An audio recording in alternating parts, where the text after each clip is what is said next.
nothing to do with the fruitless deeds of darkness, but rather expose them.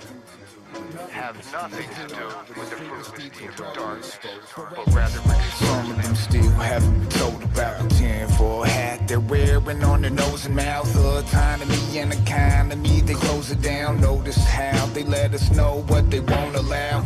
Only sometimes ignore the lies and the double think. Pay no mind to the puppet strings, cause once you've seen it, you can't unsee it. Just speaking for us heathens that love freedom. One reason my gun's clean and I read books. Take a deep look into history, they don't teach us. The evidence is being purged from libraries, so lies carry more weight. They try to hide the core strength. People living without the trivium, unaware of the gift their ancestors have given them. It's been hidden, but to get the facts, you know you gotta get your whip, hat and coat and dig like Indiana Jones. Before you can take the power back, gotta know where the power's at. Tragedy and hope. Before you can take the power back, gotta know where the power's at.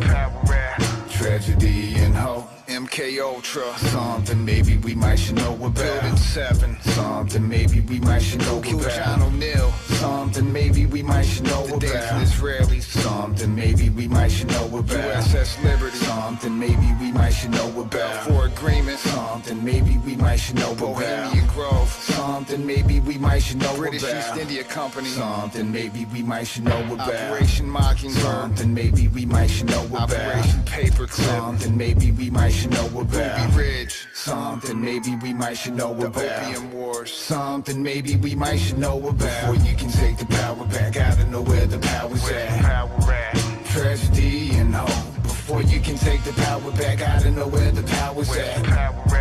Tragedy and hope. Tierra Griffin, rock on. Anthony Sutton, rock on. Frederick Bastiat, rock on. Richard Grove, rock on.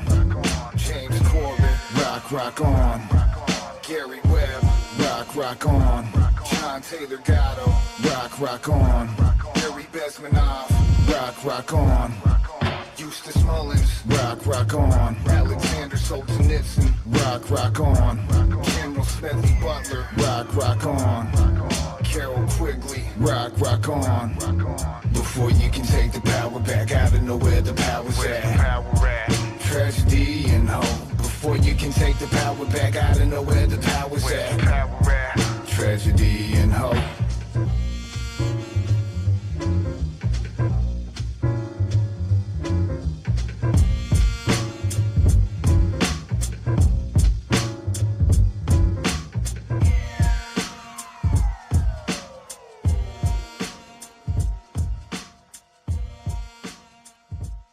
Welcome, Truth Seeker.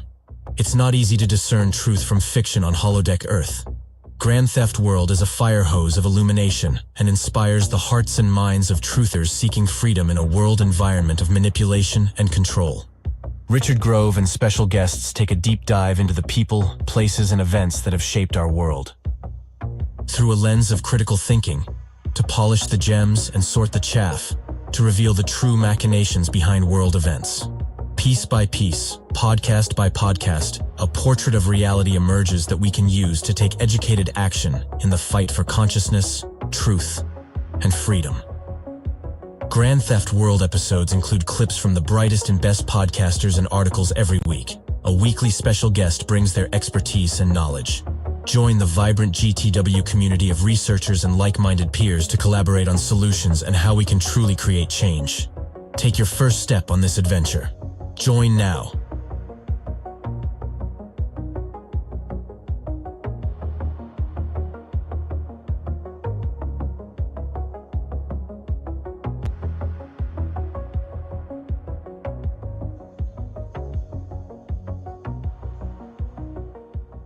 Good evening and welcome to the Grand Theft World podcast, hosted and sponsored by the members over here at grandtheftworld.com. Upper right corner, join community, come to town hall this Tuesday night.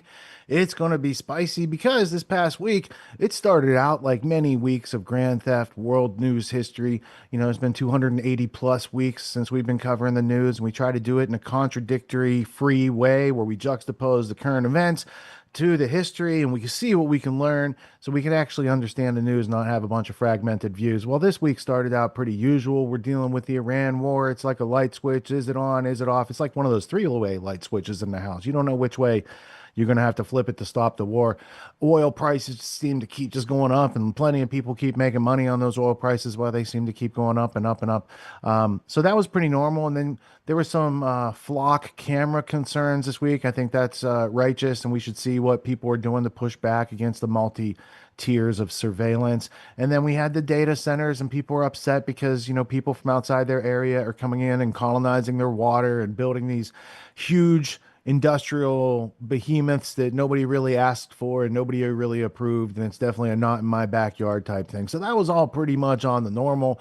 And then they tried to unfold the COVID to electric boogaloo, only this time it's back, it's worse, it's hantavirus, and it dormant for 6 weeks. And well, it's just like a pandemic situation that was never it was never before possible because they couldn't get it to spread from human to human, but magically, maybe through the work of mRNA. We'll have to check into it tonight, but they might have, pulled the gain of function card back out of the deck and put it back at the top and said, this is what we're choosing. Now, we have a competing virus that's now out there. You've got 100 patients sick on a cruise ship off the coast of Florida looking to join up with Cape Canaveral area where they have a port, and it's got 100 patients on there with norovirus, which is like a stomach bug. So hopefully we're not going to be overwhelmed with COVID and 6 feet distance rules and a whole bunch of nonsense, but you never can tell because also they rolled out something they've been promising for a long time.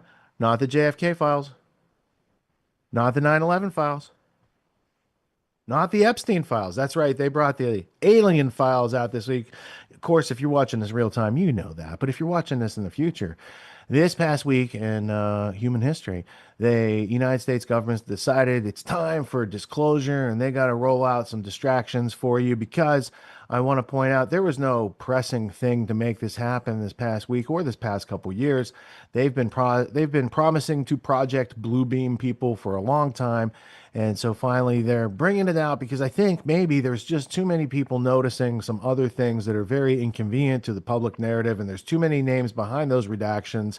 And what are they going to do? The Iran war didn't really discourage people from asking about Epstein files and jurisprudence to bring the culprits to justice. So they got to bring out like the bigger, heavier hammers. They're going to tell you that Gemini astronauts encountered aliens, or they encountered them on the moon, or they're visiting, Steven Spielberg movie coming out to a theater near you sometime soon. Like there's a lot of scheduling to the logistics of how to unfold these things for the American public and for the world population. So we don't usually talk about aliens on this show, and we think, that the law of identification and identifying reality and things that actually exist, and you can answer the 5 W's plus how, that's when you can have a productive conversation.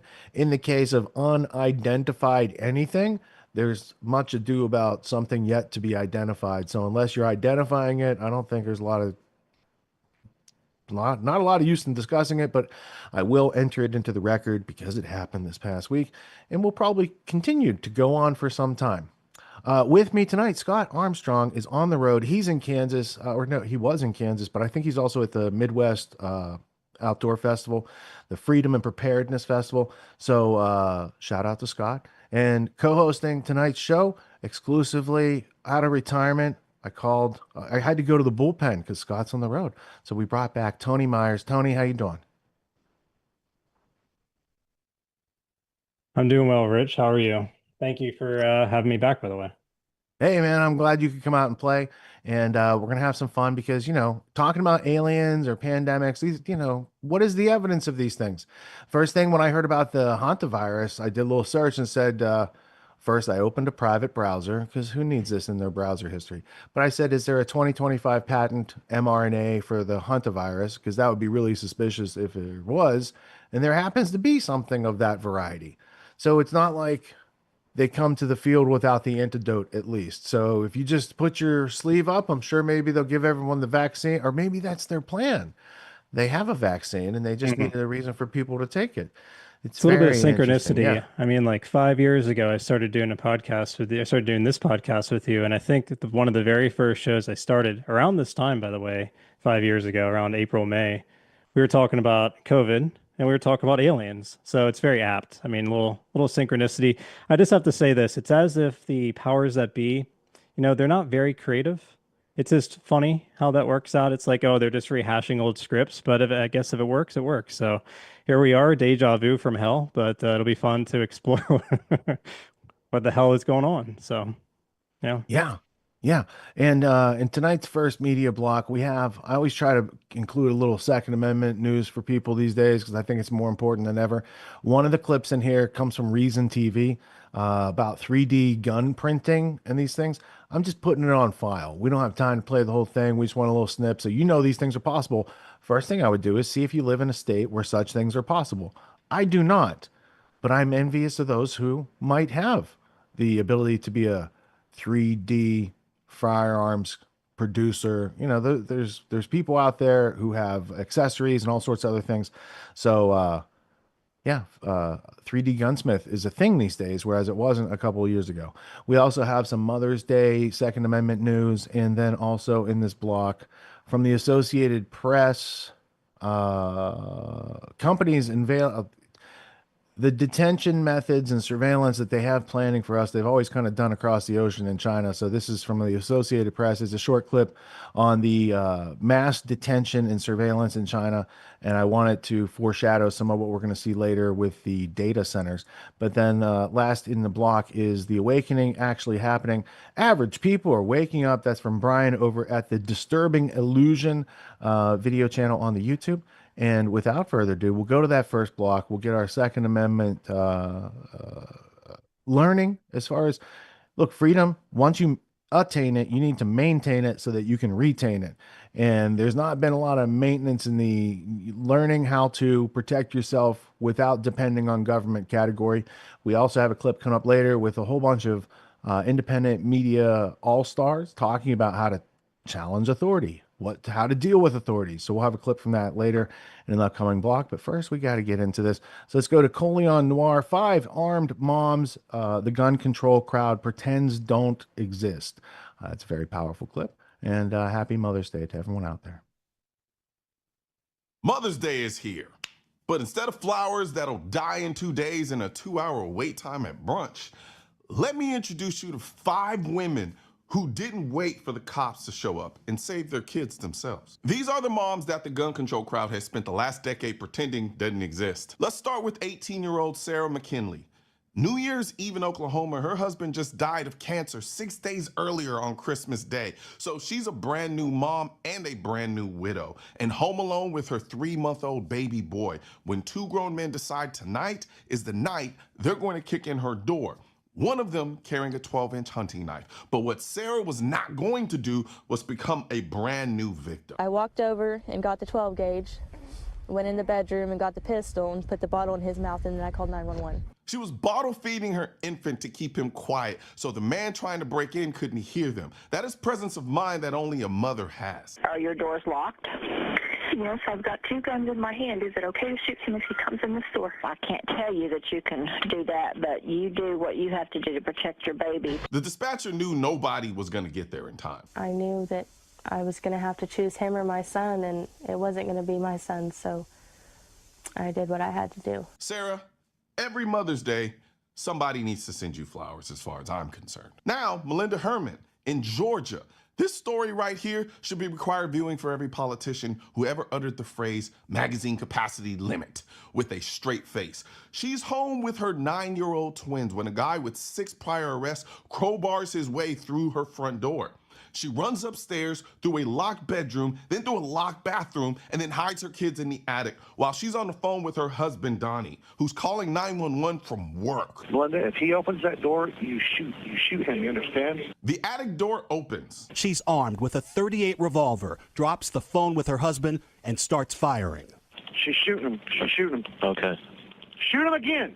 Shoot him. A .38 revolver only holds 5 rounds. She emptied every single one into this guy's face and neck, and this knucklehead still got up, stumbled out of the house, drove down the road, and crashed into a neighbor's yard. 5 rounds to the dome was not enough to stop this man immediately. So now look at me in the eye and tell me, again, Nobody needs more than 5 or 7 or 10 rounds to defend themselves? If this guy had been slightly bigger, slightly more determined, or had a friend with him, Melinda runs out of bullets at round 5, and her kids watch their mother die in front of them. Magazine limits are a math problem the criminal doesn't have to solve. He brings as many bullets as he wants. Mom is the one playing by the rules. I've been watching these stories for years now. These moms saving their kids, these grandmas standing in their dining rooms with a 9mm, these widows protecting infants from grown men with knives, and every single time one of these stories break, you hear the same group come out and tell you that as mothers, they want America to restrict their gun rights. A group called Moms Demand Action, funded by a billionaire Bloomberg with armed security around him 24/7, while telling your mom she should rely on a deadbolt and a 911 dispatch. I'm tired of them speaking for mothers in this country who never asked them to. They stand there in their little red t-shirts that says Moms Demand Action for gun sense in America, like they speak for every mom in this country, when they don't. So, for Mother's Day, I'm dropping my own shit, man. The right to bear arms for the armed mom in your life. Grab a pair of... That's how committed he was. So tell me again how an alarm system or beware of dog sign is gonna deter a criminal like this. And the part that gets me, this mom asked the news to hide her face, hide her name and her voice because she's afraid of retaliation. And she now has to move her family to a new house because of what she had to do to protect her own kids in her own home. That's the world we live in. Now on to a mom named Walker in Spartanburg, South Carolina. Multi-generational household, her 2 kids, her sister, her boyfriend, her own mother, all under one roof. Just before midnight, she hears a creak, walks into her hallway, and there's a big-ass dude in a ski mask staring right back at her. Walker had only owned a gun for 3 months. I cocked it, and I told him to get out. He double looked, and he realized I had a gun, and I wasn't playing. He took off, and I just fired shots. The way she said, I just fired shots, so casually, so matter of fact, like she's describing what she had for lunch, and I love it. I fired twice in the house. So he comes out, and the door's still open, and I'm still firing, and I hit him right at this bottom stair. And I shot again, and then, you know, I stopped because I realized he was hit. She stopped firing the moment she realized he was hit. That is discipline. 3 months into gun ownership, handling a deadly force encounter with more presence of mind than half the dudes I know who've been carrying for 20 years. Now, this next story, I say for last on purpose, because this is the one I want you to remember today. Anna Tanan, 49 years old in Albuquerque, New Mexico. She's home with her 4-year-old granddaughter watching the Taylor Swift Eras movie. Easily the most non-threatening household composition in America, when a man fleeing police burst into her dining room. A home invader targets a house, but he's about to find out he's definitely picked the wrong home. He told me that he would kill myself and my granddaughter if I didn't do what he wanted me to do. When a man fleeing police burst into her dining room. He grabs her car keys and runs out. Anna goes and grabs her gun. This fool comes back inside. She fires once, hits him in the abdomen, and holds him at gunpoint, waiting for police. Then he has the absolute audacity to ask her for water. I will get you water, but if you hurt me, I'm going to shoot you again. You hear me? That right there is the mom energy that built this country. If Anissa had not done what she did, we'd be telling a different story right now. You and I both know what that other story looks like. 2 found dead in Albuquerque home. Vigil planned for Sunday. Instead, the suspect is in handcuffs. Grandma and granddaughter are watching another movie this weekend, and the gun did exactly what it's supposed to do, be the great equalizer. Now, I want to ask you a real question. Were any of these moms ever invited to speak at Moms Demand Action rallies? Was Sarah McKinley put on a billboard? Did Melinda Herman get a phone call from Bloomberg's people? Did Anna Tanan get featured anywhere outside the local news? You already know the answer, because these moms break the entire narrative. These moms prove that the gun in the home is the family's last line of defense, when every other system has failed them, and the laws that groups lobby for, the magazine limits, the semi-automatic bans, the waiting periods, every single one of them functions the same way in the real world. They make the criminals' jobs easier and the mother's job harder. The day I moved out of my mom's house for good, I made sure of one thing before I closed that door behind me. I made sure my mom had a gun because I knew there'd be nights I wouldn't be down the hall. I wouldn't be a phone call that mattered. I wouldn't be the guy who got there in time. And the only thing that would matter in that moment was whether my mom had a tool that could even the odds. The very gun I gave her is the kind of gun the group would have banned if they got everything that they wanted. That tells you everything about who they're really protecting. 5 moms, 5 guns, 5 intruders who picked the wrong house. To every mother out there who keeps a firearm in the home and never once apologized for it, happy Mother's Day. We see you. And don't forget, take advantage of the Mother's Day sale at The 3D printed gun movement has survived the downfall of its charismatic founder, a major defeat at the Supreme Court, and involvement in one of the most talked about crimes of last year. From the fatal shooting of the United Healthcare CEO. Against Luigi Mangione, the man accused of murdering a healthcare executive. Meanwhile, the guns have gotten good. Really good. Today's hobbyist gun makers are creating better and better weapons that are easier and easier to make, including some with wildly creative designs. There's anger and passionate disagreement about strategy, law, copyright, and leadership. Cody Wilson is a thief, a federal informant, and a pedophile. Most of the cool stuff he does, he just steals from other people. Why do I have to deal with this projection? If you have evidence, present your evidence. But in the meantime, this technology is fundamentally undermining the power of the state to control our access to firearms. Americans will soon be able to make 3D printed guns. State lawmakers tried to pass a bill banning manufacturing a gun at your home. Blocking a gun rights organization from publishing blueprints. And what I can't figure out is why more people aren't talking about it. Is gun control finally dead? Okay, so for our first build, I guess we're going to do the Glock-like handgun, which you've helpfully printed out in Reason Orange for us. A few months ago, I spent an afternoon in Alex Holliday's workshop putting together 2 3D printed guns. We had to put about $6 worth of filament into the 3D printer to generate this mold in the shape of a pistol frame. It's still just a block of plastic, but according to the Federal Gun Control Act of 1968, this is already a real firearm because ATFE guidelines say frames like this require serial numbers to be sold. What can people feel comfortable and confident doing at home without getting a visit from the ATFE? So, on the federal landscape, there is nothing illegal about building a firearm for personal use. Your printer, your gun. Unless Alex and I happen to be in Connecticut, Delaware, Hawaii, Washington, Oregon, New York, or Rhode Island. There, we would be committing a felony and could face up to 10 years in prison. Okay, so we're in Florida, so we're pretty much in the clear. Yeah, no, everything is golden here. And the question of whether or not it's legal to make your own gun is complicated not only by geography, but by how it's put together. 3D printed firearms are just one type of ghost gun, a term that refers to any firearm without a serial number. Politicians have embraced this label because it sounds spooky and dangerous. A ghost gun. Ghost gun. Ghost gun. Ghost gun. Ghost guns can be purchased on the internet and assembled at a kitchen table. They can be bought without a background check. While 3D printing your own frame remains legal at the federal level and in most states, the Supreme Court ruled in 2025 that a different type of ghost gun, in which you order a kit online to put together at home, can be regulated by the federal government. That means if you buy a kit, you need a background check, and the gun needs a serial number. The ruling has pretty much wiped out the gun kit market.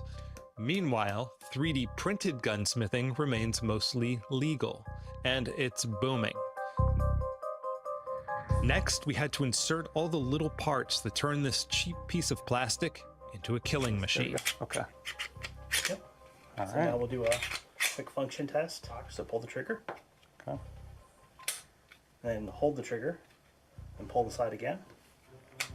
Let the side go. Now release the trigger. Now pull the trigger. So we've simulated an entire cycle of fire, and it works in every position the way it's supposed to. Okay. So did not malfunction. Look, Ma, we made a gun. Assembling an AR-15 was more complicated. And so, oh, I already got started there. Just gonna knock these weird baby arm things off it and get started the same way as last time, right? Exactly the same. Okay. But with Alex's help, I got through that one too. And then this pin will retain that. Perfect. Okay. Good to go. All right. So this is the one that's going to scare the shit out of people to see that we just built. Should we be frightened that people are just cranking these out in their garage? Not likely. I mean, people have been cranking them out in their garages for 40 years now. Yeah. Homemade firearms date back to the American Revolution. The colonists fought off a professional army using factory-produced muskets with rifles put together by independent gunsmiths. And gun magazines were instructing readers on how to do custom builds long before 3D printing was a thing. The Unabomber not only made his own bombs, but his own gun as well. What's changed is that you don't need much technical expertise or specialized tools anymore to produce much higher quality guns than the Unabomber's rickety pistol. It shoots, but guns are already fairly easy to get for most people in most states. Why take the time to build a gun that you have to test yourself when shops and shows are open for business? The 3D printing gun community is dominated by hobbyists like Alex who love the craft. The 3D handgun we built needed some tweaking to keep the magazine from falling out. So one of those gunsmithing problems. Yeah. So under normal circumstances, we take this back inside, fiddle with it some more, Yeah. and then make that work. Still, some people opt for 3D printed guns because they can't pass a background check or because they live in a state where buying a firearm at a gun shop is impossible. There were 26 ghost guns recovered at crime scenes in California in 2015. That number climbed to more than 12,000 in 2022. A 2023 ATF report notes a 1,600% increase in homemade guns at crime scenes over a 6-year period. But 3D printed guns aren't only or even mainly used by criminals. This empowers everyone. It doesn't matter what your motivation is. It's empowering everyone, be it, a shooter or, a guy who's in the suburbs of Chicago who lives in a rough neighborhood and needs to protect his home. Ghost gun issue is a crisis in this state and country. You all know that. Unmarked, unregistered, and completely untraceable firearm. Fastest growing gun violence menace in the nation. Someone on a terrorist list could purchase one of these guns. 3D printed gun making is mainly a creative endeavor. It sparked a renaissance in gun design. Hobbyist makers are reimagining what firearms look like. I can make whatever I want with this. See on the wall behind me, there's quite a few pieces that are pretty custom. There's people around the community who specialize in trying to clone guns from video games, like sci-fi video games. Holiday runs Control Pew, which tests and reviews online gun designs, creates video tutorials, and provides step-by-step instructions for how to assemble guns at home. 3D printing is a rapid prototyping system. This married couple go by Spez and Lizzie. They met through an online 3D gun printing forum. I bought this machine right back here for $200. Within 2 hours of it showing up to my house, I was able to 3D print a gun. Now that this has the ability to have this in every home in America, it just leaves everyone to be an inventor. Zach Clark, a social media director for the National Association for Gun Rights, says 3D printing has made inroads in the traditional gun world. You're starting to see, 3D printed developers at gun shows doing presentations and stuff. That was not the case 3-4 years ago. Nobody was interested. So that's definitely developing. Technology has a steady track record of exceeding the speed in which the federal government.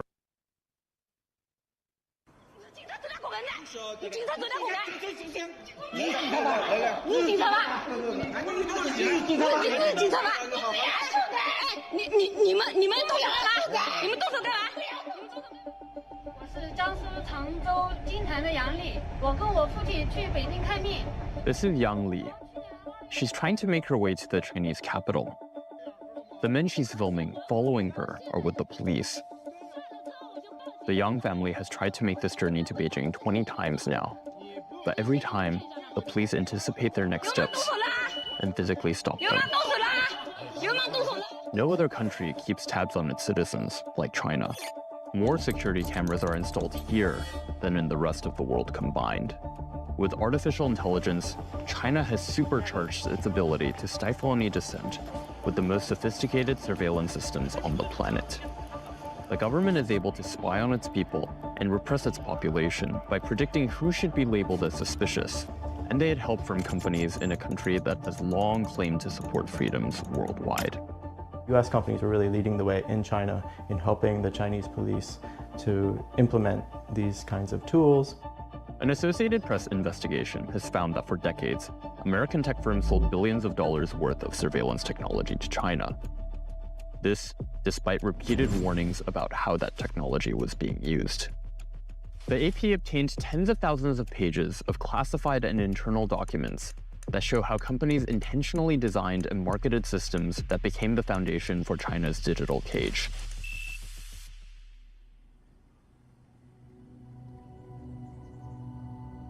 The Yangs are farmers in rural China caught in a land dispute. They have lived and farmed these 1.5 acres of land in eastern Jiangsu province for generations. The local government wants to build apartments and shopping centers here.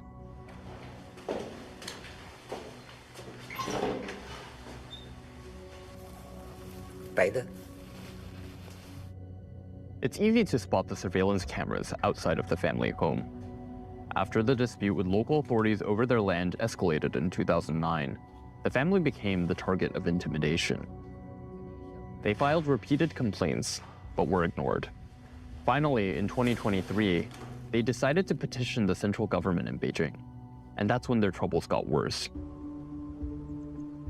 Lights and cameras were installed around their home. A surveillance hut appeared next door, with officers stationed around the clock. And every time the family tried to go to Beijing, mysterious men stopped them. Sometimes by force.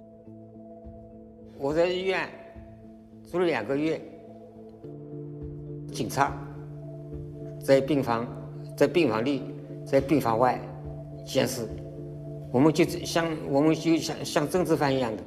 Jiangsu authorities and police did not respond to questions from the AP about the Yangs. When the US and China established diplomatic ties in the 1970s, American businesses were eager to sell to this enormous new market. Following the bloody 1989 Tiananmen crackdown, Congress barred US companies from selling military and policing gear to China, like tanks, handcuffs, and fingerprinting and encryption technology. That ban is mostly still in place today, but with a big loophole. It didn't take into account newer technologies, like cameras, computers, and software, that could also be used for policing. In the wake of the 9/11 attacks, the surveillance tech industry boomed. IBM built so-called real-time crime centers across the US and sold anti-terror software that they said could spot suspicious individuals and foil attacks. One of the biggest buyers of surveillance technology? China. I think we've been naive or complicit in the extreme. I've been disappointed in all of our presidents who have continually waived sanctions. For decades, Representative Chris Smith led efforts to ban the sale of advanced technology to Chinese police. The Biden administration made the most recent attempt to close the loophole. It too was unsuccessful.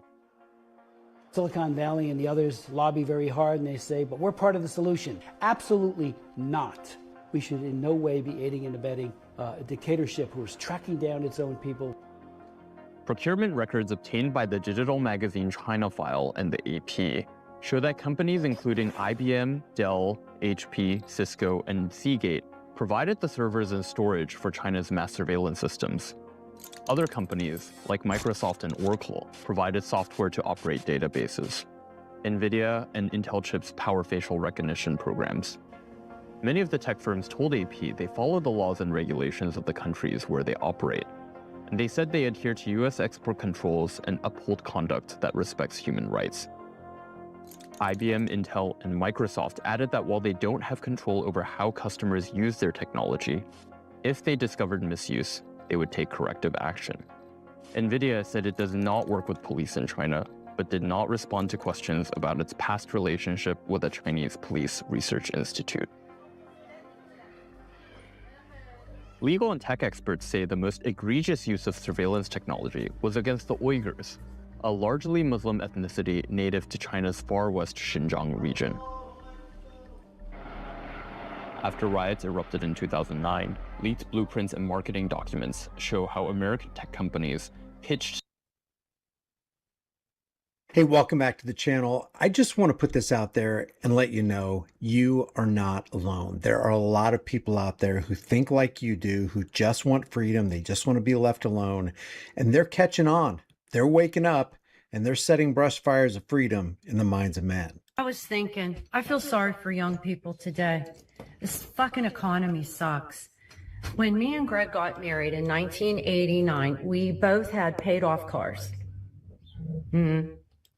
We bought this house. We had $3,000 down. I was making a little bit above minimum wage at JCPenney's. Greg was a manager in one of the shoe stores in the mall. We bought a 3-story house. It was an old house. You know, this house like 126 years old or whatever. I mean, it needed a lot of work. And over time, you know, we finally got it sided, the roof put on. You know, that took a while. I don't think 2 people working retail jobs in the mall can afford to buy a house today and have 2 paid off cars. And then the wife gets pregnant and she stays home, because that's what I did. That is so unattainable. And why do you have to get yourself an incredible amount of debt to get a job that will pay you halfway decent, and then you're paying off all this debt? Why can't we just graduate high school? You want to go to college or you don't. And then you get a job and you build a life. Simple, you know, you're not asking to be a fucking millionaire. You just want, and I'm so tired of survive. No, in this country, in the United States, everybody in this country should be thriving, not surviving. If you go to work every day, you should be thriving. Something's got to change. And I am neither side. I'm neither Republican or Democrat, because they're both evil and crooked. This system is set. It's controlled opposition with the illusion you have a fucking choice. You don't. And that's what it is. It's the illusion of choice. The statistics are that 60 to 70% of Americans live paycheck to paycheck. They can't afford a flat tire or to get that leaky roof replaced. A lot of people are losing their jobs, losing their rentals, sleeping in their cars or in storage facilities. There are people on the internet who actually have carved out a niche for themselves on social media by showing how you can make a house inside a storage facility without getting caught. And regular people don't ask for much. They just want to be free. Seriously, they just want to be left alone. They want to earn and take home 100% of everything they went to work for. But with the fiat currency Ponzi scheme that we have called the Federal Reserve Note, or the FRN, they bleed away the value of the product of your time and laboring energies. So they basically control you. They control your time. They control your labor. And if you've got somebody's labor and time in the palm of your hand, you control the person. Listen to the wisdom of this guy. Who gave them the right to charge us for water and land they didn't create? We should not be paying anything for our existence on this earth. Let that sink in. Let it scrape against everything that you've been taught. Because the most insane idea humanity ever normalized is that you owe money simply for being alive. You were born here without consent on a planet you did not create, under a sky that no government ever hung, breathing air that no corporation manufactured, and somehow you start life already in debt. That's not normal. That's not moral. That is not even sane. And with the advent of the Federal Reserve, they keep kicking the can down the road, increasing the national debt and creating transgenerational debt slavery that everybody is expected to pay for. They extract the value of the dollar by spending it first, and then when it trickles down to us and we're ready to spend it, it's weakened in its purchasing power, and we're buying less and less food, less and less gas for more and more money. Explain to me how land became owned. Explain how water became a bill. Explain how shelter became rent, movement became a license, and rest became something you have to earn after selling most of your waking hours. They didn't just monetize labor, they monetized survival. And the moment survival has a price tag, freedom is gone. Because if you must comply to be allowed to live, that is not choice. That is coercion, wearing a suit and calling itself civilization. And don't insult people by calling this just how the world works. That phrase is the psychological gag they stuff in your mouth before they tighten the leash. Miss enough payments and watch how fast the mask drops. They don't just take your house. They don't just shut off your utilities. They take your mobility. They take your dignity. They cage your body, all because you failed to keep up with the subscription fee for being alive. And taking your dignity and demoralizing you is exactly what they aim to do and do when you go out and vote for the chains of your own oppression and the left versus right paradigm lie where they give you the illusion of choice, which is no choice at all.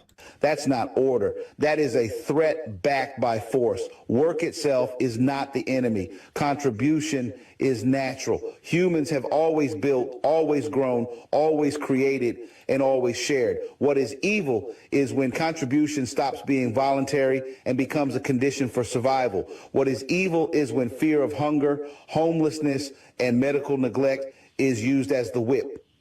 And that fear is not accidental. It's engineered. It keeps you obedient, tired, and arguing with your neighbor instead of questioning the system that's draining you dry. No moral system, none, can justify charging human beings for access to the earth they were born on. If a system requires you to earn the right to exist, then that system is illegitimate at its core.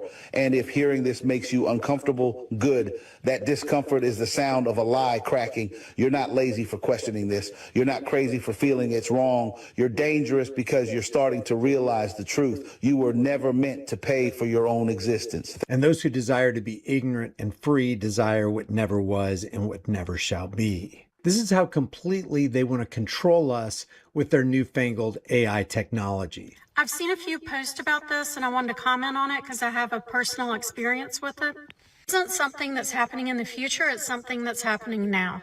I rented a car in Europe, and as the woman handed me the car keys, she said, this is a brand new car. And she was like super excited about it. She was like, it's 2026. It's a brand new car. And I was like, awesome. No one's had a chance to like fart or smoke in it. This will be great. And I'd driven it for a day or two, and I was getting on a highway. It was a 6-lane highway. And all of a sudden the gas stopped working, and I'm pressing on the gas. I can't get the car to go. So the car is dinging. It's making all this noise and I can't figure out what's going on. And I look at the dashboard and in English, it says, sit up straight. We can't find your eyes. Why do you need to see my eyes? That was my first thought. And I'm short, so I sit low in the seat. And I guess, I don't know, maybe I'd been driving a while and I'd kind of slouch down more instead of sitting upright.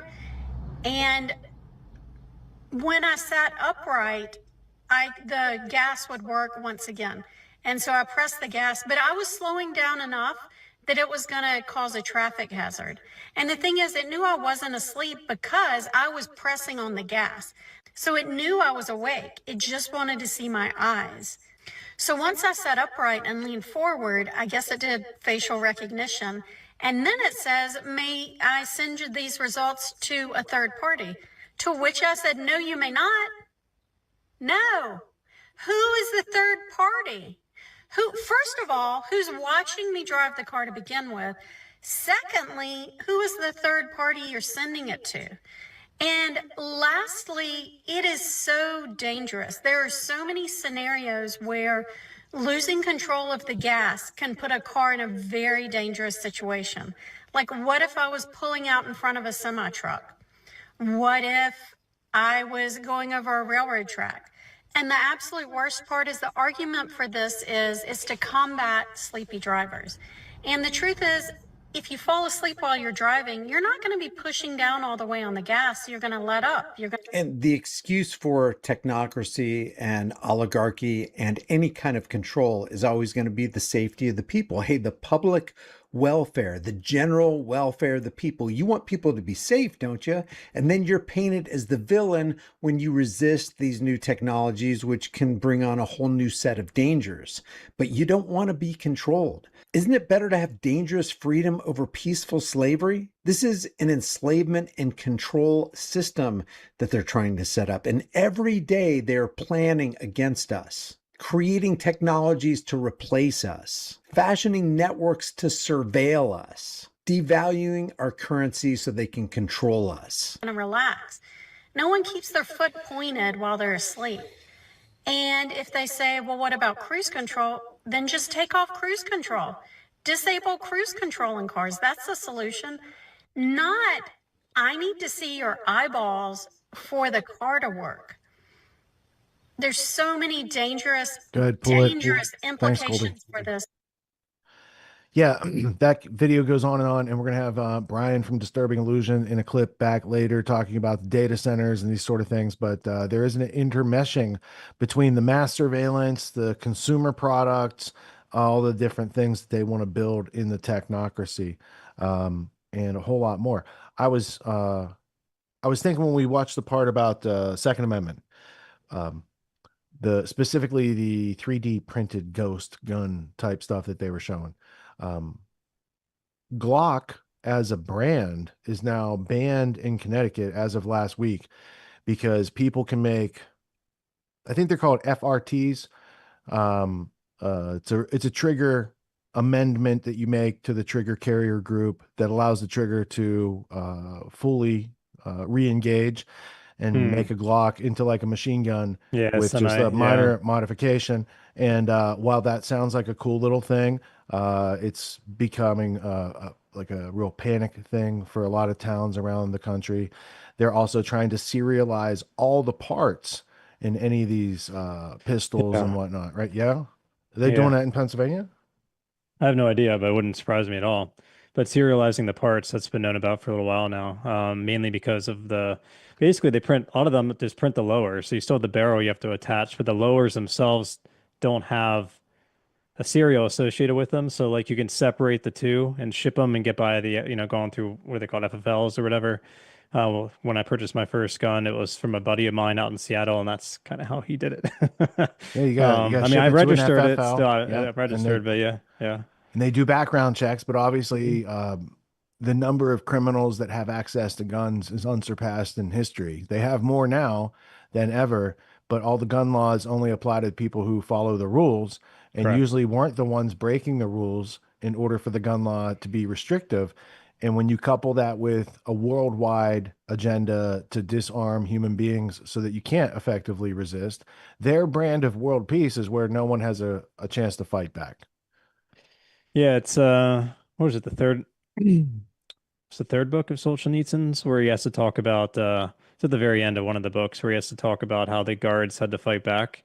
I mean, there's just going to come a point where if one doesn't have the right to defend themselves mentally, which is what I've taught for so many years with the trivium and logic courses, I mean, that's one thing mentally and spiritually, but then physically, you have to have the physical components to mentally and spiritually combat to be able to defend yourself against those sorts of verbal and spiritual assaults. But first you have to have the ability to physically defend yourself before you get to that level, right, of abstraction. So I think, there's an unfortunate reality that so many people don't want to acknowledge, is that we still are, objective creatures. We're physical creatures that live in a world independent of other things and people and events and situations in time and space. And we need the ability to, one, we obviously have agency and own ourselves, but then the ability to defend ourselves both mentally, spiritually, and physically. And without doing so, you cease to exist. There's no more objectivity, because there's no more object that can be identified because you stopped existing in some capacity. So that's kind of a prerequisite coming into this world. We don't really get to set those terms. That's just the game we play. That's the game of objective reality with all the dimensions associated with it, length, width, and height, and then obviously time, if one wants to call that a dimension. So it's just something that I thought about quite a bit going over. The right to defend oneself and all those clips, whether it's the mothers, kudos to those mothers who understood the importance of firearms and the way in which to use them. The one made me laugh, not made me laugh, but thank God she was all right. But Masad Ayub would always say, however many rounds it takes, right? So the fact that 5 rounds to the neck and the head out of a 380, of course, I think it was a 380 if I remember correctly, just wasn't quite enough. The guy was still able to get in a car and drive down the road before he crashed, and probably from a loss of blood. I mean, that's terrifying. So there's just also the reality when you're confronted with a situation and you haven't practiced for this, the nerves, the adrenaline gets pumping. It's very difficult. So the more rounds you have available to defend your person and stop the attacker, the better. So, I mean, the fact that they're criminalizing so much of this, but this is nothing new. I mean, the government, I just think of Iran Contra, right? I think of all the times the CIA and the government, well, or, you know, that funny movie, say funny, I'm being sarcastic, Lord of War with Nicolas Cage, right? Where they talk about what's the top 5 members of the Security Council? Oh, that's right. They're also the top 5 arms dealers around the world, including to many quote unquote terrorist organizations. Who's the president of Syria right now? Is that former Al Qaeda? I'm just saying. It's like, oh, we kind of, you know, and where's Al Qaeda from? Oh, the Mujahideen from Zbigniew Brzezinski and Operation Cyclone. Oh, so it's kind of like they set up the conditions by which then they necessitate the need to criminalize us, free and lawful people, by arming those actual criminals and then giving them the ability, or maybe not. I mean, there's more to those stories, obviously. But at least it's the way they tell the stories in order to perpetuate the legislation to take away our freedoms. So that's where we're at in this game. Oh, and I wanted to say, before we go down that road, I wanted to have a little bit of fun, Rich. And I thought, why don't we just ask good old ChatGPT what inflation's been like for the past, since 1980. And I don't know if this is exactly accurate, but speaking to that lady in the last clip, I think it was the first one he showed. Not familiar with that content creator, but in the United States, cumulative inflation since 1980 has been roughly 300%. I think it's much higher than that, but still, you can see the effects of this. In practical terms, something that costs $1 in 1980 would cost about $4 a day. So $10 1980, $40 a day, $100, $401 a day. Yeah, it's pretty much, and that's ChatGPT. So this is obviously watered down. It's probably much higher than that. So to put it in perspective as to why so many people, young people, find the current situation untenable for being able to live the basics of the American dream, find a partner, you know, start a family, you know, build a house, something you own and have the right to own without the threat of force, fraud, or coercion. Boy, that dream is it's harder to grasp today. It's still there. It's still there. All right. You mentioned Gulag Archipelago. This is volume 3. The first 2 volumes, it's a real downer. And I don't want to be a spoiler, but it's a 80-year-old story. Volume 3, look at these pages that I've got marked in here. It's really juicy. Right about here, the Polacks, the Polish prisoners, I affectionately call Polacks. My wife's Polish. It's okay. I can say that. I have license. You don't need to see it right now. They start resisting, and then it gets super interesting. So my yellow tabs are like, nice to know. Red tabs are like, you got to read this part. And you see, after they start resisting, there's so many interesting parts of this book. It's not like a happy ending, but they certainly improve their position. And essentially, they went from being prisoners incarcerated in camps to running the camps and having the guards and the commandants cower and hide and fear for their lives. That started with little acts of resistance that then became popularized. So even though it starts with like a Polish inmate that doesn't want to go to dinner and he won't leave his bunk, and turning into maybe a hunger strike or something like that. I'm trying to remember how it went. But all these little acts of resistance, as George Washington used to say, many mickles make a muckle. Many little things add up to big things. That's what you got to take away from that. That's what it took. I mean, it took them overcoming the fear of death, really, and getting to a point of where they couldn't take it anymore and realizing that there's nothing left to lose. Now, the powers that be, I think, are trying to give us as much bread and circuses as possible in order to make us feel comfortable enough with, or fall in love. What's the, Huxley, you know, you're going to love your servitude sort of thing. Not so much the 1984, because I think they've learned from that. They learned from those social experiments, shall we call them, and the Soviet Union, for example, and other communist nations. You know, China's just an iteration of this, where they sort of realized in have sort of modeled it and molded, taken the feedback from those systems and modified it in such a way to make it work for the current milieu of technocracy. But the goal has always been technocracy. I mean, this goes back to Patrick Wood. And he always references that Columbia paper in the 1930s talking about technocracy, the definition of which being something like the social engineering through technology of the masses, something like that. And that's still going on today. They're just constantly and continuously refining it. And, it's going to get to a point where we're going to have to find a way to fight back. People are, but it's kind of like with COVID, there's a mass awakening. I'm sure the powers that be at some point will play their hand a little too much. And then there'll be individuals, whether it's if we're going to have to use technology, programmers, developers of such, architects, programming architects and so forth, come up with solutions technologically that we can use to still maintain a sense of our own identity, individuality, and freedom. So, but well, we do have a clip coming up later from the Independent Media Alliance on challenging authority, and I did want to touch on your mention of the fear of death, overcoming the fear of death, because what struck me when you said it was, we are taught that we as Americans fought against the British Empire, separated ourselves because they increased the price of our favorite breakfast beverage by 2%. And I thought, oh, did people overcome their fear of death because of that and want to take up arms against their oppressor? I said, that doesn't make any sense. I thought it was probably the quartering of soldiers with their families and the crossovers with their family members, and the soldiers saying, what are you going to do about it? We're with the king. Things like that, I think, led to Lexington Green and other events that happened back then. But I think it's also part of the whitewashing of American history, because you don't take it seriously. Like, who would go to war over the breakfast beverage thing for the East India Company and but when you get those extra pieces of history, it makes a lot more sense. Without further ado, I want to pivot. I want to go to tonight's guest. He is in the studio. He's polite enough to show up on time. At least we can do is welcome him in. John Paul Rice. He's over on X at @MakeItReal_IPR. I'm sorry, JPR. John Paul, I didn't have my glasses on, bro. How you doing? Nice to meet you. It's a pleasure to meet you as well. Thank you for having me on. And I also want to thank Scott for arranging this, because I knew him back in the day on Truthzilla. So he had me on there, I think in 2021 or so. And well, this is where we get to talk about him and he doesn't get to say anything back because he's not here. Yeah. So you can tell. Have you met? You probably haven't met. This is my co-host for tonight, Tony Myers. Hello, Tony. Scott's on the road. Pleasure. Nice to meet you.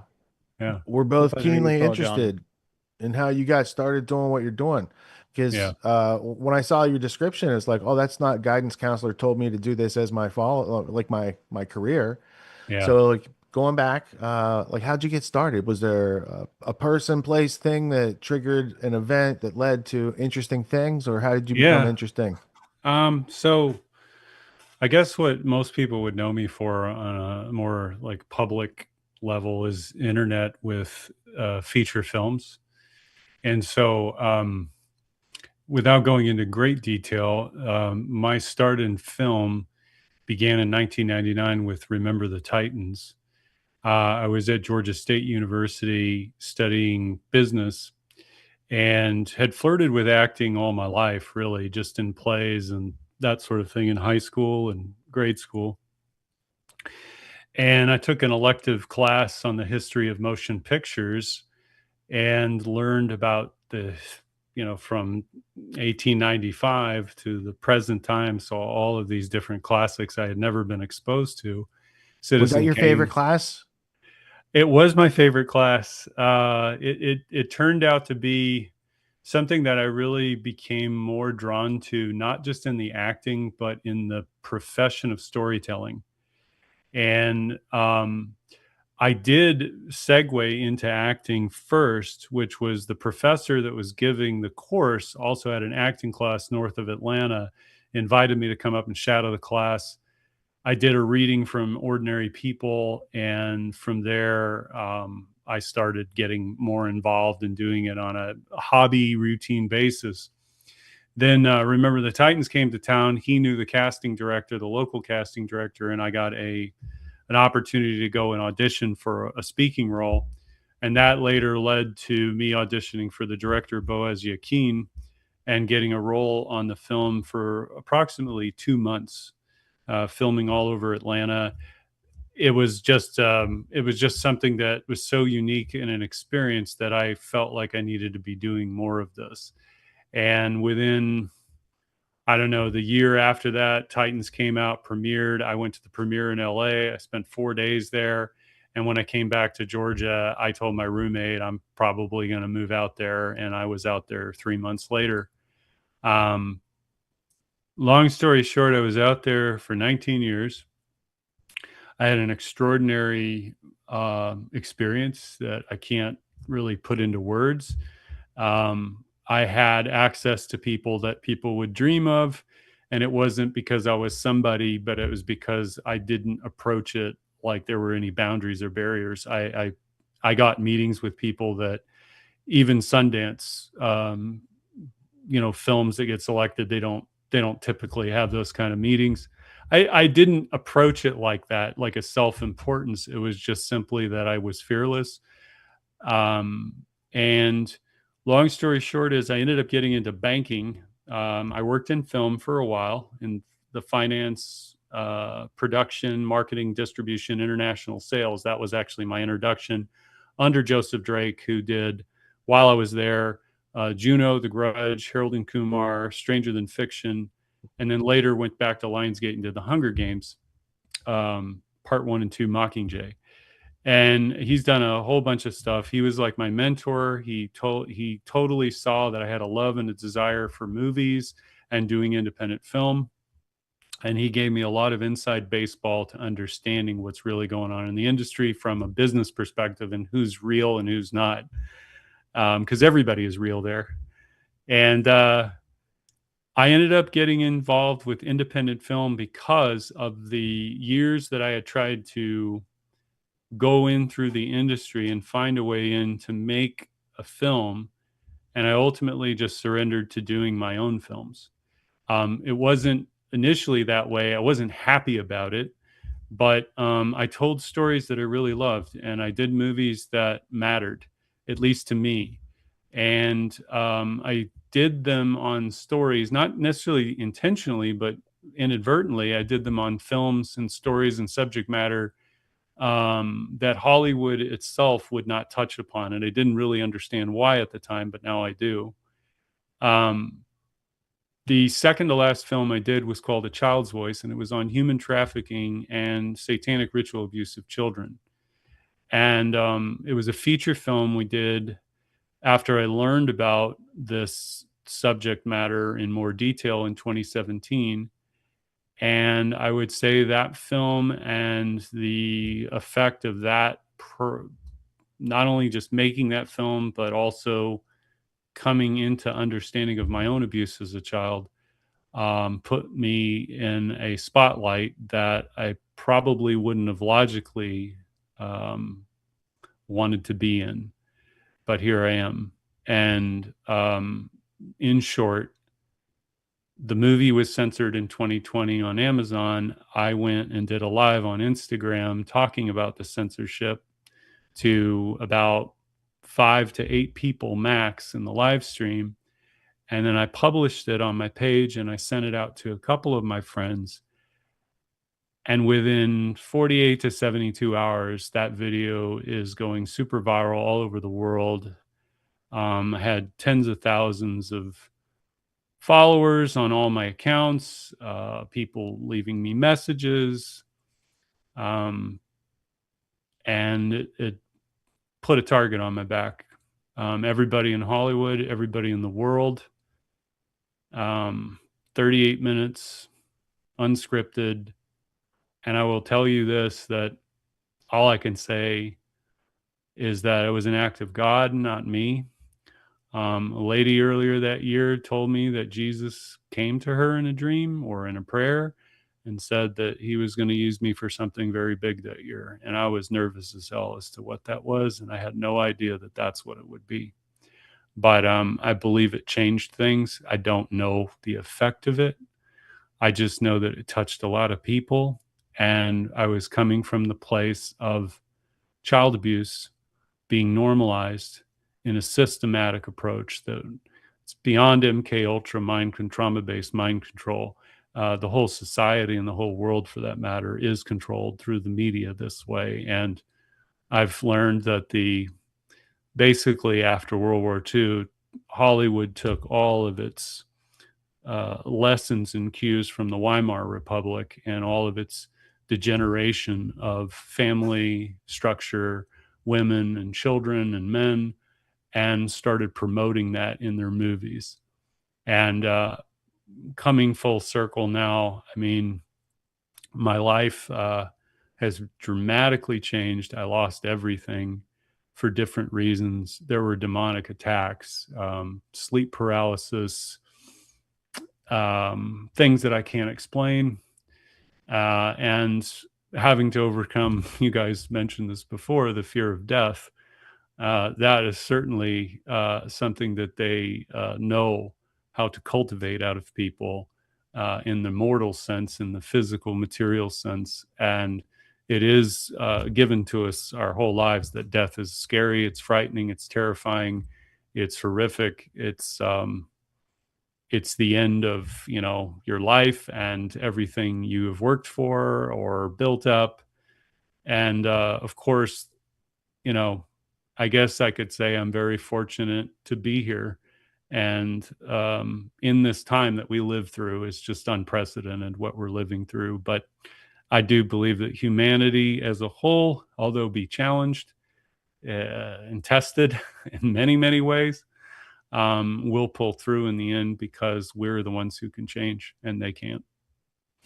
I think it's really interesting that you talked about the fear of death, because there's a courage, there's an intrepid nature, there's a lack of bravery, like there's a deficit in these things: bravery, courage, intrepid nature.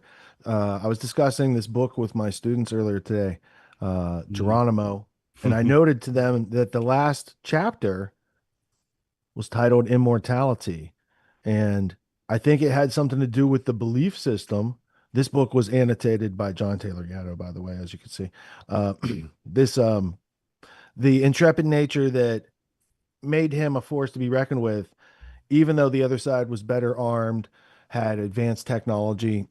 I think their spiritual and cultural connection that had yet to be broken at that time is one of the missing links in rites of passage for people today to be able to stand up and adjudicate the various aspects of justice that have not been tried yet.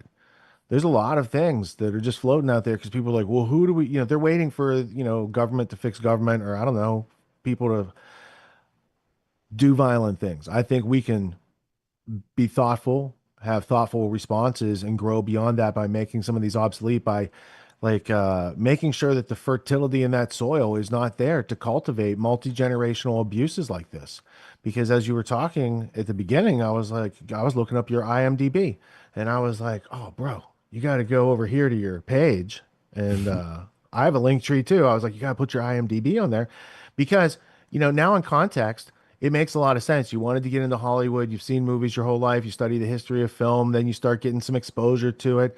And then you start trying your own hand at it. And I think what you did was the logical, reasonable response to that situation, insofar as the things you felt you needed to produce are outside the narrative box that they're allowed to produce. And like, you know, so you have to, like, it goes back to maybe Jesus, render unto Caesar that which is Caesar's, insofar as, like, in order to get out here to freedom, you're going to have to give Caesar the stuff back.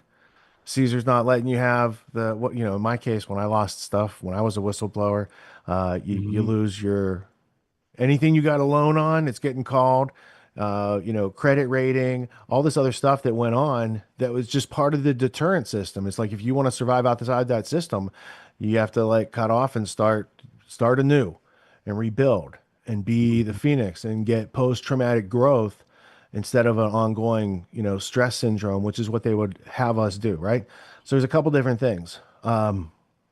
When we have goals and we're blocked from them, that creates frustration and aggression. And I think the unnatural milieu that we all have to swim in is schooling indoctrinates people so that they can't decide their way through things and make decisions. What type of positive upbringing or influence did you have in order to be able to make these like right decisions in life later? because I think that's a very healthy response to steer away from that storm instead of some people are steering into it. So that's a very good question, and I don't have a direct answer for you because if I were to tell you what I went through as a child, it doesn't make sense. Um, and this is really where I'd have to rely, and not solely on my faith. See, I don't have faith. I've earned faith. I've had to earn it. I've had to endure and be challenged in levels that are maddening and insane. So if I were to answer who were my influences, well, they weren't my parents, positively. They weren't. And they weren't my siblings. I loved all of them. But the hell that I survived is incalculable in the sense, and I don't, it's so hard to put into words a story because you could compare your stories to people. I've said this, that pain and suffering is universal here, and our understandings and the meaning that we derive from it is subjective to the individual. For whatever reason, I did not allow my child's heart to become destroyed entirely. I held on to it at a detriment in certain respects because there was a part of me that never grew up until I'm almost 48. Until about 43 years old, I was under the control of psychopaths. I didn't know it because it had been normalized for me. I was in a mental hospital when I was 9 years old because I wanted to kill myself. I had identity disorders. My family comes from a Masonic line, Catholic raised. On my mother's side, it's 15th century French. On my father's side, it's 5th century Celtic. And there are, if I look at the behaviors in my family, it's some of the darkest SHAT that's out there. And it was a nightmare. And I know that I had a few, at least one time that I was either dead or almost dead when I was a child, because I've relived that, if you will, the experience of it, the terror of it, the seizures that came as a result of that. And I have the physical scars to prove it, but it's not really in proof that I'm looking for. It had more to do with the fact that I wanted to believe in the things that I grew up in as a child that I loved about life outside of the hell that I lived in. And so what happened to me was that once I encountered people in Hollywood who were abusive, I stood up to them. I told Jerry Bruckheimer to his face that he was rude as shit to me. And I was 22 years old in a club. Not to be a jerk to him. Another guy came up to me one time at a company in LA and thought he was going to talk tough to me about making his coffee. And he couldn't get enough of the fact that I just didn't understand how he was messing with me, because you know how they do their thing of you're supposed to read my mind. So he came into the sharks. Kevin Spacey is the 100%. This is Yeah. exactly what. So this guy came in there and he goes, when I ask, if you like coffee, you go make it for me. And I just turned around to him, controlling my rage, and I said to him, you can fucking ask me like a man then. And that dude just like his balls shriveled up and he ran off. And Yeah, I mean nobody said that to him for a while. That's the indicator of like that no one said anything recently or they got fired when they did, is that dude's still doing it. Like if he's treating people like that, it's for the betterment of everybody. And if you don't need the job that badly, feel free to speak your mind, because I think that's a real character building experience right there. And probably felt a little bit I mean, there were people that tried to cross the line with me, men too, a lot of them, because I didn't have a father who'd protect me, and that's part of the program out there is when you don't have a father to protect you, you are a target. But yeah, I had a lot of people that tried their their crap on me, and they realized real fast is like, oh no, I'll beat the shit out of you if you go too far. I didn't threaten them. They just see it in my face. Like, yeah, you're not going to do that. And if they tried anything, it was like, but you asked that question. It's like, how did you develop that inner strength? I had to stand up for myself my whole life. And I want to say this as a testament to God and the proof in Christ, as I understand. There would be no John Paul Rice without God. That's simply because my heart and everything that has happened to me and the receipts that I could go through and list out, I should hate this world so much that I'd want to see it burn for what it's done to me. Catholic Church and what it's done to me. Catholic school system and what it did to me. And I when I came to the truth about the emotional reality of my childhood and what I had been through, I feel like I've just been on some kind of path that I can't explain and can't prove to anyone, but I have all the reason to know that it's so insane that most people would think, like, this guy's crazy and he's nuts. And I've felt that way before, but I have confirmation now in my own life, work with the woman that I love and the children I've inherited. That's my family now. That's my family. And I'm here for them. I exist for them. Are you familiar with the YouTube work of Nathan Reynolds? I've seen him before. I don't know him. I've actually, the second time his name has come up before. So there's several people who have similar stories to what you were just articulating, right? So from a book level, there's Bloodlines of the Illuminati by Fritz Springmeier. Oh, that yeah. is right. And then from a movie level, documentary film level, Sean Stone. I was just trying to find it. It's a Vimeo. Out of what was it Shadows? called? Yeah, it was. I think it was Out of Shadows. Was his miniseries on it on Hollywood? Or maybe it's and that I actually was in that. I didn't know that I was until he told me afterwards. All right, cool. No, cool. Sean Stone's So- is different, but I think Out of Shadows was sort of around the Mike same time. Smith and Liz Crokin, I think, was Out of Shadows. Okay. If I remember, I'm not trying to be like the expert on this, but I know that Out of Shadows was Mike Smith, Liz Crokin, but Sean did do a series, A different one, yeah. different Yeah. one. Yeah, and was he was trying like, to it was on see. Vimeo or something, and it was like a series you could buy each episode or something like that. I think it was 4 or 5 of them.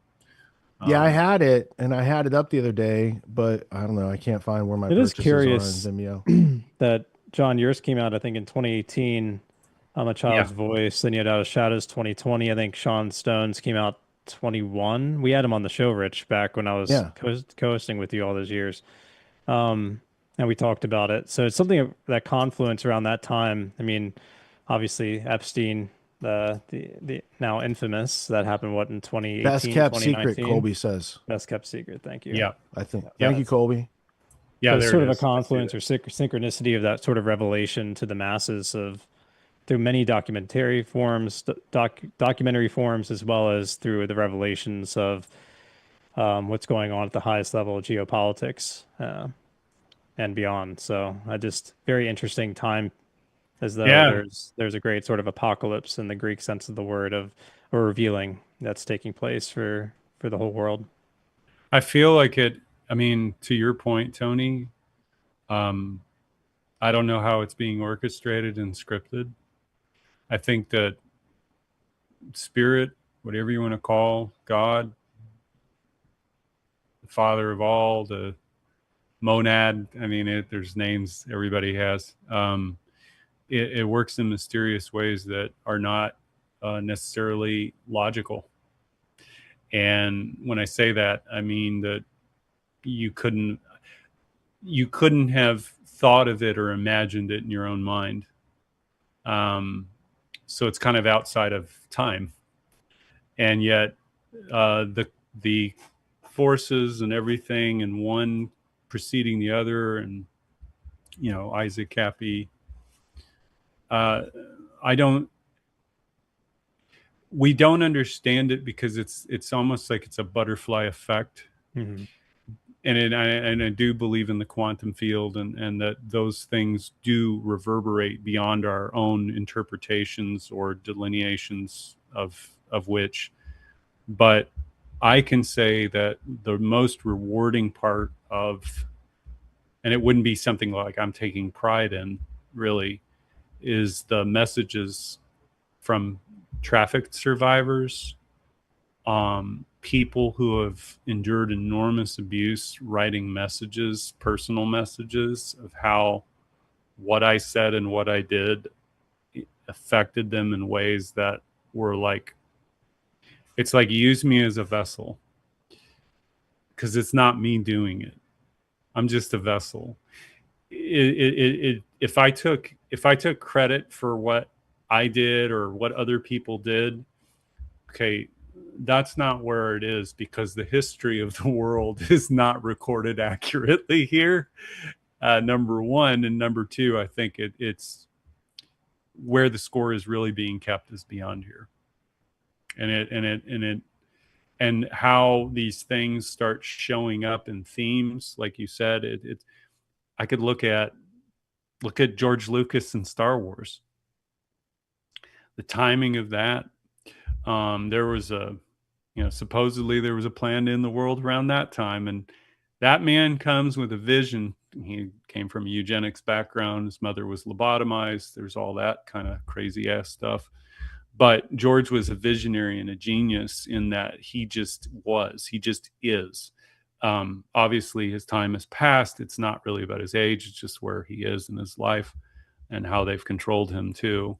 But nobody understood what they were looking at with Star Wars. And yet it is the cultural phenomena of the last 40, 50 years that has changed the industry.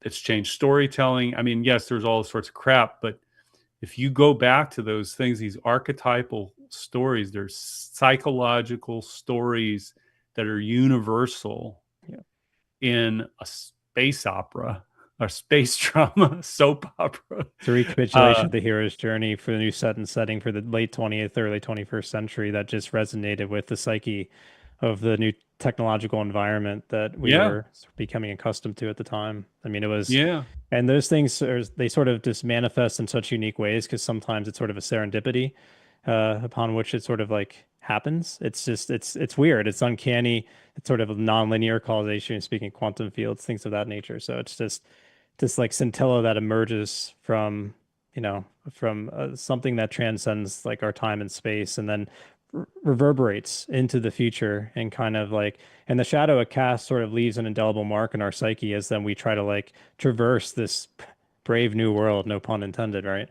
Trying to like figure out how to like maintain a sense of sanity, a sense of connection to a source or a divine or a spirituality, while trying to also be able to deal with the horrid and sordid levels of evil that we are all encountering, both personally and collectively as a people and as a society. So it's something very difficult. I remember I went through a sort of hippie phase back in my 20s. Ended up in we'll just say the Amazon jungle. I was down in Iquitos, and I ran into a man who, very interesting man. I sat down with him, and he had adopted some children down there that area down there is known for child exploitation and all sorts of things, because there's not much law down there. So, I mean, it's a very, very sad situation. I was just interested in ayahuasca. So I was just a dumb hippie running around.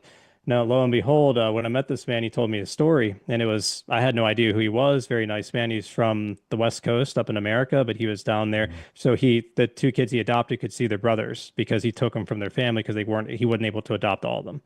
And so it was really nice sort of reunion, get to see these kids and the family together. And he was telling me his job is to reform sexual predators in the jail system. I forget in what state, or somewhere out west. And I was like, how in the hell do you do this? Like, that is absolutely insane. And something that you said really caught my attention was that he said, well, the problem is, it's a problem of causation. You go back, you find it was the brother, it was the uncle, and then it's the great grandfather, then it's the great great grandfather, the great great, it's like it's this line of abuse that they can't find the origination point. And we spoke about this, how your family history, the Masonic, Catholic, French side of it, and Celtic side, this combination goes back many, many, many generations. Much like when Rich and I, when we were doing research together all those years ago, Rich, what do you find out? And as John Taylor Gatto rightly noted as well, they're seeing the daughters of the barons of Runnymede, this idea of this lineage that goes back, of those families that seem to have this continuation of power, control, abuse through the same mechanisms, which is really through abuse. Individual abuse then creates the possibility for collective abuse, trauma-based abuse. And that's the way in which they kind of keep us in this lower mind state, fear-based mind state, this reactive mind state. And it's just very telling, because I was very naive at the time. And again, I'm a young hippie just looking to take ayahuasca, reaching spiritual enlightenment or something like that. And the opposite happens in regards to I'm reaching a type of enlightenment about the reality and terror of the world. And what it's going to take to transcend that is going to be something that's going to require an incredible amount of mettle and fortitude and perseverance and love. I think more so than anything else, a sense of love. 100%. And that's, so just resonate with what you were saying there.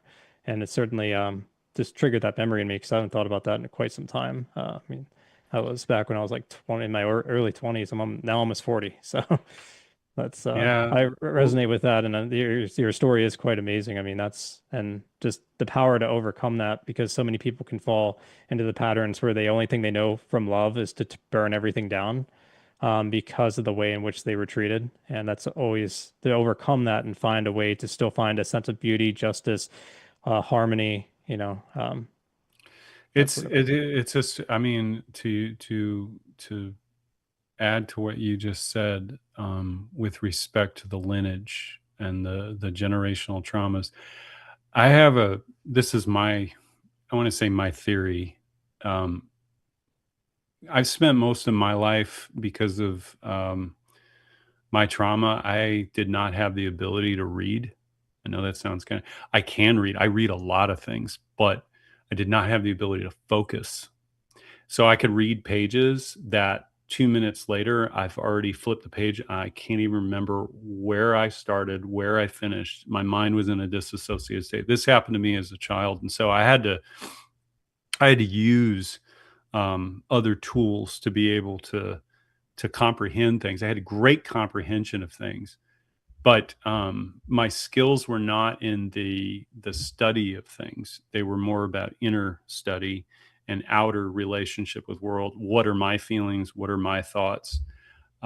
Really, like, versus somebody else's. And this would lead to where you could start talking about schizophrenia. I used to talk to myself all the time, mostly because I was trying to hear my own voice and my own thoughts. And what I understand about this with trauma is, in all of my research, there is a genetic aspect to trauma that is recorded in the DNA. It's like, but it's not determinant of an outcome. And there's been several studies on this. One was about the violent gene many years ago, but really what it is, it has to do with your contemporary environment stimulating the frequency of that trauma, activating the corresponding influences in you. It's almost like Ghost in the Machine, an echo. So you can talk about how people don't have direct reference to trauma, but in 2 to 3 generations removed still show the same signs or similar behaviors, even talking like people that are in the family, but not necessarily directly there with them. And I feel that a lot of this is where, if we take it on head on, the cross, it's been placed over us. We take it out into the world. It's much like what Joseph Campbell said. You take it out, take this camel, you load them up, they go out into the world, and they have to conquer the dragon. The dragon's scales are the true and the false. And once you've gone through all the true and false, you find out that you return to a child, a state of a child.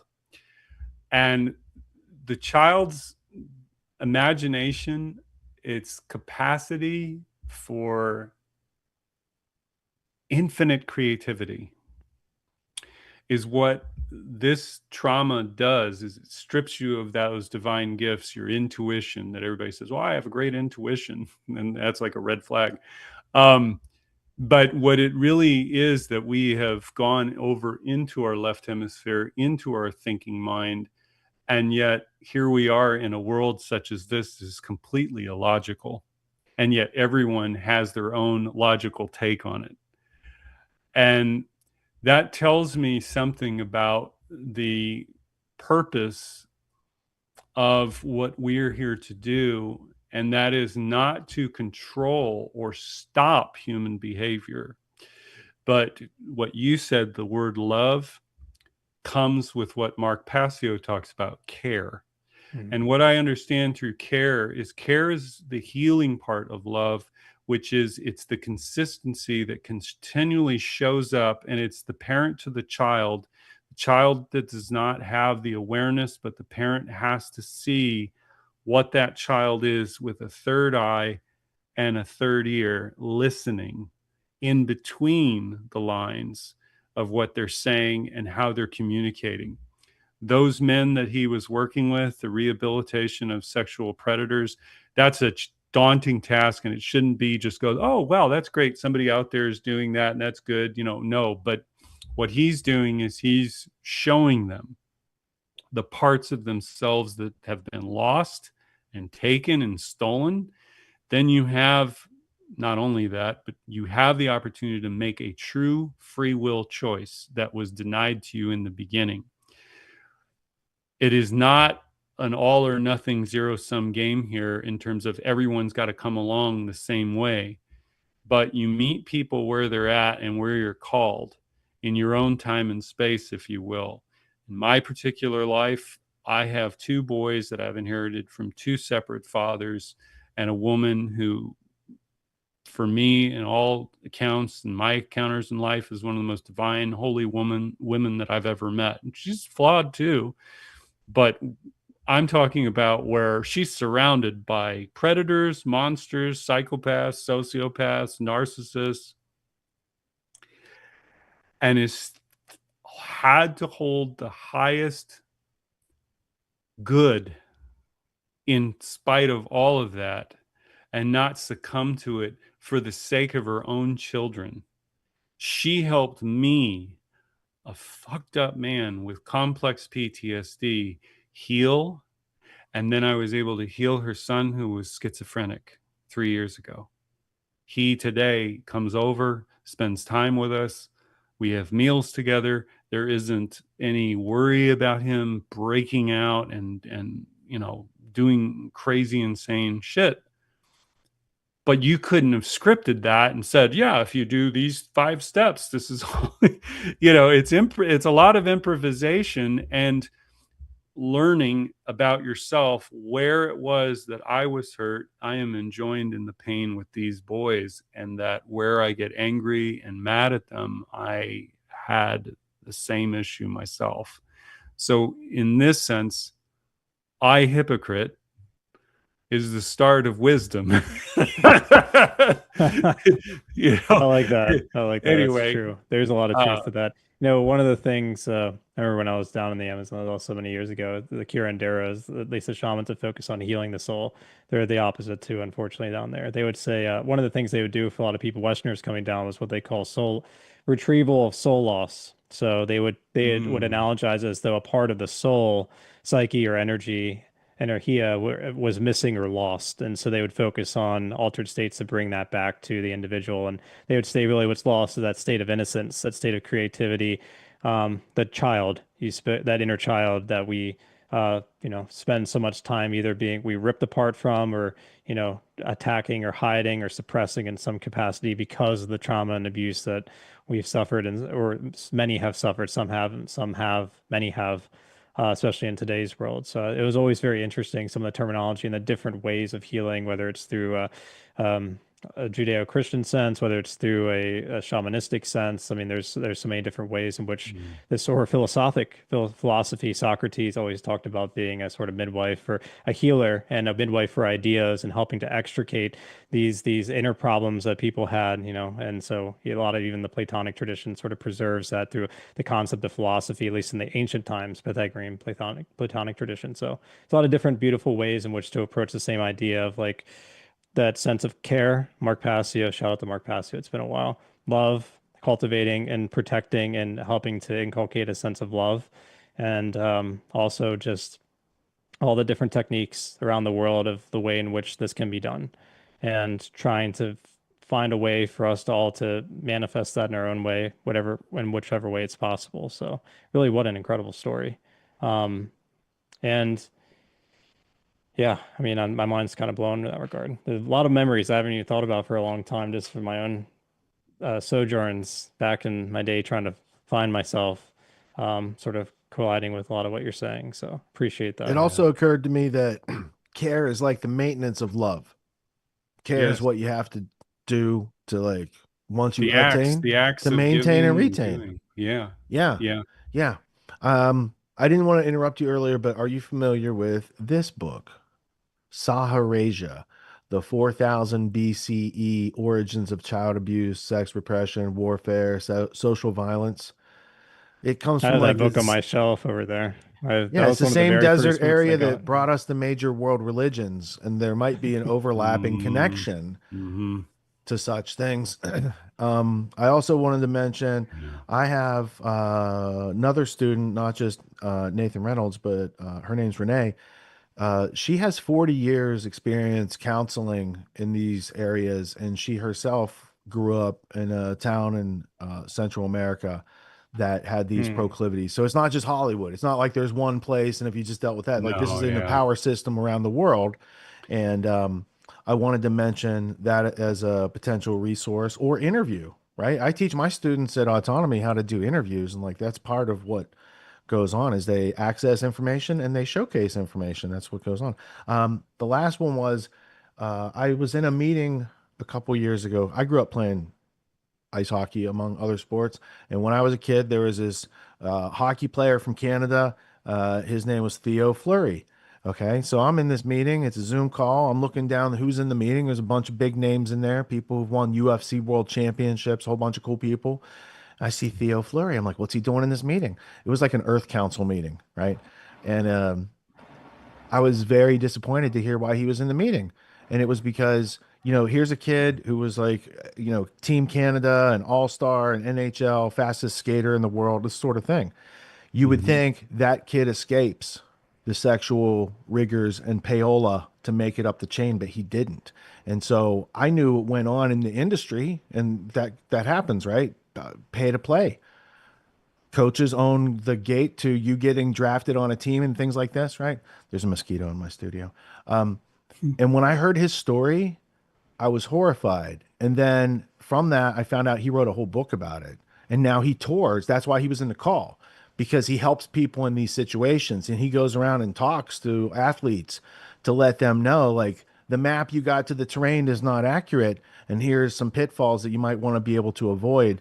And so his book on that, I think, is called Playing with Fire. These are really important people to highlight, because it's a connecting point. No, these systems are set up to use shame and guilt as a currency, and and in Hollywood, it's really easy to see, but it's not. It's still a hidden hand. It's a procurement business industry, and what they're looking for is to see what you want.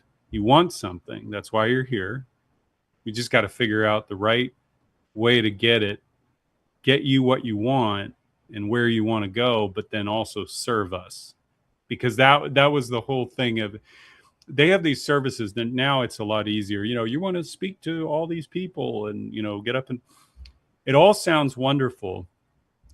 But what they do is they do you a favor, and they put you on television, and they put you on all these mainstream outlets so you can promote your book, and they're watching you. and seeing how the crowd responds to you, somebody in that booth is watching and going, that guy or that girl could be a pundit. That guy or that girl could help sell the war for us. He commands a voice. And I met these people out there that played pundits on television who had no qualifications whatsoever outside of a face and a charisma, and read a script on whatever network, and they get paid money for it. I had a lady pitch this to me once. I still have the email where she's like, I mean, it was creepy and crazy, where she's talking about, so then you serve what they're wanting and the paradigm shift. And it's interesting how that happens. And she had like a little laugh in her voice. And I was just like, holy shit, this is real stuff. Because you have your notions, your ideas about it. And then it's like, no, here's how the real world is. That's always how these people make the excuse. It's like, well, you don't know how the real world is. We do. And we're going to help you navigate it. And as long as you give your ass up, we'll take care of you. That is literally how, I mean, I've had friends of mine who were Christians out there who would not give in, and they surrounded the guy and took him out to lunch and said, no, you're going to do this. We're going to run a train on you because we want to. You know, first of all, it's fun for us to corrupt somebody and own their ass. But more importantly, if you're a man of God and you truly, like, they want to find the chink in your armor, because they know that they have enough experience to know that desire and your envy is the gateway drug to get you in, to then sleight of hand over time, work on you, and condition you away from yourself and allow you to indulge in all the taboos, all of your perversions, your unexplored inhibitions. I mean, this is 101, and that is how they keep the shame and the guilt train going, because at the end of the day, you can't escape. Once you're in, you can't escape. If I had all the receipts and I did that video, I wouldn't be here right now. I was used as a messenger. They thought I was a whistleblower. That was the only thing. And I guess what I'm saying is I'm grateful to know that people like him and others are out there coaching these younger people with their idealistic notions, not because they're stupid, but because the culture celebrates this and it looks so pure and good and innocent. And why wouldn't you, with your talent, your God-given talents, want to succeed at that level? Because that's what's being shown to you as to what happens to people with that talent. But there's a lot of diversions, and nobody sees that. Nobody sees that, because if you have a personality and they have an image that they can frame around it, you believe that that guy or girl is legitimate and earned it and is good as gold as anybody else, because they smile and they're charming and very likable and charismatic. I mean, that is, Annika Lucas talks about this, how they select people. I mean, there's deeper stuff like your birth date and your cosmology and all that stuff kind of goes into who your parents are, your bloodline. But it is they want the true believer, the authentic person, because they could really use that versus something that they have to fake. And if you've got like the talent and the ability, but they're always there to go, what they're listening for, what it is that really makes you tick.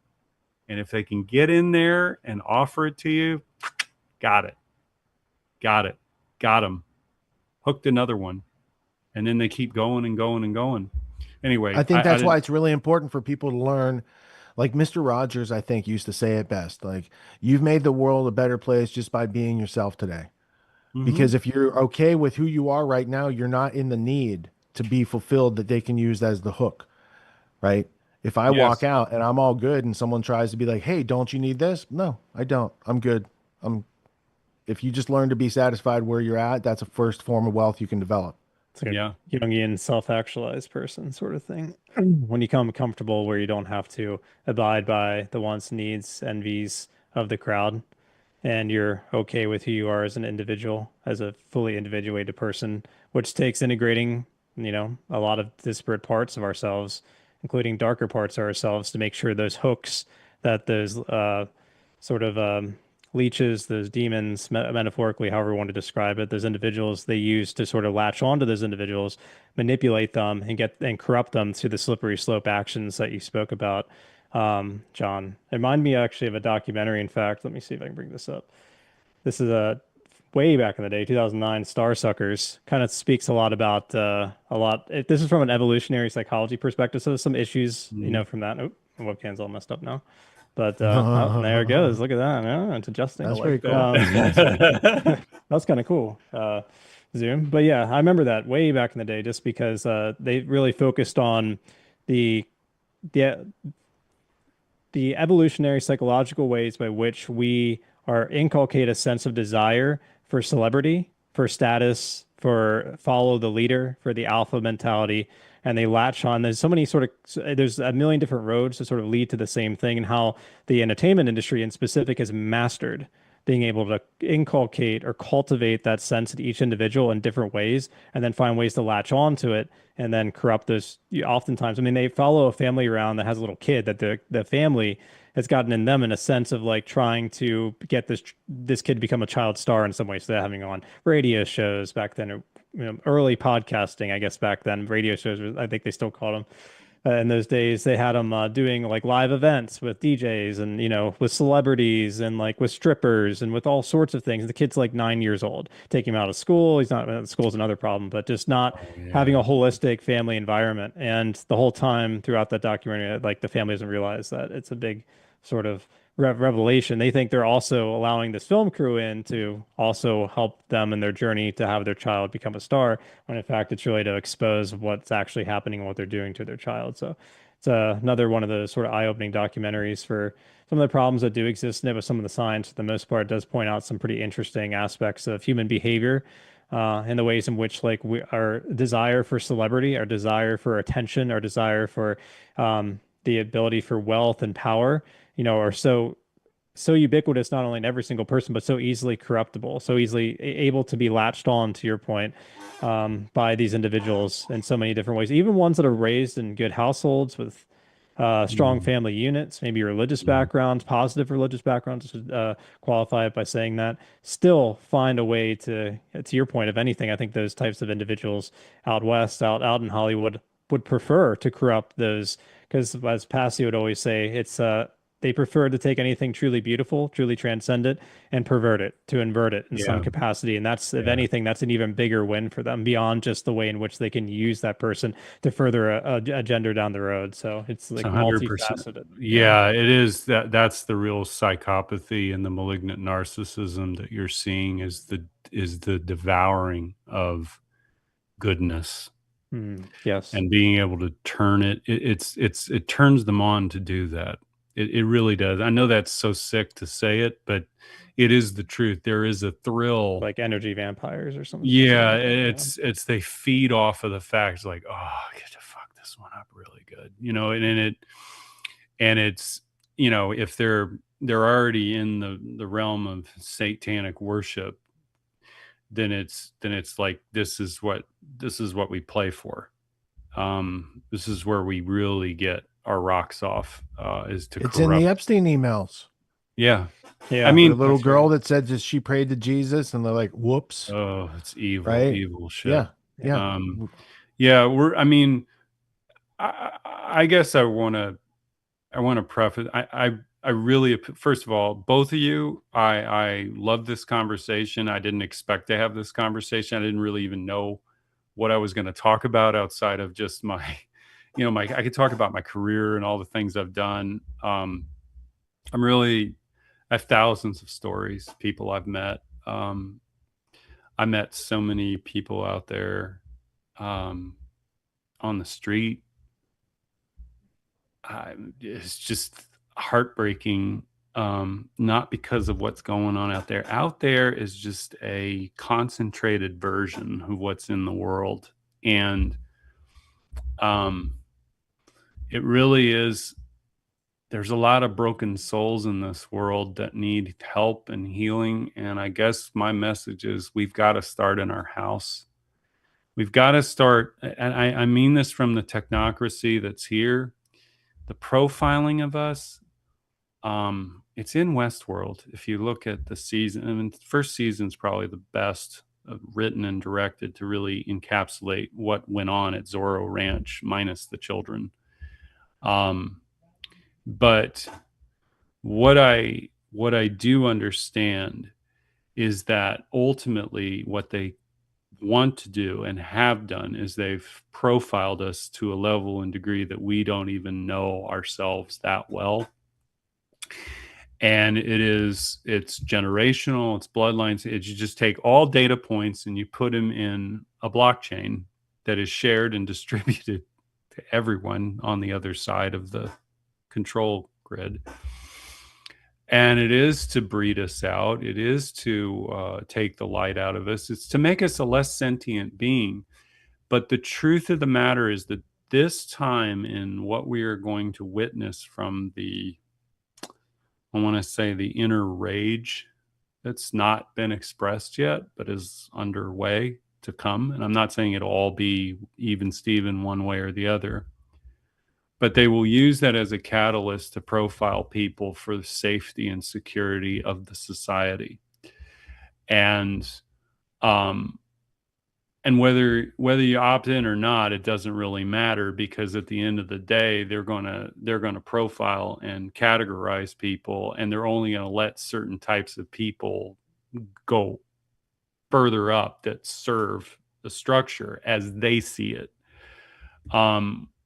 If we don't, I guess what I'm saying is, if we don't get our houses in order with respect to the sanctity of and sacredness of children, if we keep saying that children are born with evil in them because of original sin and all this other crap that I hear from fundamentalists on every walk of life who use the Old Testament and corporal punishment of children as being the God-given right, that it's your property and not that you're a custodian of this angel and this soul, then we will never heal this world.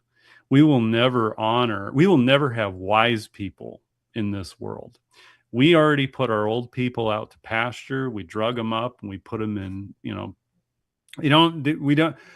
there's reasons why. Yes, there's generational abuse and trauma and all of this stuff. But if we're just going to say, well, there's nothing we can do about it, they will solve that problem for us.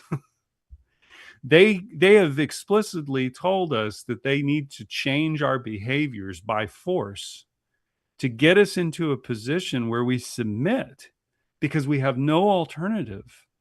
And I don't accept that as being a fate that is true. Because I got out of politics. I've been in every possible political movement. I've caught myself up in different, and I can tell you that neither of them have the answer, because it's true. On the right, they mostly beat their kids and, drive the gay out of them. And on the left, they F their kids. I'm not saying that it's only either or, but you have strong father here and you've got a weak mother over here who's basically a borderline, allowing their kids to take on whatever identity they want with no healthy boundaries and a high degree of paranoia.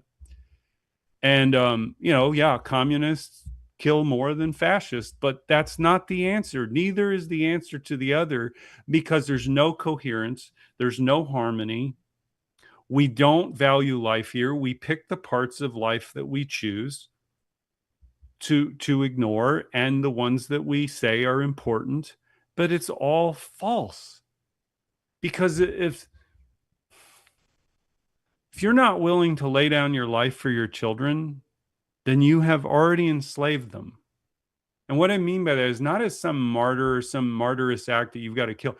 when people have their shootings that happen, you hear the stories of the people that died and all that, but you don't hear the stories, rarely, of the people that dove in front of the bullets to protect their children, instinctively did it without thought. That is God-given, because it takes out the mortality and the fear of death, and it is the value of the life that you love, not yourself, not your own. You're not so selfish, like, well, at least I survived. Of course, most people say, thank God it wasn't me. But these people are not thinking that. In the moment of that level of terror, they act selflessly. And we miss that. We don't honor that. It's a footnote and we move on. Our society is going to experience a collapse of some order, and whether it's controlled demolition or, I really think it all things start within the home. Civil wars start within homes where the children pick the favorite parent. There's already a lot of abuse. There's already a lot of triangulation going on, and it's just exploited further. But what I want to say is that if we don't come together in the way that matters, not in ideas, but in truth of acts that are observable, because the truth requires no belief, because it's self-evident. It's not an idea. It's not an idealistic notion that we live by. It's like, are you in opposite? So we don't have to live in opposition to these people. It's going, if these individuals have been running the show, 8,000 of them, for millennia, several millennia, what does that say about our sentience and our capacity for good when it's been retarded to this level? What would the opposite look like in a world that does not? I mean, you can rid them all of the world, but you're still going to be dealing with the problems here and the traumas that are here. How do we get to become more back to that child, that joyful, beautiful child? It can't be done by force or dictation or telling people this is what you do. This is what. No, it has to be shown and experienced. Then it's real. Jesus, whatever you believe of him, the women and the men that encountered him, that loved him, he was the first safe man that they had ever encountered like that in their life. When you bring in something that is an anomalous occurrence in a person's life, they have to recalibrate. They have to reconsider, what is this? Why is this? I've never seen anything like that before. But it's not in spectacle. It's in truth. It's here. It's felt. When it's felt, there is no argument. The world can argue at you, yell at you, tell you, but it's like, hey, it's not all the facts and the knowledge. It's what I observe. It's my lived experience. And I'm not saying you have to agree with it, but if you experience something that is true in you, then what is that? What is that? That wasn't me giving you a book and saying, hey, read all of this and agree with all of this, and then you can come. No, it's sanctuary. It's like my home. My door is open. It always is here. It's the ever-present truth that is in each one of us that has nothing to do with our knowledge. And I only say it because I've experienced miracles among people that nobody noticed. And I'm not saying I noticed, but I was there to witness it. And I said, oh my God, this is the miracle of life right here. And yet we just pass on by and keep going. And I do believe, though, that there will be a time, I don't know when, 5-10 years from now, maybe less. We're already underway. It's evolutionary that we have to come to this understanding that these attachments to the world outside of us really are not true reflections of who and what we are. They're illusions. And those illusions have to fall, but they can't fall and everybody's going to wake up. Oh, hell no. Yeah, to the terrors of the world. That's where we're at. It's like everybody's waking up to the terrors of the world, and it's making everyone crazy. The only antidote that I know is care. And I take this to heart because I've experienced it in my own life. The few people in my life who gave me care in those moments, the breadcrumbs, kept me going instead of giving up and saying, fuck it. I don't want to do this anymore. I don't want to live in this world anymore. I understand why people don't. I don't blame them. The shit that I've been through, and I'm not anybody, okay? I've heard horror stories way beyond my experience. But I'm sitting here going, there is a universal story here that we haven't told yet. And we are going to come into it, or we're going to perish as a species on this planet. It will come by force if it has to be. But I believe that if we choose to pivot, to turn and pivot to a new future, one that is not known, but yet felt as possible, then reality can change here, far beyond the constructs of whatever they have drawn up for us. Because at the end of the day, they're trying to get their target, and we are a moving target. God is a moving target for them, and they are trying to clamp it down. And I got to say this, I don't think they succeed in this timeline. I really don't. I think they get some of it in because of psychological predispositions of certain people and the fear driving them into a new paradigm that they wouldn't have previously considered. I do believe that, but I don't believe that they get the whole world enslaved, and it's going to be a problem for them going forward. Anyway, I'm going to stop there because I was kind of on my little soapbox there. That's kind of why we have a soapbox, bro. Well, it's your show. No, I mean, you were speaking with complete, clear parrhesia, and I think that's I think the woman who gave you the advice, like, oh, Jesus has a calling for you, like you could have chose not to believe that, but like you definitely got something going on. You got I was thinking like you got your hands on something. I was like, it's grabbing tiger by the tail, and they're trying to like go after you, but you don't, you're being guided through by a higher power, which makes you kind of unassailable. So it's a very interesting situation that the universe has chosen to put you in at this point. And I think it's therapeutic, the solutions and the care that you were pointing out, because if we don't do our best right now to clean this place up and make sure that these things don't go on during our lifetime and that we're not passing them on as our legacy, right? When you said it's been going on, 8,000 years, yeah, it's been going on a long time. What that tells me on the optimist side is, man, 8,000 years and they still haven't stomped out goodness and like all the beauty of like we the people. Yeah, beauty, our goodness, unadulterated, unindoctrinated states. Go ahead.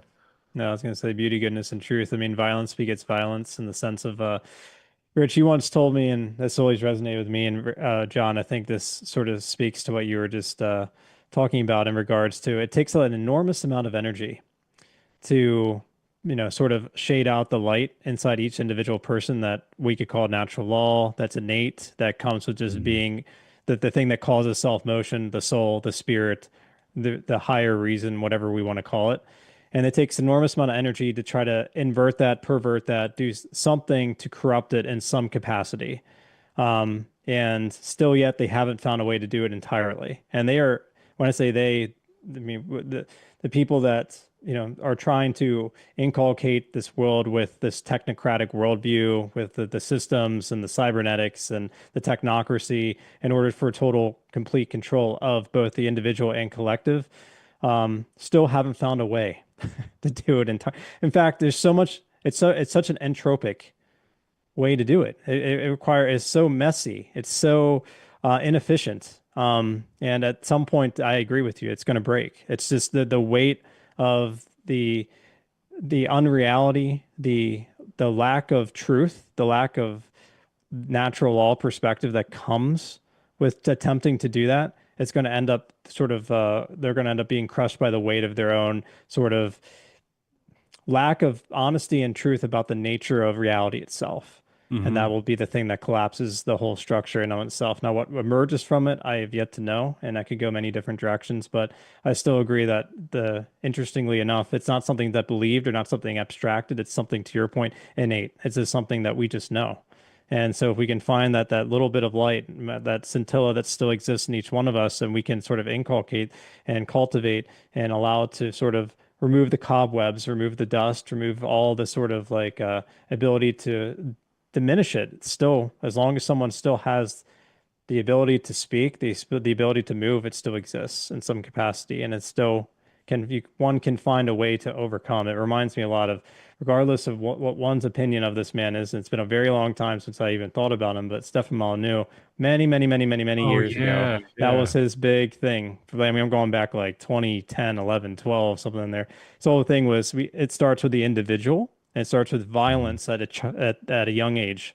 If we don't stop that, because that's just a reflection, then a projection, really, if you want to get in the car young, of society at large down the road. And this, it starts at the home. It starts with the individual, and it starts with what we do to not only ourselves, but then particularly to our children. And at some point, we as individuals have to make the choice to break that line of abuse, to break that line of violence, and say, I'm going to do something different. And that's the agency. That was a big thing I remember in the Amazon too, when I was working with shaman. They would say, like, people forget that they have agency. They literally forget they have choice. And I'm like, yeah, because it's taken so much energy, and that's where the school system, Rich and I, when we interviewed John Taylor Gatto, well, there's a whole system behind trying to take away that idea of choice, trying to take away people from the family, and then obviously now it's beyond just taking away people from the family. It's breaking the family apart from the get-go. But it's just, and then the kids are left unprotected. Exactly. Theo Fleury didn't have a dad in his life either. There's commonalities to these things that are being pointed out. And I wanted to give you one more, because what I could see, John, in the future is, because I'm interested, your character building experience juxtaposed to your Hollywood experience. Now you see there's a problem and there needs to be a solution. And then the question is, how does your past skills play into that? I could see you as being like a central organizer between other people who are specialists and bringing them together for online conferences, traveling around to schools. I want to add this journalist from overseas to your list, because if you don't know who Ben Fellows is, Ben Fellows. His name. Oh, I remember him. Wow, that's an old one. I remember that. Ben Fellows reached out to interview me about a year before he filmed this tape. So he wanted to interview me about my podcast and stuff, and I didn't have time to get back to him. But then later I saw that this video was out there. So it's on Odyssey, and I always just type in Ben Fellows police tape. There used to be 2 pieces. I think this one's a conglomerated. But as you see, that's the Vice Squad from the City of London, like the top, sex criminal busters in London, and Ben Fellows is giving them a very detailed briefing about his work in the young actor in the BBC world in the time of Jimmy Savile type stuff. Yeah. He's very detailed. He talks about celebrities that are household names in a way that's very descriptive. And the police at the end, spoiler alert, hey, we're really glad you called us. We hope you feel better now that you've told. And the police told him, like, we know this goes on. We're not going to do anything about it. It goes way above our pay grade. And, now you probably won't want to tell other people because you've already told us, right? That type of thing. And if he hadn't had a hidden camera in there to film the whole thing, his story would sound crazy. But when you see the cops and how they react, that gives you a little bit more belief about how things actually work. And I just want to say that there's many alignments with what you had articulated about from your experiences. So there's a whole army in the movement. Yeah. There's a whole, Richard, this is my first time really experiencing you and Tony. I did as much research as I possibly could, which was online, but I knew that I always get to know people through these interactions and engagements more. You hit on something, and this is something that's been said to me. What I am very gifted at, I have a whole life outside of film. I've worked for companies and made over, I was going to sound an outrageous claim, but I verifiably made over $800 million for 2 companies in my career. I've had CEOs come up to me and go, why aren't you a millionaire? And I explained to them, it's like my self-worth was shattered. Like even when I succeeded, I didn't think I did enough, or it's real. It's very real. I've overcome a lot of that. But to your point, without any training, formal training, I was able to assemble 7 films from beginning to end, do the financing, marketing, distribution, just learning. I have a high IQ, but not in the traditional sense. But I am excellent at facilitating and organizing small teams of people to execute at a high level, both profitably. That's what people want, but more so the effective skills of each people. I really reach into who they are as people. I don't really care about all their accomplishments and their achievements. I look at what they want out of the experience, and are they coachable, manageable, not dictatorial, but my management style is to live as a servant to the group. When I was producing movies, yes, I was the guy who had to talk and all that, and I did a good job with it, no problem. But the way I would describe it is that the night of the premiere, everybody's in the auditorium, and I'm way up in the back or on the side, just not watching the movie with anybody. I'm experiencing it from afar and enjoying it through the eyes of the other people that are seeing it for the first time. That's where I get my rocks off, really, is watching other people enjoy. And considering the way my life has gone, I've asked Creator to make me a father of something before I go. I don't know what it'll be, but I want to put a few ships out there to see before I leave this place. I'm working in certain fields right now that are in alignment with that. They're not necessarily, they're just beginning.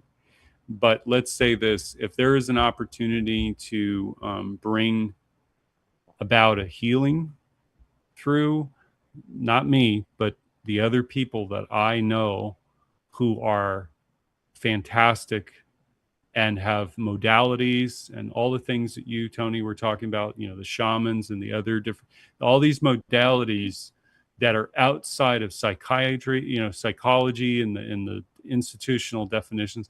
I tell people psychology has really failed us in so many ways, and it was set up that way. And anybody on the stage who claims that they study psychopathy or I'm like, how the hell did you not point out the people that are right in front of you every day? That's a big miss. That's a big effing miss. And I realized that the institution was set up to protect predators and diagnose all of their victims, which, we should really just say what mental health is evil.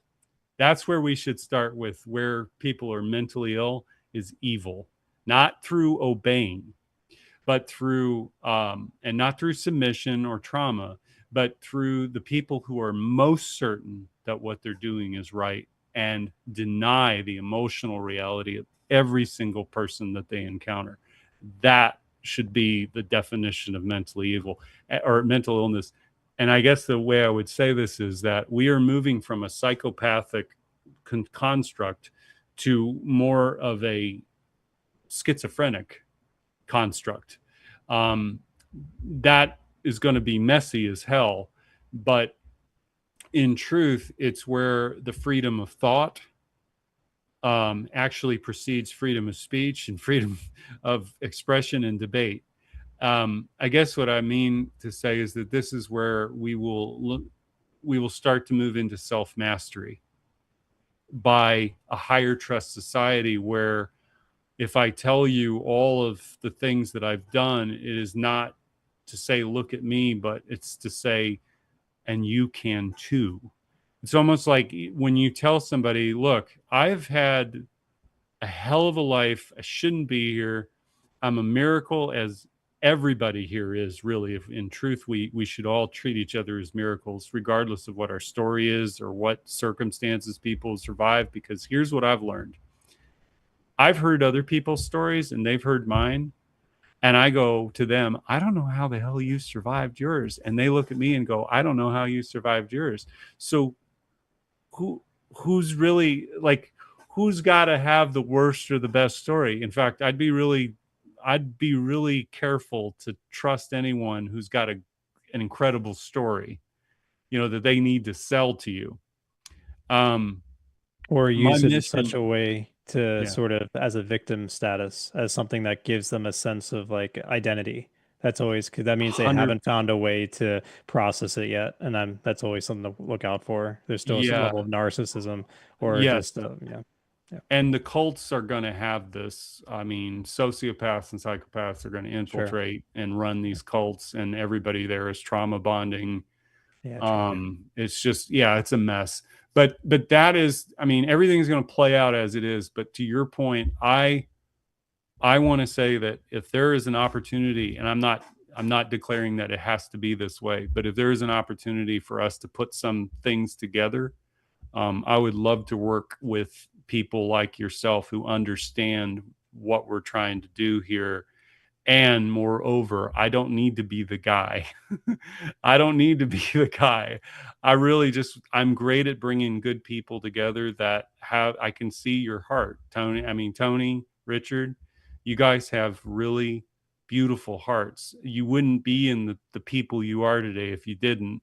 And it's not even what you've been through, it's what you are today, that you've never stopped being that person. You've just been discovering more of who that person truly is. And I feel that we're in a journey. We're in a dark night of the soul, a journey into night here.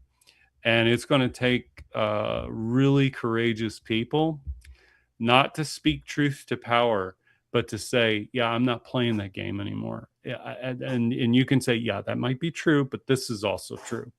This is also true. I don't measure myself and take my cues from evil people anymore. I'm going to do my own thing over here. And it may be very small in the beginning, but I do believe in the principle of the 100th monkey, that in the quantum reality that we live in, it will start to show up in other places because it's coming through. If we're thinking it, it's coming through. If we're believing it's possible, it's coming through, and it will happen. But it's not going to just happen if we sit back and let everybody else take care of it. That's the biggest problem that we have to break: our codependency on authority, an expert, someone else. It's really like, what can I do? What little can I do here that can contribute in some way, as nothing as I am, and in the significance of how many billions of people. But that's not why I do it. I'm not doing it for the culture. I'm not doing it for the world. I'm doing it because that is who I am, and my lived experience and what I've been through.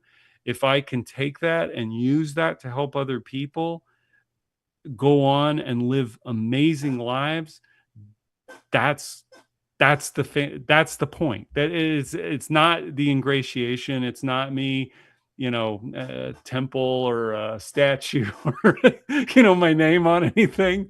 But I see that. I was like, I told one of my friends, I said, this is like, you will never see me while I'm alive put my name on anything for public show. If no somebody gold wants statue of yourself outside the place that you're at. If somebody wants to do that after I'm dead, fine. But when I'm alive, I'm not going to put my name on a tower or a monument or anything. Like, It's the idea of Plato's just man. That was his argument.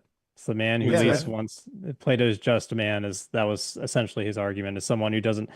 It's not about the recognition. It's not about the naming. It's not about the ego that comes with it. It's about the duty that's necessary in order to help either yourself or society at large, out of an act of self-sacrifice, out of the act of love, really. And he contrasted that, obviously, in the Republic with the tyrant, he actually did a great job of building up as something like beautiful and virtuous, when in fact behind the scenes, like the sort of story of Dorian Gray, this mirror that shows this beautiful person to be very ugly internally. It's sort of like that the tyrant's built up to be this actually beautiful and heroic person, but in fact behind him, his actual intentions, his deeds, his actions tell another story, right? And I think that's that's the importance to recognize, is that that's where a true soul comes out, is like when they're not looking for that internal recognition, but because it's actually something they truly value themselves, because they know that's not something that just betters themselves, it betters people and the world at large by focusing on that which is true and beautiful and natural. I think that's when you're dealing with someone real, and that's and objective. Going to my logic side of my brain, being having taught logic many years in the trivium, that's a big thing you said earlier about it's not something we have to abstract here. It's just something that's seen through behavior. It's something I can actually like objectively experience, and that speaks volumes to my own recognition and my own understanding. So I appreciate it. And your note on the shadow work, Passio just released his seminar from, I guess, last November. He just put it on YouTube I a couple saw weeks that. ago. So it was like I 5 saw- hours, something like that. So that's a good recommendation. I agree with like everything that you were talking about right there. Yeah. It's something that needs to be done.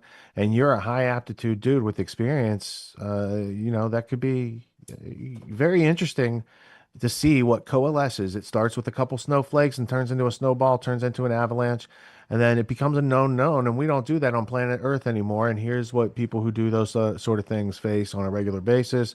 And yeah, I think there's a I lot want of to give cleanup a to do, shout but out. it starts with people like you taking the time to be vulnerable and express like what's actually going on, and let us help like match it up with other facts and people and whistleblowers and build out the context so people can understand. It's not like this isn't an Art Bell entertainment story. These are things really going on to human beings in our world, and I don't think that it's going to stop if we refuse to look at such things or do things about it. Please go ahead. Yeah. I just wanted to give a shout out to somebody who Mark Passio knows. A friend of Mark Passio's is Jay Parker. I don't know if you're familiar with him, SRA survivor. I'm not, but my friend Leah, who's on this call right now in the green room, she's good friends with Jay Parker. Go Okay. ahead. Yeah, Jay is I wear this. He makes these orgonite. He made this for me in 2018. I came to know him. He's one of the greatest men I've ever known and is a soul brother. I want to make an ask for anybody in your audience tonight. If you go to Center Path Radio and make a donation to him, he stuck his neck out for me in more ways than one when I was going through some really tough stuff. And I owe my life to that man. When I say that, I would not be the person I am today, and I would not be here if it weren't for him. So Jay Parker right now is he's not what he used to be physically, although he is getting better, but he's fallen a couple of times this year and broke his sternum. He can't really walk without a walker now.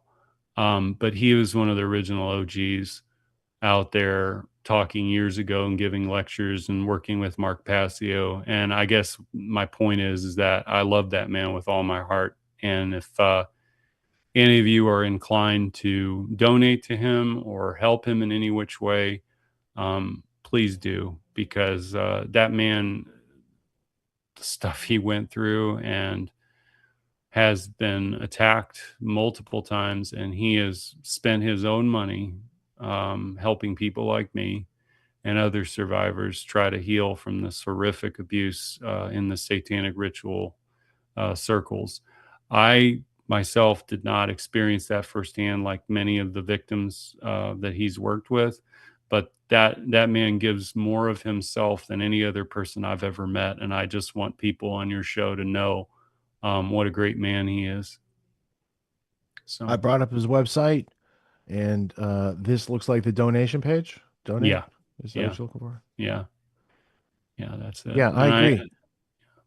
There's a lot of people who have come along, they've done substantial amounts of work, and then they struggle later in life, while a bunch of other people go out and do, take credit for their work while they're not on the scene because they're convalescing. You know what I'm saying? Like that goes on I out know. there. And I saw it go on with John Taylor Gatto and other people over the years. And it happened with Jordan Maxwell. And Jordan Maxwell had a brother that was like he was taken care of back in the day. That anyway, these situations could be rectified if they taught us in school how to, for instance, be entrepreneurs and make our offer to the market in greater enough amounts to make sure we can pay our bills. But when you're up against this type of enemy, sometimes like you just know you need to go do the thing and you'll figure out how to make it work later. And I don't think that we have on our freedom, on the freedom side, the same type of like precipitation of fundage. Like the people on our side actually earn their money as opposed to the people on the other side. They just steal their money and give it to all their favorite cronies. That's the difference. And when people are being taxed out into oblivion and deflation allows you to buy less, all that stuff, it takes away from the natural immune system of freedom, and it's on purpose. So I see as soon as we notice that, we got to start making plans and taking actions and having meetings and raising funds and doing the things to make freedom still a thing.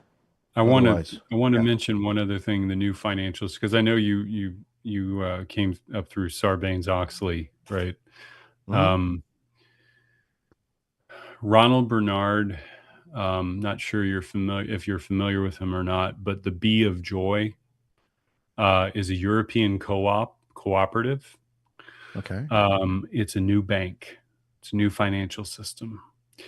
It's in its infancy, but they've been working on it for years. Ronald came from the inside. He was up at the very highest levels where they were dumping fake currencies and starting wars, currency wars, and all that kind of stuff. He's a remarkable person. He was the inspiration for A Child's Voice.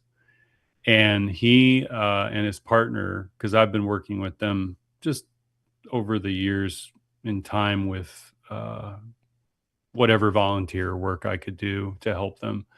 But they are now a cooperative in the European Union, and they're going to, when they go live, they're going to be in over 200 countries.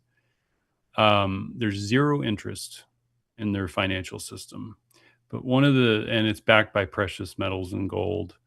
And they have their own currency, a URA. But the main thing that I was going to tell you that's very different is they're going to have cooperatives for the shareholders of the bank to gather their resources and funds together to fund initiatives globally in localities all over the world with free energy, clean drinking water, all the things that we talk about are needed. Their bank is going to have millions of members by the time this is all done. Of course, the powers out there are seeing what they're doing and they're trying to stop them. But I would say this juncture and into next year, it is going to be online. And if people want to know where we need to go, we need a new financial system altogether. Outside, in the beginning, it's going to operate as a bridge away from the old system. So there will still be some parallels. But once it's online and going and it has its membership and the cooperatives going, it's going to generate wealth. And that's something that I at least wanted to tell you, Richard, that if you keep that on your radar for when the time is right, that people will need to put their money there, but they'll be able to make wealth from their money. Online marketplace of ideas and sourcing and procuring people all over the world who want to do good in the world but need the resources and the funds to do it. You'll be able to direct that and be a custodian of it and oversee it to its full fruition. And then from there, it could possibly be a blueprint that you would roll out everywhere. But I'm of the mind that the entrepreneurial aspects of our reality have to be that we have to become dreamers again. And if you dream, you're an artist. I believe that. If you have a dream, any kind of dream, not at night, but any dream that you dream, you are an artist by default and a creator. And that is what an entrepreneur is. It's a person who sees something, feels something that doesn't necessarily make total sense, but knows is needed. And it's just a matter of taking the time and making the steps to make that possible. Everything takes time here. Nothing good ever comes quick and easy or cheap. So you've got to look at the way in which extends from your heart's feeling and your mind being motivated by that to say, okay, I know what's false about this place, but now what's true? And the truth is what will set us free, but it is in all the ways that truth is expressed here that has been inverted. And I say that the world is just set up to be upside down and backwards. And what we have to do is not put it necessarily right side up, but just get out from underneath it and go, here, just here. This is it. It doesn't have to be complicated. It really doesn't have to be complicated. People want to have life and enjoy a quality of life that is sustainable.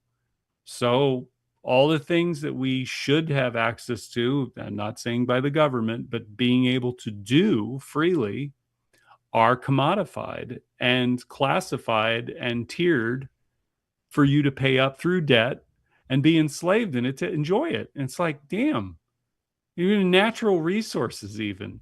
These are things that God afforded us and gave us domain over to you say rule, but to have custody of. And we've given it all away. And all I'm saying is just take it back by creating your own life and share that with other people. And it will be shown to others that it can be done. And once that happens, more people will do it. Look, God gave it to BlackRock, bro. It says it in Genesis.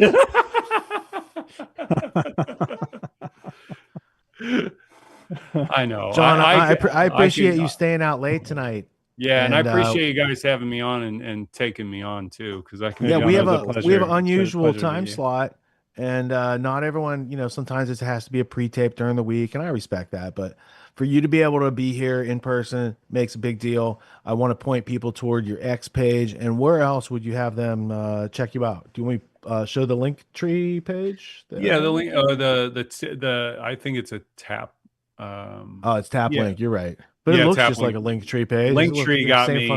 Yeah, Linktree got me banned real fast. I was one of the early ones that got banned. But yeah, I mean, you can find me Telegram. Actually, the Telegram one, I post most of my writings there. Pilled.net. That's a free speech platform. If you guys. I know the owner of that, Matthew.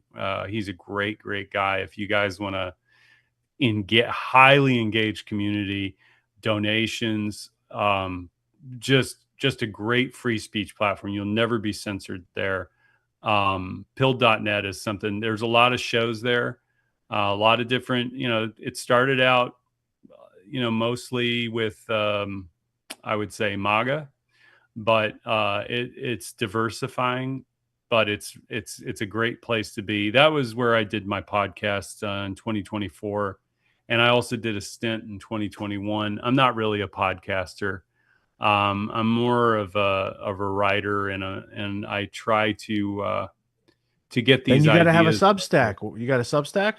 I do have a Substack. I just don't use it yet, but I'm gonna. That's all right, but you know that you're a writer, and that's where you're supposed to put your work eventually, right? I know. Yeah. I've got a couple of places that I put my writing, but I'm trying to do less on social media these days and really focus on it's not to say I'm any different than anybody else out there. I just don't have the luxury of time anymore like I used to when I was a single guy. So I've got a duty every day, and it's good. But if you guys want to find me on any of those platforms, I'll be happy to connect with you, and I'll be happy to talk to anybody that would like to communicate. Well, I know I have some autonomy graduates who have experience in these areas, and they're probably going to want to reach out to you. So do you have DMs on Twitter? Where's the best place? Yeah. Like, do you have an email address, like info that people send to, or what? If you really want to email me directly, you can do it at johnpaulrice@gmail.com. I get most of my emails there, and I'll be happy to read them and respond to them as I can. I don't have a site anymore. I left my production company. I divorced myself from my producing partner. So I'm more just kind of out there as a guy now. For not a now, film. you're not a film. pivoting in between projects. I don't think it'll take long before you start saying, "Oh, we need a call to action in the website, and people are coming here to see the thing or come to the event."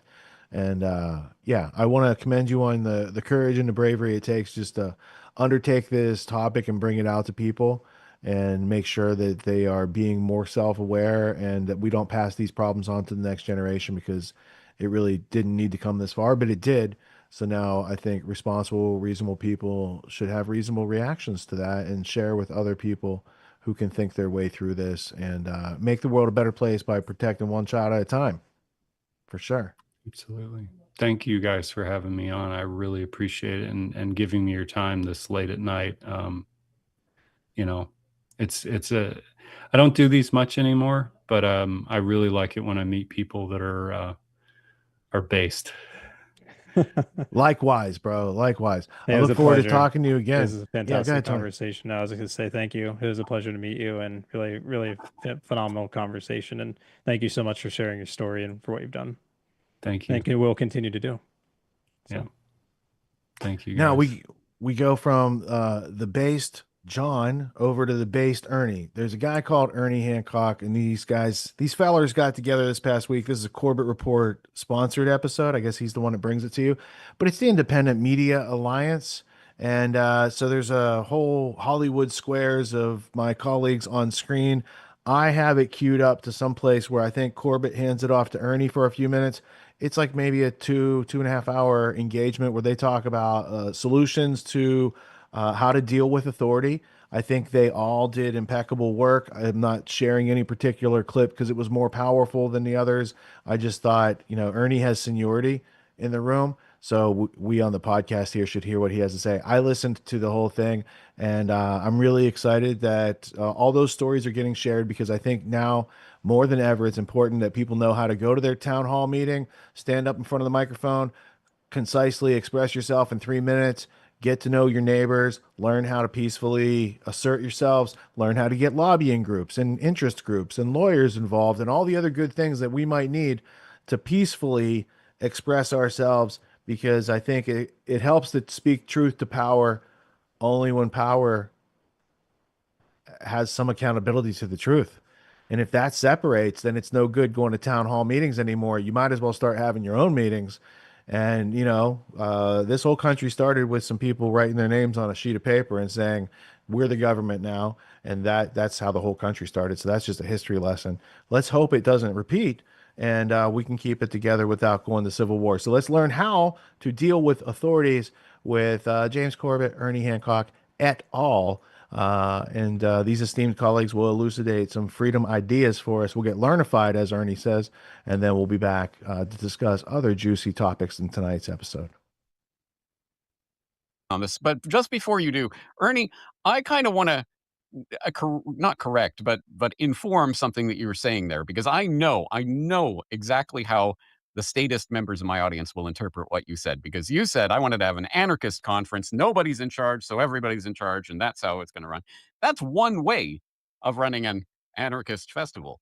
But if I'm running an anarchist festival, it's going to be my rules. I'm going to set the ground rules ahead of time. I'm going to run it. I'm going to decide what the security is and how it works. I'm going to enforce that. And everyone else will be able to voluntarily choose to come to my anarchist festival or not. That is the anarchy.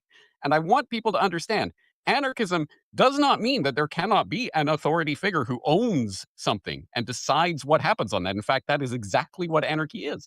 And if you are the anarchist leader that says, this is the anarchist festival where nobody's in charge and anybody can do anything, that's fine. That's the way you are running your anarchist festival. But there is a choice to be made, and you get to choose how to enforce that. And I want people to understand that. I need to add to that so that it answers that very question. Because it was in the national forest, you couldn't claim ownership, and that was part of the problem. One of the guys that did the first big rave was Native American, and the guys we had to have a town hall meeting. They come to Ernie, I go, hey man, I didn't get elected sheriff. You ain't paying me. I don't know what the hell you're talking about. So we had, a community meeting and so on. And it was interesting. I go, well, he's Native American. He's got more right to this than you do. Shut up. White boy. So this is like, but what happened was they have the Mid-Continent Freedom Festival, MidFest, which is done by Mike Swatek. He was very inspired by coming to Jackalope, and he goes, wow, you can just do this? Well, he saw the exact same thing that you brought up, James. And he goes, you know, we have to have it at a private campground. Somebody's ultimately the owner and in charge.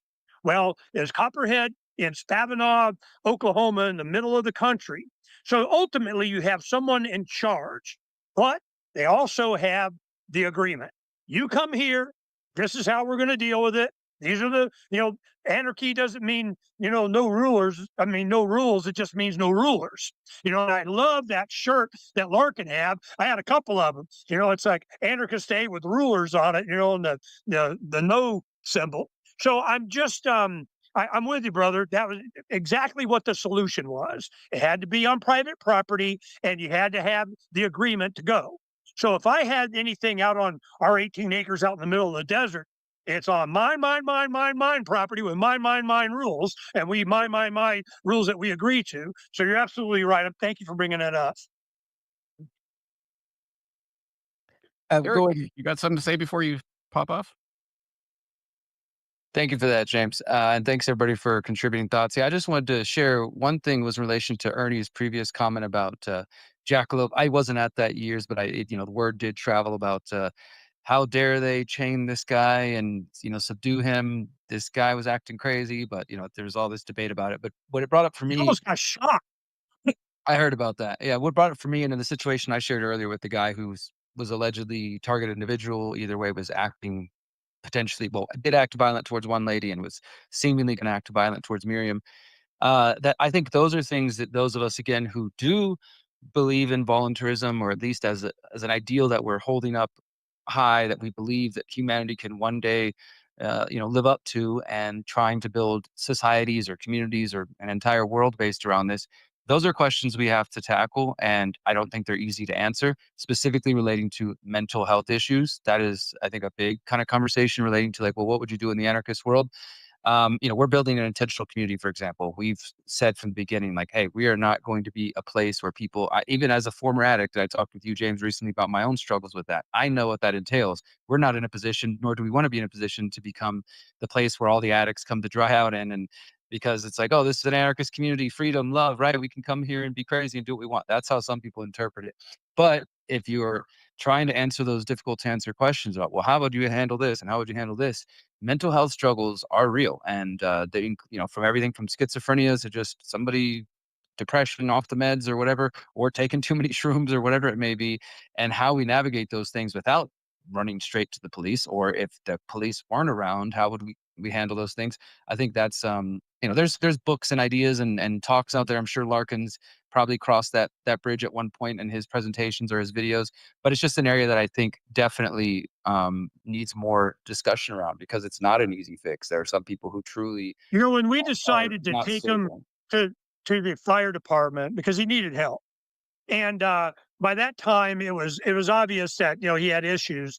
A lot of the people left. You involved the man, we're gone. I understand. That was one thing. They go, yeah, here comes the man. And since then, it's kind of been the man's been involved. And the solution is what James pointed out: MidFest Freedom Festival, private property, rules without rulers kind of thing. And that's what I learned from it. One last thing, Ernie, thank you for the advice, which I think was so prescient and simple. If you don't want to get divorced, just marry well. I love that. All right, guys, I'll see y'all later. Well, I'll add to it just, and the thought that I was tooling around is just larger, kind of back to the original question, is what's interesting to me is that it seems that everybody, even with different perspectives, seems to acknowledge that at some level it seems not, maybe not likely, but it's common that you may end up doing that anyway, because of necessity or whatever. And so it's just interesting to think about that overlap with the human point, which I like. These are real people. I mean, we talk about this in the context of transition or revolution. It's always the enforcement arm that changes. That's usually rather the kind of switch that guides, the breaking point rather. And so if we see it that way, back to the original question which was kind of really, the state using this, going to the state to solve the problem the state created. And so it's interesting to think about that it seems that there are examples where you do so. But so the question is back to the point Larkin made to the cop, well, it's a person, right? So if he's wearing the badge or not seems to be the difference in that conversation, right? So if you just go to a guy stand next to you and say, "Hey, help me with this guy's being violent," but if the guy happens to be a cop, that suddenly changes the calculus there. Like, is this an authority figure? It's an interesting way to think about it because, like, hypothetically, if I see he's a cop, but instead I'm just like, I'm not asking you because you're a cop. I'm just saying, help me as a person. Does that then mean you're still petitioning authority to help you? It's an interesting thing there because, I guess I'm just reiterating my larger thought from before is that it's kind of a personal line. It's a personal decision. But it seems that everyone's gravitating towards the idea that these things are causing more problems, at least in this conversation, than not. And so it's about that human line. And I just want to go back to the point about the revolution. It's like if the idea is that we, need some kind of like, even if it is a revolution towards anarchy, it would seem you would need that enforcement arm to sort of at least align with your thought or recognize that and stop enforcing for the state, which would necessitate some level of engagement with that authority. Anyway, it's just interesting, this conversation, because as I said before, I am still learning in this journey about this and because it's not about like trying to adhere to what I think is important, but rather finding out that these things have sort of always aligned with what I feel makes sense. And then, learning from people like Larkin, that is a journey, right? But I just think about that, the human side of it, and back to the original question, involving the state to solve the state problems and how that is even functionally going to lead to anything that will change something. It's funny because, like, people are people. I don't care if you have a badge and if it's your job to be a thug for politicians. But a thing that we do need to keep in mind when calling the cops is I think he's just a guy. He thinks he's this magic agent of this mythical thing called the law. So I'm more like, like, you're going to call a crackhead? Well, yeah, crackheads are above cops on my list of who I would call. But because of the fact that they're likely to be abusive, power happy psychos, that's the main reason I wouldn't call them in a case where somebody actually like needs to be stopped. Somebody's violent or somebody needs help. Just knowing you guy with a badge are more of a danger to the average human being precisely because you don't think you're just a human being. You think you have special rights and you're trained to take control of the situation the moment you show up, which usually makes you a belligerent jerk. And like what a few people here have talked about, the fact that often the person who called them ends up getting victimized or abused or arrested or shot. So even though I view them as a person, I'm sort of extra cautious because they don't view themselves as just a human being bound by the same morality as everybody else, which makes them a dangerous rabid dog, basically. They also have qualified immunity in very many communities where they are above the law. And so they can't be prosecuted. Somebody brought up Johnny Hurley. The police officer that responded to the Johnny Hurley incident shot and killed him, and there were no charges filed against him, even though he acted irresponsibly. He didn't understand what the situation was, and he shot and killed somebody, and absolutely nothing is going to happen to the murderer of Johnny Hurley. If I bring this into an interesting point, and James, feel free to direct this away from it, more like it's interesting to overlap it with like a contentious political point, which is the ICE and Ray Good and Red and was it Reddy? I'm blanking on his last name. The interesting point, though, is that from this conversation, it's completely about statism and authority, and that. But what's interesting is there were people that I see that are in some ways leaning towards or identifying as an anarchist or libertarian who suddenly sided with the state in that situation. And I just want to point out it's interesting to see where principles and integrity will suddenly waver when it comes to like a team or a choice. And it's kind of the same problem. It is exactly the same problem. But it's a different way they view it. And so if you want to go further, I just think it's an interesting overlap. Okay. Yes.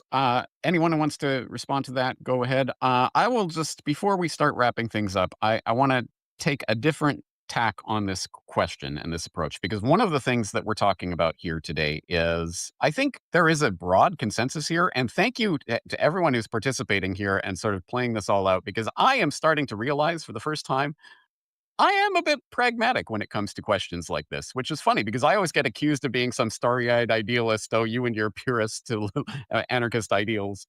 No, actually, I can be quite pragmatic on situations like this precisely because we exist in the world of the presumed authority of the authorities and in the creation of the monopolization of these various services by these groups who are armed thugs who will then take out the aggression on you if you don't go through their system. And as an example, yeah, have I ever called the cops? Yes, in one situation, I had to. It was about a decade ago. My lovely, darling wife somehow managed to hit a car in a parking lot here in Japan, and the owner was nowhere to be found, and no way to directly communicate with them. Leave a note and go away. Uh, Cameras everywhere. In Japan, absolutely, you cannot just drive away from the scene of an accident like that. You will get in trouble with the law if you do that. So we had to, unfortunately, involve a police officer in order to communicate that, facilitate that communication. Go ahead, pause it. Luckily, that was about it, and then we exchanged insurance details. All right. So that clip, like all clips, could be found at grandtheftworld.com in the episode show notes. And you can see it in its entirety. It's quite a conversation. And calling the cops is a thing that sometimes has to go on in reality, either for your safety or for someone else's safety. My wife just had to call the police last week. They were at a homeschool gathering. They were off property someplace else. There were kids inside the house. There were moms inside the house. There were kids outside the house. Somebody parked near in the neighborhood in a black car, all dressed in black with a black mask on up to their eyes, and approached the house and started going through the kids' bags and past other targets of opportunity if you're just the thief. So when you're going in the kids' lunch bags and stuff like that, and yeah, so my wife got in the car, started driving around the neighborhood trying to find them, called the police, and you got to be on the lookout for such things because it's not just on TV that these things happen. But Tony, your thoughts? Yeah, I mean, I think there's always the struggle, and this has been going on for 15, 20 plus years, well, 20, 25 years now. I've been a part of these communities and these ideas and philosophies, is sort of marrying the sort of ideal with the practical, and also sort of like getting lost into the idealizations or the abstractions of the ideal in regards to what we hope humanity will one day achieve. A famous Ron Paul statement about, hundreds or thousands of years from now, we hope humanity will be able to achieve a state or a situation where they don't need a state anymore, but it's going to take many iterations of struggle internally, individually, and collectively to get to that stage, to get to that point. And right now, we have, instantiated a concept called law. And we tried to build up an institution that allows for that law to be in some way enforced. The original intention of a lot of the law that has been built up since even prior to, but certainly after the Magna Carta, which really had to do with the lords and the barons and that owned property from the lords, and try to mediate that sort of those property disputes, is like the emergence of common law and tort law, and these ideas of really individuating the law to individual ownership and individual rights that then honestly manifested itself in the greatest political philosophic achievement, I think, with the American Constitution. So I think we have to be careful with the ideal, but then the practical and the reality. Like the reality is, it's as imperfect as it is with the law. There's institutions and there are many people.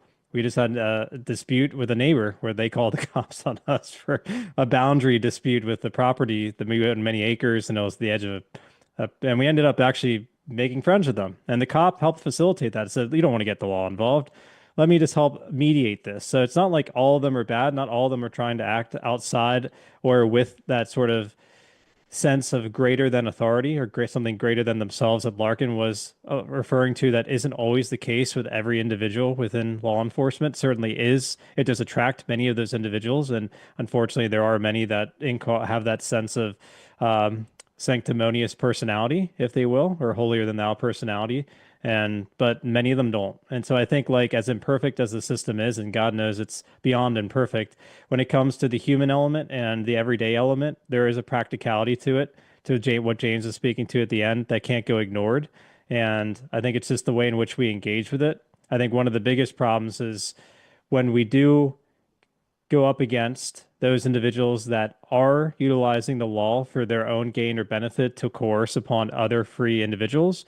It's about knowing your rights. I like to watch videos of lawyers that break down interactions with individuals and cops that clearly are trying to coerce those individuals. It's a great learning lesson to understand you have a lot of rights. and the cops oftentimes overstep their bounds. So one of the big problems of civics and the lack of civic education for young people to understand what rights they have and how much you can actually utilize those rights today, as it currently exists, at least in America, to go against those authorities. America is one of the few places left where, at least on individual basis, you can really utilize those individual rights as long as you understand your state law, your local laws, and certainly the federal law. That's once you get to that game, you're in a lot of trouble. So, but certainly state and local, there's ways in which you can still exercise your rights if you understand it, and many different types of disputes. Now, granted, it's become convoluted, it's difficult, but I don't think it's beyond the pale and something that we all should be engaged with in some capacity, because no matter what, contingency happens in this life.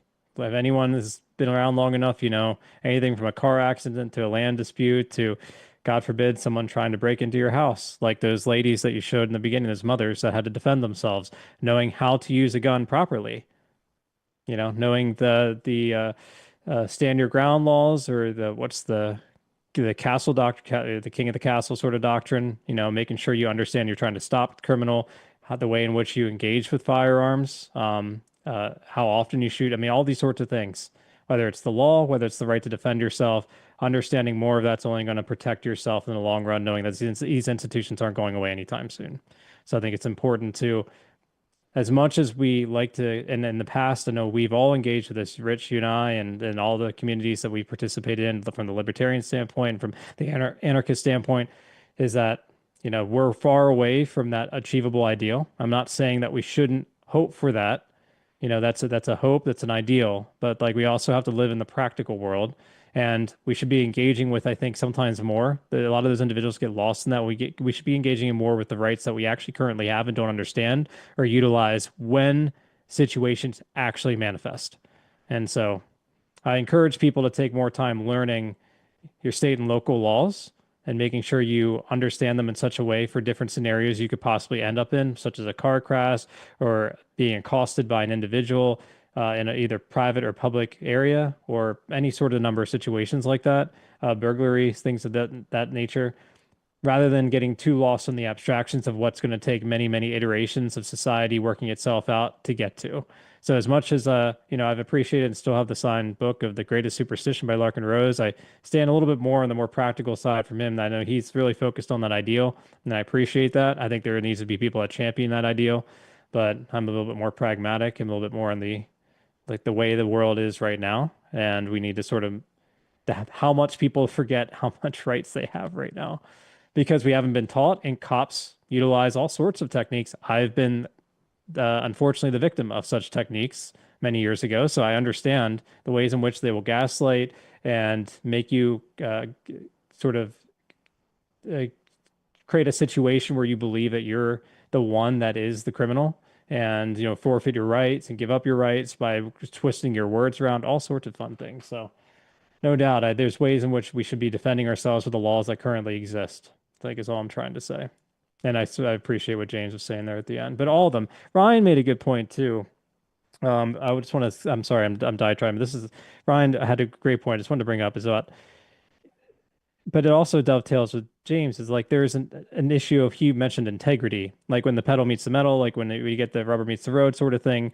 You know, you have people talking the lofty ideals, but then they'll fall back on statist situations. Well, I think that's context dependent. Like, does that mean Lisa fell back on status issues because she called someone that has the right to be able to track down an individual that is knowingly doing something? Like, we have to be very careful how we, like, he's not necessarily wrong. Like, we've seen, I think, a lot in the MAGA movement that got sort of, what's the word, but sort of illusioned, you know, had the sort of magic spell cast upon them from the what happened with Trump and the supposed assassination attempt, and then the rallying that happened around him. And now we see how he's 180'd everything that he said pretty much throughout the campaign trail.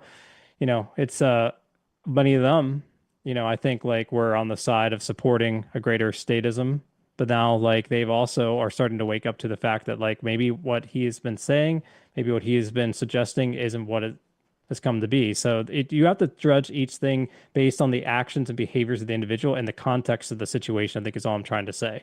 If the behaviors change and the context changes, then perhaps, you know, we that there is an issue of integrity, but sometimes there isn't. And that's where we have to be very particular in how we judge these situations. Larkin did point out during that conversation that when you're calling the cop as an agent of legitimate rights that you have already, and that person's just going to do it so that you don't, do it yourself, that's a legitimate use of police. So that, Okay. like I said, it's a nuanced That's and perfect. fascinating conversation, and Totally I can't agree do with it Larkin in justice that by case.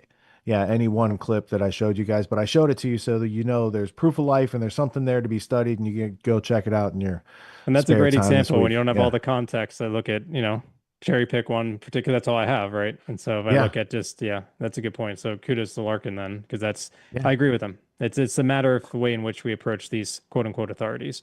Yeah, watching that workout that they did this past week, it's a lot better than doom scrolling. You can actually get educated. And also, if you're a member of Grand Theft World, you could be here right now live in the Zoom meeting where I just dropped this presentation from Michael Badnarik teaching you how to know and defend your rights, called How to Form a Civil Society. So we had just looked that up the other day. We wanted to find it for ourselves. And it's a thing that's out there that we will start emulating, because I think even though he's not here anymore, people still need to know about their rights. And his work is impeccable. But again, he's not here doing it anymore. And we need to know about this stuff a lot more in detail than what we've been told. Hey, rest in That's how peace, we Michael. defend our country. Yeah. Yeah. Truly a Renaissance man for the late 20th century. I mean, that guy was very intelligent in many different areas, but his love for freedom and individual rights and his knowledge of everything from science to the law to philosophy was impeccable. And yeah, he was a true polymath. That he was. A man who walked the walk. In Pulp Fiction, Sam Jackson had a wallet. How do you know which wallet's his? Mine's the one that says "Bad Motherfucker." Bamf, Well, yeah. that's Michael Badnarik's wallet right there. He's the original Bad Motherfucker. The fantastic analogy. Yeah, Yeah. so true. Maybe he wouldn't get it because of the genre of Pulp Fiction, but he's not in this meeting right now. He's It's okay. It's doesn't still have a a, useful he analogy. doesn't have a for speaking role in this meeting. It's true. Fair enough. Now, in this next area, we're going to John Lovell of the Warrior Poet Society. We've featured his work sporadically over the years. This is with everything, why everything feels unaffordable now. It's the conversations about choking the working man. They're trying to choke people out right now. I would take that. I wouldn't say it's an act of war, but it's very unfriendly like, and we might start want to take a notice of what's going on before it becomes more of a thing. Next comes back to Brian at Disturbing Illusion, because he did some excellent work on the data centers this week. This is the second video he did, I believe, in the sequence of how he released. The AI Terminator engine just got a massive green light. This is where outraged locals explode at the data center that's being brought on by Kevin O'Leary from Shark Tanks, who somehow got $1 billion and started taking people in Utah's stuff and reappropriating it because he can. Even though the town council's there, the people in the town are finding out how the town actually runs, and they use the Delphi technique, and they don't need you to agree to nothing anymore. It's been going on a long time, but I think the great noticing is continuing, and we'll check out these Delphi clips. technique is where they want to find the psychopaths so they can promote them. It's a magnet. You think it's like a magnet. us. Oh, yeah. You heard Just about to hire magnet him. schools? Yeah. There's an opposite pole on that magnet they've been using out there, and they attract a lot of people. Yeah, for sure. So we'll get into this. Then we still got to get into like the aliens. We got to get into other stuff that they've done this week, but I got to get these stories on the record because I think they're important to the morale of the people. Before we can solve the problems, we first kind of have to it's like if you're always swatting off the mosquitoes, you don't have time to set up the tent. So we got to put on our mosquito repellent first, and then we can set up the tent. Let's be like that. That's a good metaphor. Colby, over to you. This is John Lovell from the Warrior Poet Society.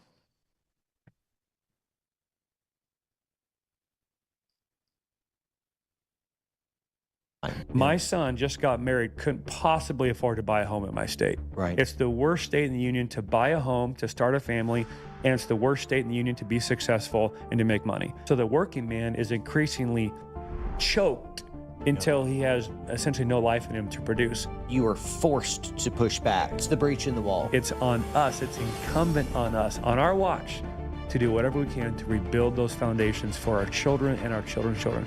Solution to the politician. Men of America, I think the answer to the cultural moment we're in is. I'm at a place, and I think this resonates with a lot of folks that maybe even worse down the line. I just don't really trust almost anyone. Yeah. Now, that's true. And I think that's a real dangerous place to be at. You got to trust someone.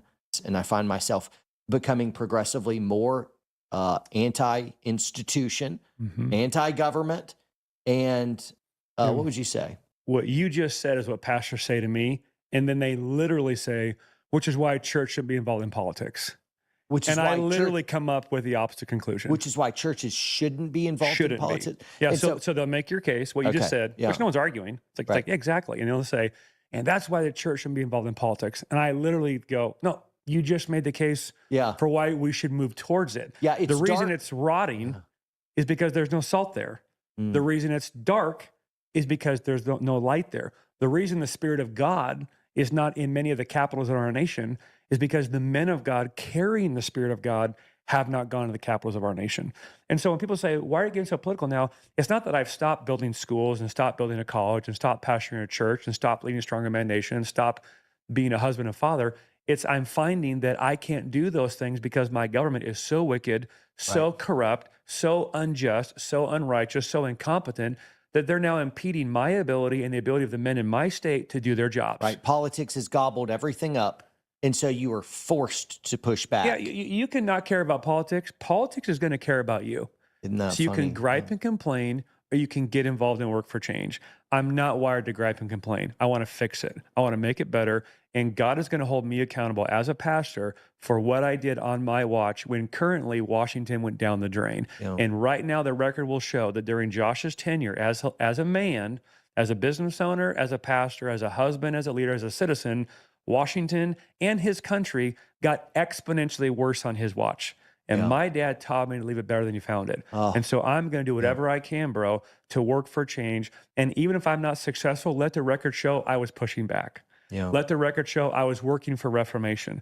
Let the record show I was calling for personal revival and pushing for public change in the public square because of our children. My son just got married, couldn't possibly afford to buy a home in my state. Right. It's the worst state in the union to buy a home, to start a family, and it's the worst state in the union to be successful and to make money. You got red tape everywhere. Bureaucracy everywhere, taxation everywhere. I just looked out the window. Your gas diesel right now is $4.70 in your town. Right. Diesel is $8 in my town. Oh, try farming. No at way. 8. No, so what happens is God, the first commandment of God was to be fruitful, multiply, fill the earth and subdue it.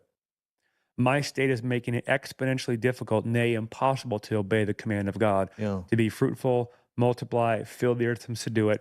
God looked at a strong man and said, that's good for the world, put him in the garden and said, work it. The state, specifically at Washington, looks at the strong man and says, let's tax him for all he's worth. He's bad on the environment. Let's punish him from the time he wakes up to the time he goes to bed to when he dies. 64 different ways that a man gets taxed in my state. You can't survive that. They're leaving by the droves. And what I'm saying is leaving is not a bad option, and I get it. Yeah. But what if we stayed and worked for change? This is our home, and we can have it back. Washington is an incredible state, and I want my children and my children's children to flourish there. And they can't when bad actors get to positions of political power, make ungodly, unconstitutional, unrighteous laws that then oppress and suppress man's ability to be fruitful and multiply. You said something interesting about Washington State, because some people are watching and they'll be like, oh, well, sucks for you. Shouldn't have lived in Washington. Yeah. But you've said something really interesting about your state being a demonic testing ground. Yes. That woke me up. And all of the sudden, apart from just, I deeply love you, your family, Grace City Church, of like, man, y'all are a home away from home. And so I am invested in the state. 2nd Ranger Battalion, my old alma mater. Fort Lewis is out there. And so I care about Washington State. I used to live in Washington State. But other than that, I'm kind of like, hey, dummy, don't live in a overrun state. Right. Sucks for you. And I'm just going to go on with living in Georgia. But you said something that made me care a lot more about Washington. I think everyone tuning in will all of a sudden perk up when you say this and care about Washington State immensely and understand why FreedomCon in Washington is pivotal. Yeah. Well, the invitation goes to every man in the country to come out and be a part of this, because it's a summoning. It's a summoning to statesmanship wherever God has you planted.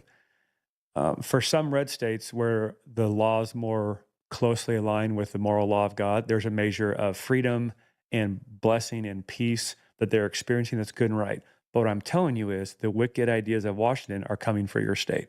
Yeah. Because I believe if you live in a city that's protected by a wall, you may have different neighborhoods in that city, but your collective interest is bound up in that wall holding the bad people out. Yeah. If there's a breach in that wall, it may not be close in proximity to your neighborhood, but you have vested interest in going to that breach to plug that breach so that the bad guys don't come in and then eventually make it to your neighborhood. That's Washington State. Right. I believe Washington State, and I don't have any, this is just a sense I have.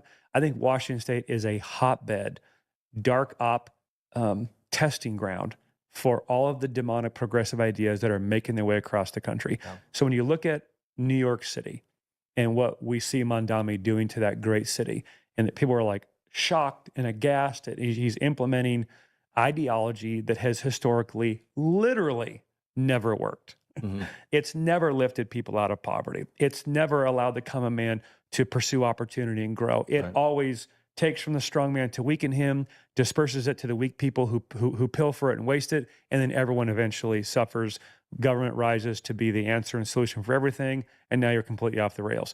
But what I want people to hear is what we see Mondami doing that's ridiculous and insane in New York City, Washington State has been doing at a state level with state resources for 40 years. Yeah. It's the longest held state by a Democrat party in our nation's history. Wow. More than Hawaii, more than Maryland, it's wild. In the judiciary, in the legislature, and in the executive branch. And so what I'm saying is, to the men in the red state, Washington is the entry point. Yeah. That's the breach in the wall. That's of the America. breach in the wall. You had said of even California, which is so lefty, and we all look at California as the left coast. It's a different country. It's crazy, and it all happens there first. And actually, it happened in Washington State first. Everything that's crazy about California happened way before in Washington State. That was the testing ground. We're the woohoo test lab. Wow. Yeah. For all the poison seeping through. So I'm saying, like men of America, rally to Washington and help your brothers who are there fighting to repair the breach in the wall, so that what's happening there and getting birthed there and tested there and beta run there doesn't get to where you're at. So good. Because, and this will be controversial, but the Democrat secular progressive ideology is locust in nature. Yeah. It destroys where it's at, and then it moves on to other fields.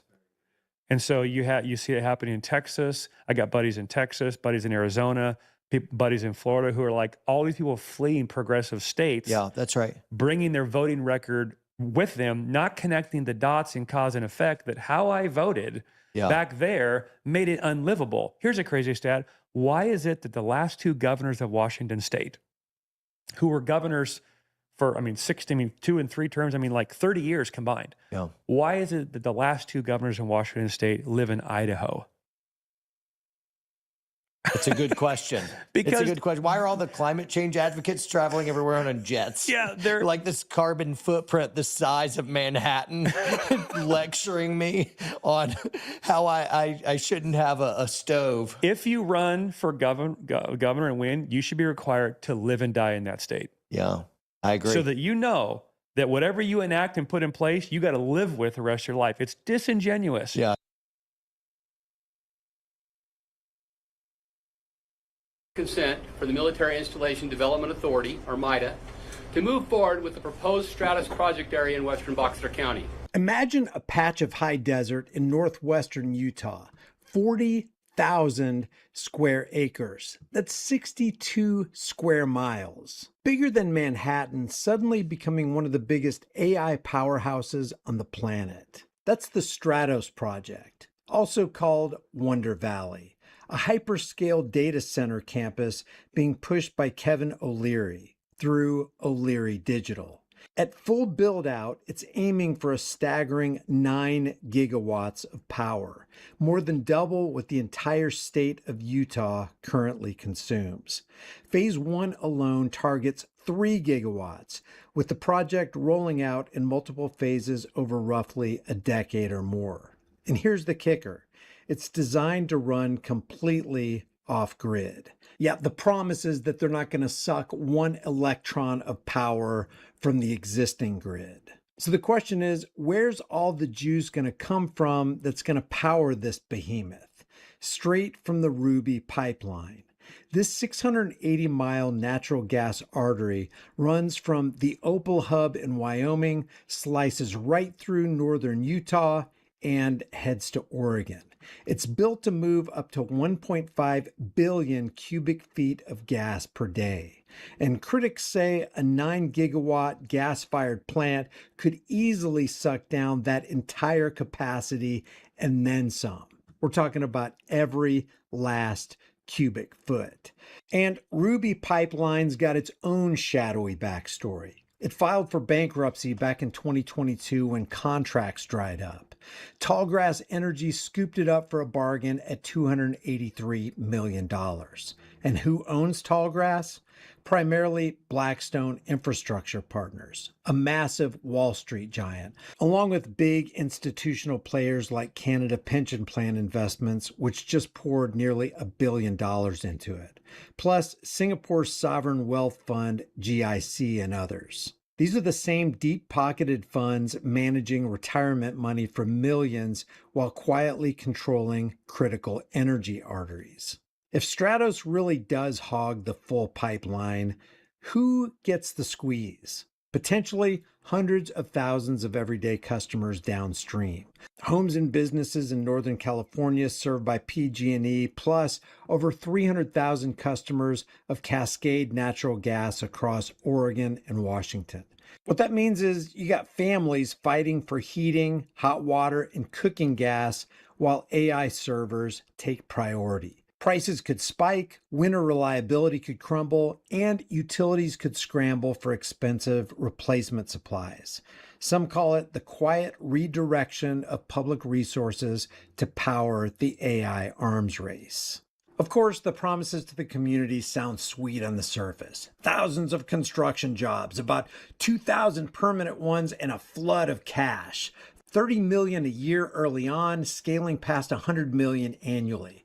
They're using on-site salty water that nobody else wants, they say, a closed-loop cooling system, and they swear it won't hurt the dying Great Salt Lake.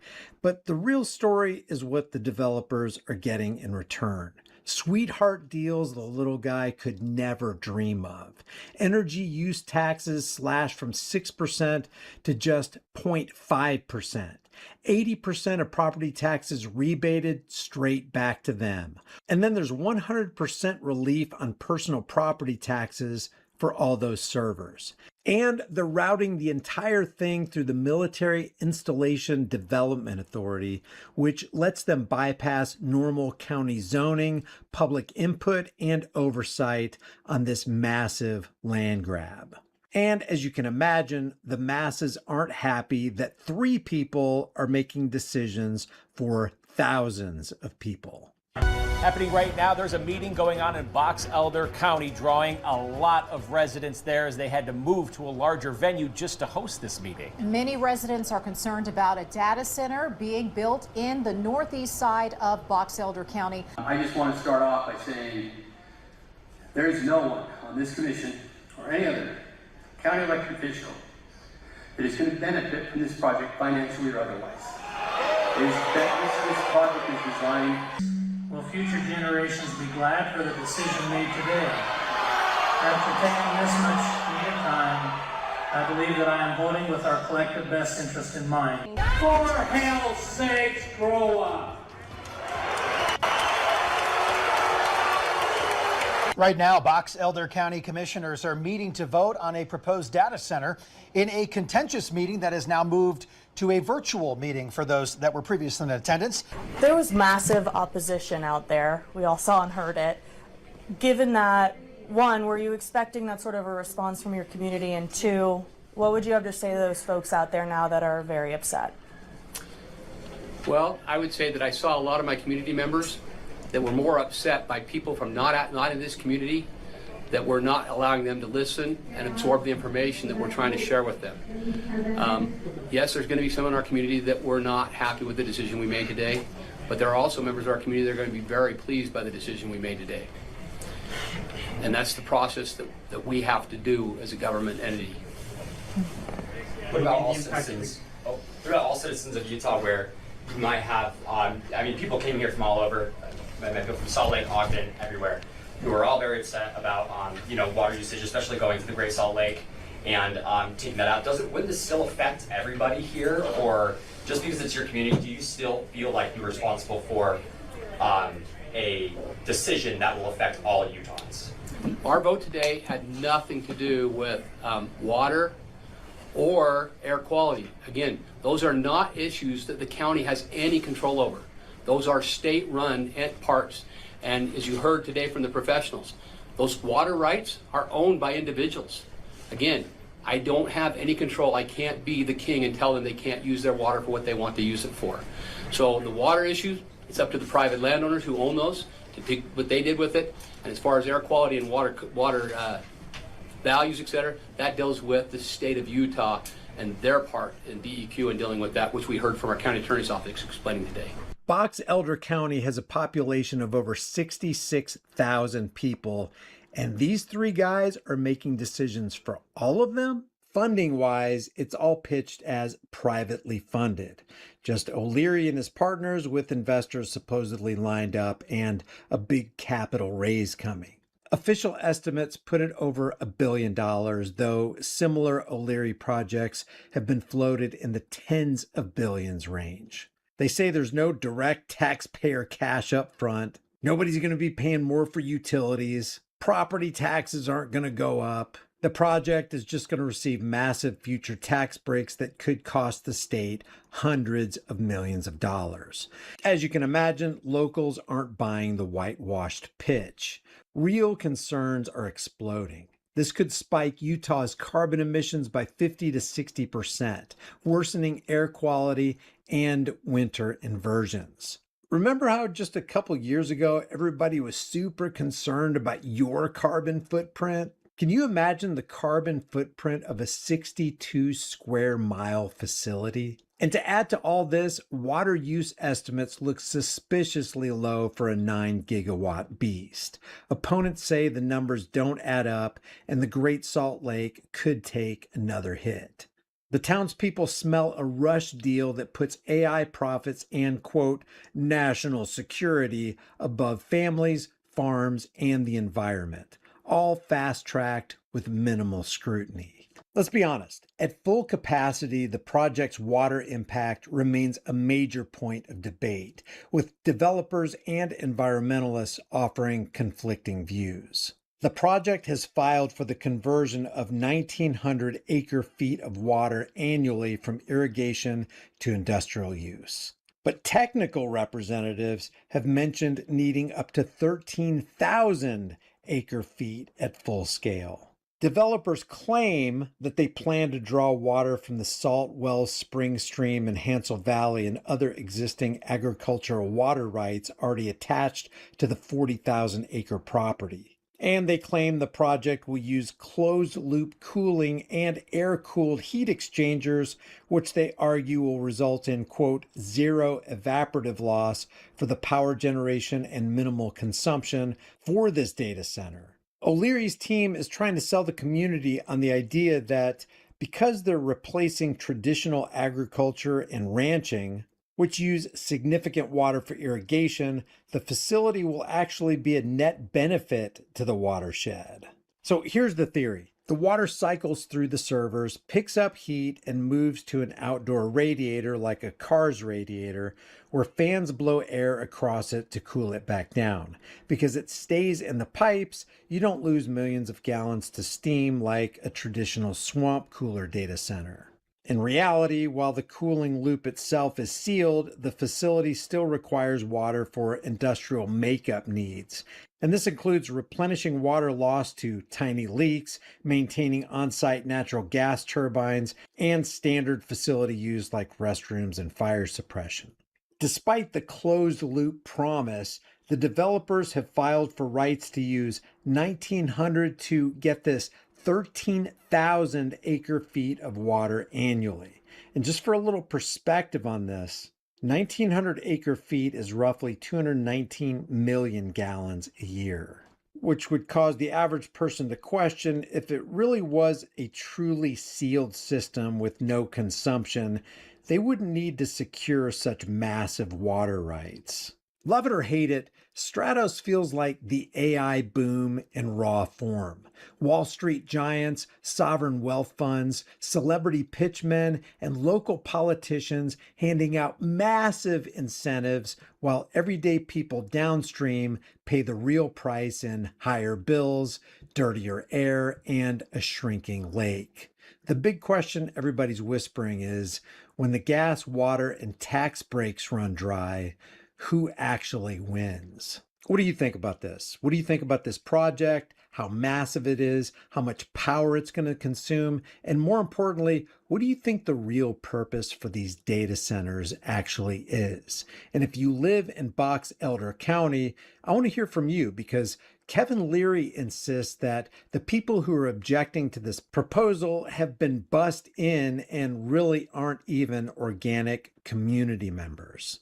We think over 90% of the protesters are actually not people that live in Utah or Box Elder County. They're being bussed in. And so people live in Utah aren't stupid. they see this happening and they realize, why am I letting people from don't even live in my state make decisions for me? And I don't think it's going to work out for them. Please leave your thoughts in the comments below if you like these videos. Take a look at this next one that just appeared on your screen. Like this video. He's Canadian. Yeah, right. I was just going to say that. He's doing the thing. Unintentional irony brought to you by Kevin O'Leary. Oh, man. That's fantastical. I also, since I mentioned the Delphi technique, I thought since this is a show like this, we should look it up. The Delphi method, or the Delphi technique, also known as estimate, talk, estimate, is a structured communication technique or method originally developed as a systematic interactive forecasting method. Yeah, they forecast the future all right by making it happen by taking away your free will. That's what that is. Delphi has been widely used for business forecasting and has certain advantages over other structured forecasting approach, prediction markets. Delphi can be used to help reach expert consensus and develop professional guidelines. That's really the gist there. They find truth by consensus. Tony, do you have any comment on, what type of people find truth by consensus? Anyone? Evildoers, Those that are maybe? usually trying to invent truth rather than observe truth. Yeah. Typically. So they're forecasting not by predicting events, but by saying, here's how we build a data center. Yeah, it's prescriptive rather than descriptive. Yes, that's correct. They use the same thing in the military, Oh yeah, the FBI, the CIA, they use the Delphi tech. When it comes to hiring, yeah, that's a very whitewashed. But when it comes to well, I'm saying they can't afford to wait for terrorism to happen. They need it to happen on a schedule, otherwise their budgets don't get refreshed. Well, it's like in Lucky Larry, right? Names, dates, places, events. I went into some sort of trance, and all of a sudden I could see it all unfold before my eyes. Oh, wise one, teach me your ways. A lot of people still just now catching on to Lucky Larry's. What was the rest of that? Because that started out. There's some whatever. Yeah, it started out as a short, and then the guy made the 12-minute part one, and he's still in the midst making part two. But we featured that whole thing. Yeah, thanks to your recommendation a couple months ago when that came out. Before Jimmy Dore saw it, it was before Jimmy. My ex actually, she's the one who told me about it, and then I alerted you, and I'm like, hey, you gotta check this out. Known unknowns, or unknown unknowns, or whatever it's called. Unknown unknowns, I think is the subtitle, something like that. But anyways, this reminded me of that. It's like, yes, there's certain, they have business plans. They have to maintain their schedule. They have like their project needs to be completed at this date, 2030. Sorry. Yeah.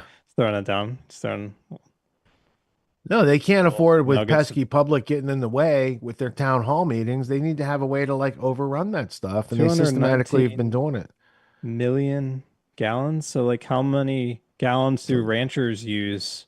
I'm just asking for a friend. All the ranching that goes on in that 62 square miles, whatever it was, that plot of land that's going to be served by a data center that is going to have some sort of perfect closed system loop of utilizing the water without any loss whatsoever. They Sounds almost definitely, when they internalize that 219 million gallons, do they have infinite storage, or do you think maybe the forever chemicals are being exchanged out of those circulation systems?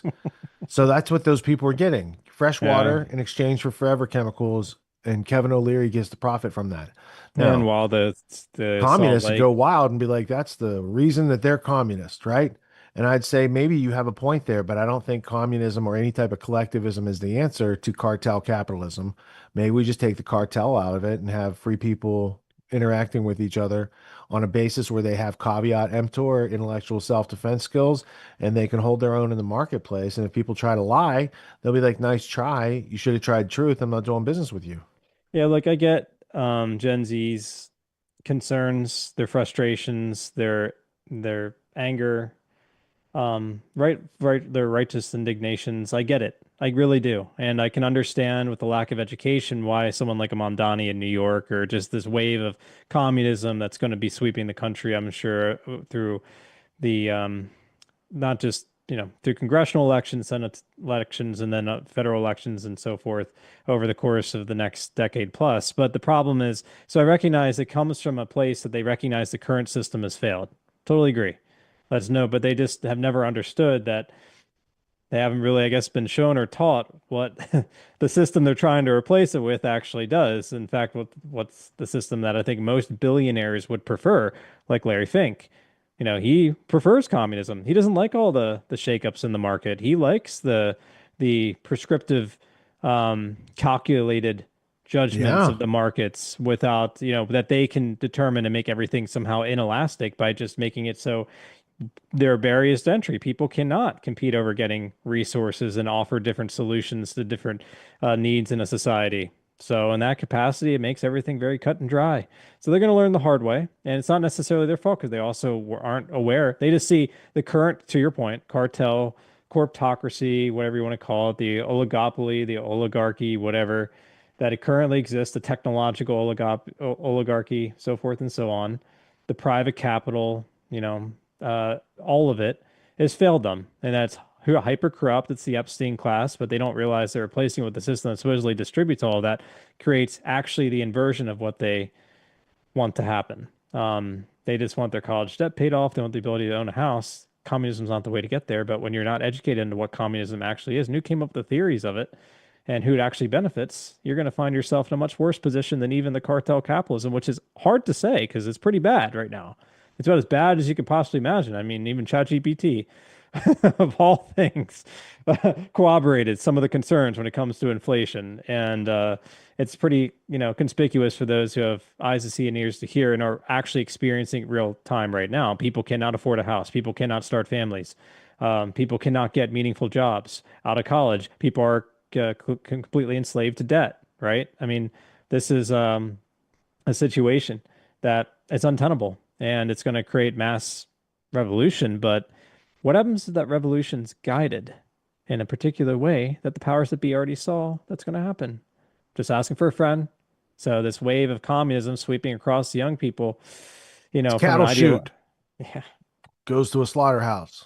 Ugh. See also Gulag Archipelago. You mentioned oligarchy, and there is a Princeton study not too long ago that shows America is an oligarchy. And, if America was so bad, why would they have to make it into an oligarchy? Right? Like, you know what I'm saying? Like, if the Constitution is so weak, why did it take 250 years to get us down on the mat counting to 10? It's taken a long time because it was a structured system. I say if we reintroduce integrity back into the structure, we might be able to stand. 100 years, really 150 years. I mean, you could say after the Civil War, I mean, really took off since then, but really 1913, we all know what happened. So, but I mean, it took about 100, 150 years, 120 years, however you want to define the time, for them to completely weaken the immune system, yeah, to mess with school, mess with our education, to get us schooled so that people are dumbed down and can't recognize wet from dry. yeah, you got it. You got it. A few of those cases. But And people you are had waking some, up, and that's the optimist aspect. Yeah. There was a I time when they would have installed these flock cameras we're about to learn about, and people would have done nothing. They had to turn their head and said, okay. But they've been through COVID, and now they're learning about things that happened 20 years ago, like 9/11. And they're like, wait a minute, there's points emerging in reality that are outside the data set given to me by schooling. What shall I do?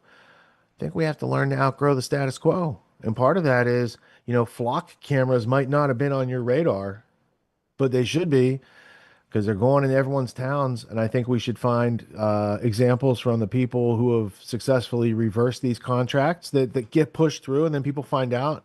So there are ways to resolve it. And there's also hackers out there providing windows of freedom opportunity. So we're going to learn a little bit about that. We're also going to listen to a lawyer who's talked about flock cameras, what your city isn't telling you. Because if you arm yourself as an individual with these types of facts and start letting the others know, it doesn't take a whole lot of people to show up and start getting, rescind the amendment they just passed and all these sort of things. You can start using the system more effectively in your own self-defense, because the other side's only going to use it for offense. So you need to learn these things. So we're going to include that. This is a lot of news from this past week. There's a group of guys we're going to see. Let's see. I'll go in order instead of reverse order, making you do mental math.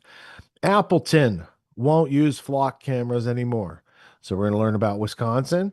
That's geography lesson. The device that beats AI cameras from Curiosity Corner. Ooh, new gadgets to buy for loved ones who might be technically savvy and set them up for you. Ben Jordan, we hacked we hacked flock safety cameras in under 30 seconds. So they hacked 80,000 police cameras in a few seconds, and they're all over the place and they're not secure, and people are watching. They're stalking, they're specking out groups of people that they might want to steal, right? There's a whole bunch of other uses along with the data of yours that's being sold, the track trace database, Jason Burma's trademark society that they have built out there, and it's sold as safety. So again, if you as a human being aren't in the need position to be kept safe by the authority or government, and you're like, no, I'm all set because I'm not looking for safety. I want someone to safeguard my rights. But for a government to keep you safe, no, you safeguard my rights. I use my rights to keep myself and my family and my community safe. That's how it works. It goes from God to me to we the people who created Congress in the first place, who make laws in this country. There's an order of operations, and you can never crawl higher on the rope that's suspended by the ceiling. You can't go above the ceiling because that's the origin where you get your power from in the first place. So interesting times are abounding, between the utopian idealism of the most dangerous superstition down to the nitty gritty. How do you actually assert your rights in a peaceful way using logic, reason, rationality, and compelling arguments that enlist others to your endeavor? Be bold, and mighty forces will come to your aid, as Goethe said. All right, without further ado, let's learn how to get the flock out of these cameras and make sure they're not tracking you through the rest of your life and your children's lives. Let's go to WFRV Local 5 in Appleton, Wisconsin for the first story, and then we'll get the rest along the way. Thank you, Colby, for press and play. Appleton is getting rid of its flock safety cameras. These cameras read license plates, which can help police locate criminals. But opponents of this technology say these cameras violate people's privacy rights. Local 5's Paul Stino has more. Big news coming out of Appleton City Hall Wednesday afternoon. A press release from the mayor's office announcing that the city has begun the process of ending its use of flock safety technology. Did you give the police department forewarning that you were gonna do this? This decision was made in consultation with the chief of police. Flock cameras read license plates on vehicles, and police use this information to solve crimes and locate missing people. However, opponents of the technology say it's a privacy violation. The Appleton Police Department has 20 flock cameras scattered around the city. Appleton police officials say the cameras do not have facial recognition capabilities and that they never use the cameras for immigration enforcement. However, the Appleton Police Department can and does share the data with neighboring law enforcement agencies, and that's where the mayor says he sees a problem. We believe in the integrity of our system as a city to responsibly use this tool. However, we have no control or influence over how other customers who have access to this data are using it. Mayor Woodford says they are evaluating the current terms of the contract and will also determine if they need a council vote to terminate it. Wednesday evening, Alder Nate Wolf also introducing a resolution to end the city's contract with Flock. The mayor referring the resolution back to his office. I'm simply against mass surveillance. I think that we should live in a society where we're more free. I think the police department did just fine before Flock, and I think that they'll continue to do a great job after Flock. In Appleton, Paul Steno, Local 5 News. Thank you, Paul. Now, we did reach out to the company Flock Safety for comment. However, we did not hear back.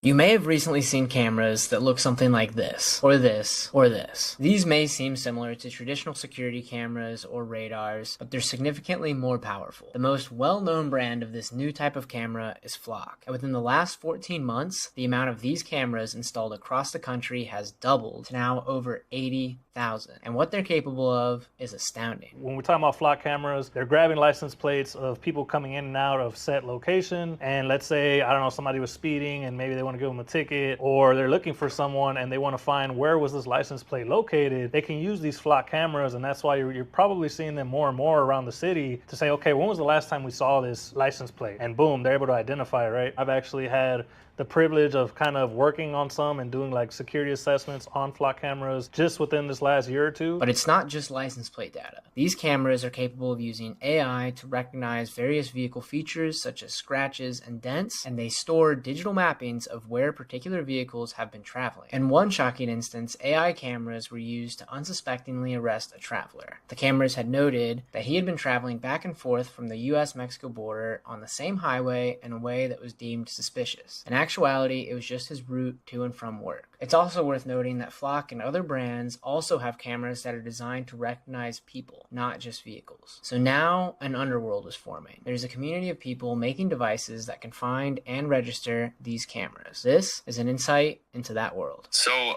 a while back, I was looking around online and I found a Tindy shop that was run by a guy named Colonel Panic. And he was selling these small devices as well as a few other things. And what it does is it alerts on a Bluetooth MAC address, so it can detect Flock cameras. So he has a big data set of known OUIs or MAC addresses for Flock cameras. So Flock cameras, the batteries in particular, have a specific known Bluetooth MAC address, as well as known Wi-Fi access points that it, during the setup process, that it will put off. So if you know those, you can scan for them, and that's exactly what he did. Was he put that into a firmware, and you could essentially drive around with this device, and it would tell you you were within range of a Flock camera.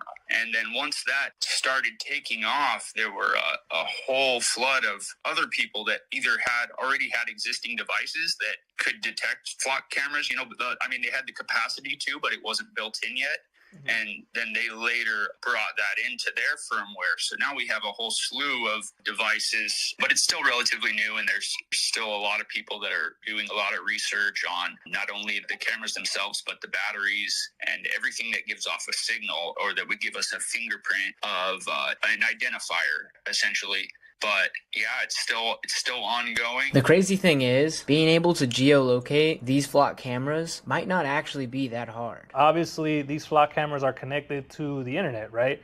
And most times than not, they're by themselves, solar panel devices, so they probably have like a 5G connection that has a public IP, which is the key point. And so with that public IP, attackers, people, red teamers, penetration testers, hackers, they're able to use tools that are called like Shodan and Census. I don't know if you've heard of those. So I'll pick on Shodan because I've used Shodan. When you use Shodan, it's basically an open source intelligence system that is able to scan the entire public internet. So each device has what's called a user agent, and basically that's just like a name for that device. So these flock cameras, they all have a user agent, right? Now what that user agent is can be different, but at some point it'll say camera or flock or whatever the brand name is, it'll have it in that user agent. And so when they're scanning the network, scanning the whole internet, they're able to pick up those user agents and locate them because of their public IP, which can be geolocated using open source intelligence tools. But it all starts from using something like Shodan to scan the entire internet. And that's how they're able to identify kind of those cameras all over the place. So once you start getting into the world of hacking, you'll find that people's motivations can vary greatly. And it's going to vary from cybersecurity professionals all the way to malicious actors. But I think the majority of the people that are making these type of devices are more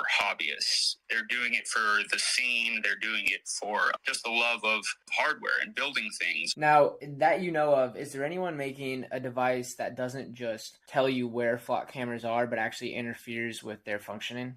That's a hard one to speak on, but I do know that there were some people that were intentionally interfering with its cellular connection that would kind of force it back to using older, more vulnerable ways of communicating. But I don't know anyone intentionally or publicly making devices that will interfere with them, because that they wouldn't be bragging about it. Let's put it that way. I mean, these things are run by law enforcement, so you would be intentionally interfering with law enforcement. And for some people, that might be exactly what they want to do. Malicious hackers with access to something like flock cameras can do a tremendous amount of damage. All these flock cameras around, you don't think hackers can get into those and kind of see where everybody's at? And now if they want to stalk somebody, be able to find them or be able to grab that data and use it for their own good, right? But imagine I compromise one of the flock cameras, and now I have access to that database, and I'm able to move laterally into the government. It can get real dangerous because of one IoT camera that we kind of just set and forgot about. People think, oh, nobody's gonna touch my camera. Why would they mess with my camera or my company as a whole? But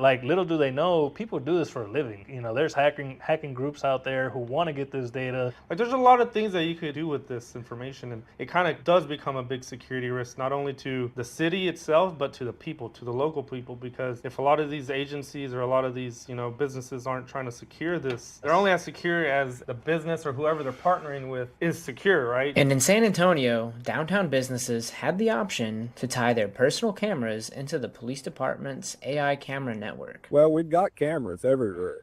And so, yes, we could certainly hop into the system, and we'd be happy to do anything that would help. Most people would agree that measures to prevent crime are good, but overall, these cameras have been wildly unpopular for both security reasons and privacy concerns. For instance, typically, police would need a warrant to monitor your location. With these cameras, they don't. There's a big movement right now of cities that are having flock cameras kicked out. People go to the city council and say, hey, we don't want this. We don't want to pay for this. We don't want our tax dollars going to this Orwellian dystopian government overreach, and we don't want these cameras. I know that they partnered there for a while with Ring, and they wanted every Ring camera to also be brought into their flock security so that police would not have to subpoena Ring anymore to get video footage. They could just look at your front door camera whenever they wanted. And it was happening. Well, Ring did a Super Bowl commercial. They used a lost dog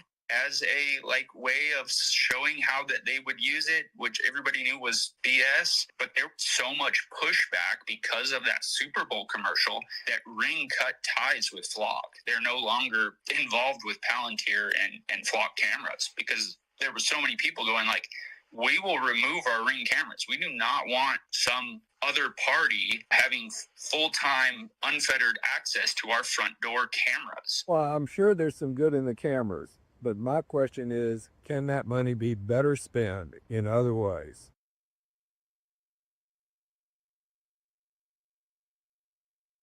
You may remember me from this video where I told you about 40,000 of these things that your tax dollars pay for that are tracking your every move and repurposing data collected about you every time that you drive past them. Upon further investigation, it turns out that there are over 80,000 of them, and we got some. And we hacked them. You can press a button a few times on the back of these cameras and within a few minutes, turn them into your own personal spy device or malware host or honeypot that steals people's login credentials or a cryptocurrency miner, whatever you want really. Or alternatively, how you can point an antenna at them and decode the video stream using a technique used by the CIA during the Cold War. Or how another researcher found a Google search phrase that had the capabilities of showing you the real-time location of these cameras and police patrol cars. This isn't clickbait or an exaggerated claim with no payoff. Just the other day, weeks before this video will be released, US senators and representatives drafted an official letter to open an investigation that highlights the national security risks associated with our findings. And in this video, I'm going to show you exactly how they work and even demonstrate them to journalists. No f***ing way! And finally, we're going to take a deep data dive into the efficacy, misinformation, and straight up lies surrounding some private surveillance startups, and we're going to use that momentum to push for protocols and legislation that actually makes you safer. Wow, that's a lot for a YouTube video.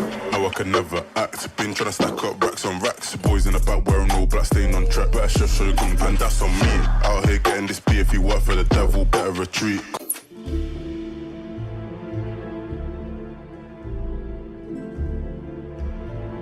The meat and potatoes of this video will be mostly in parody with John Gainsek's white paper, and that's linked in the description below. Many of these vulnerabilities were recently published with the National Vulnerability Database or are in the process of publication. And to prevent the average viewer from getting lost or falling asleep, I'm going to keep many of the formalities and extensive details to a minimum, but if you find yourself wanting more details at any time in this video, just check the description for a whole bunch of links. Welcome to the world of responsible disclosure. And while I'm up here, let me tell you that to the best of my knowledge, any of the cameras or hardware seen in this video were acquired legally. I have not shared or redistributed any of the data on them, and as long as they are in my possession, they will not be placed into the wild. At no point in time have I knowingly accessed or interfered with any server or service related to or owned by Flock Safety. There is a chance that all of the devices that you see in this video, or all of the devices that we have acquired from multiple different sources, are unique and do not have the same hardware or software that the devices in the wild have. I have no idea how or why that would be the case, but it is technically a possibility. And finally, at the time of me recording this, there are 47 security issues covered, with the vast majority listed in the white paper. In this video, I'm going to be showing you 6 of them. Over the last summer, when doing research for my first video on this topic, I started poking around to see if anyone had done an independent audit of Flock Safety or related services. This naturally led me to the dark web, where I have access to some semi-private communities dedicated to hacking and open source intelligence. Some of these communities have well-organized marketplaces for breached data, credentials, exploits, and all that stuff.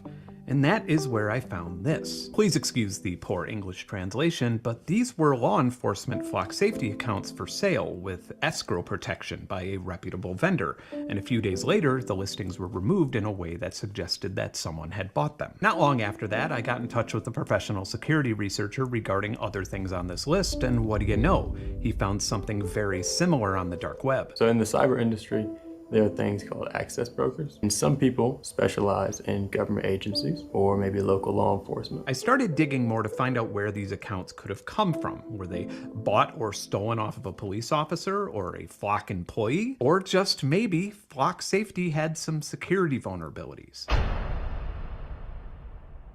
The most significant and troublesome and mind-boggling vulnerability on this list was discovered nearly a year ago. Late 2024, I stumbled down a rabbit hole, and then probably a few nights later was messing with the buttons and the dip switch, and then was able to figure out how to get a shell on it. Yeah, so I'm John Gainsek Gaines. Professionally, I've been in the offensive security field for over a decade. Obtaining shell on a device means that you can remote control it, exfiltrate data, and escalate privileges, which is exactly what John did. As detailed on John's blog and formally published paper, John had found a user named Cager on social media who was trying to recreate some of the disclosures. He reported that by merely pressing the button on a device in a particular sequence on a Flock Safety camera, a wireless access point is created. Hey partner, don't do any of this stuff unless you can legally acquire a Flock Safety camera.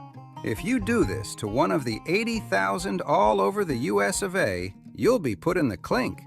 First thing you're going to want to do is go ahead and press the button to turn on that police camera. Then press the button on the back a number of times I can't disclose in this video. There she is, the Flock wireless access point.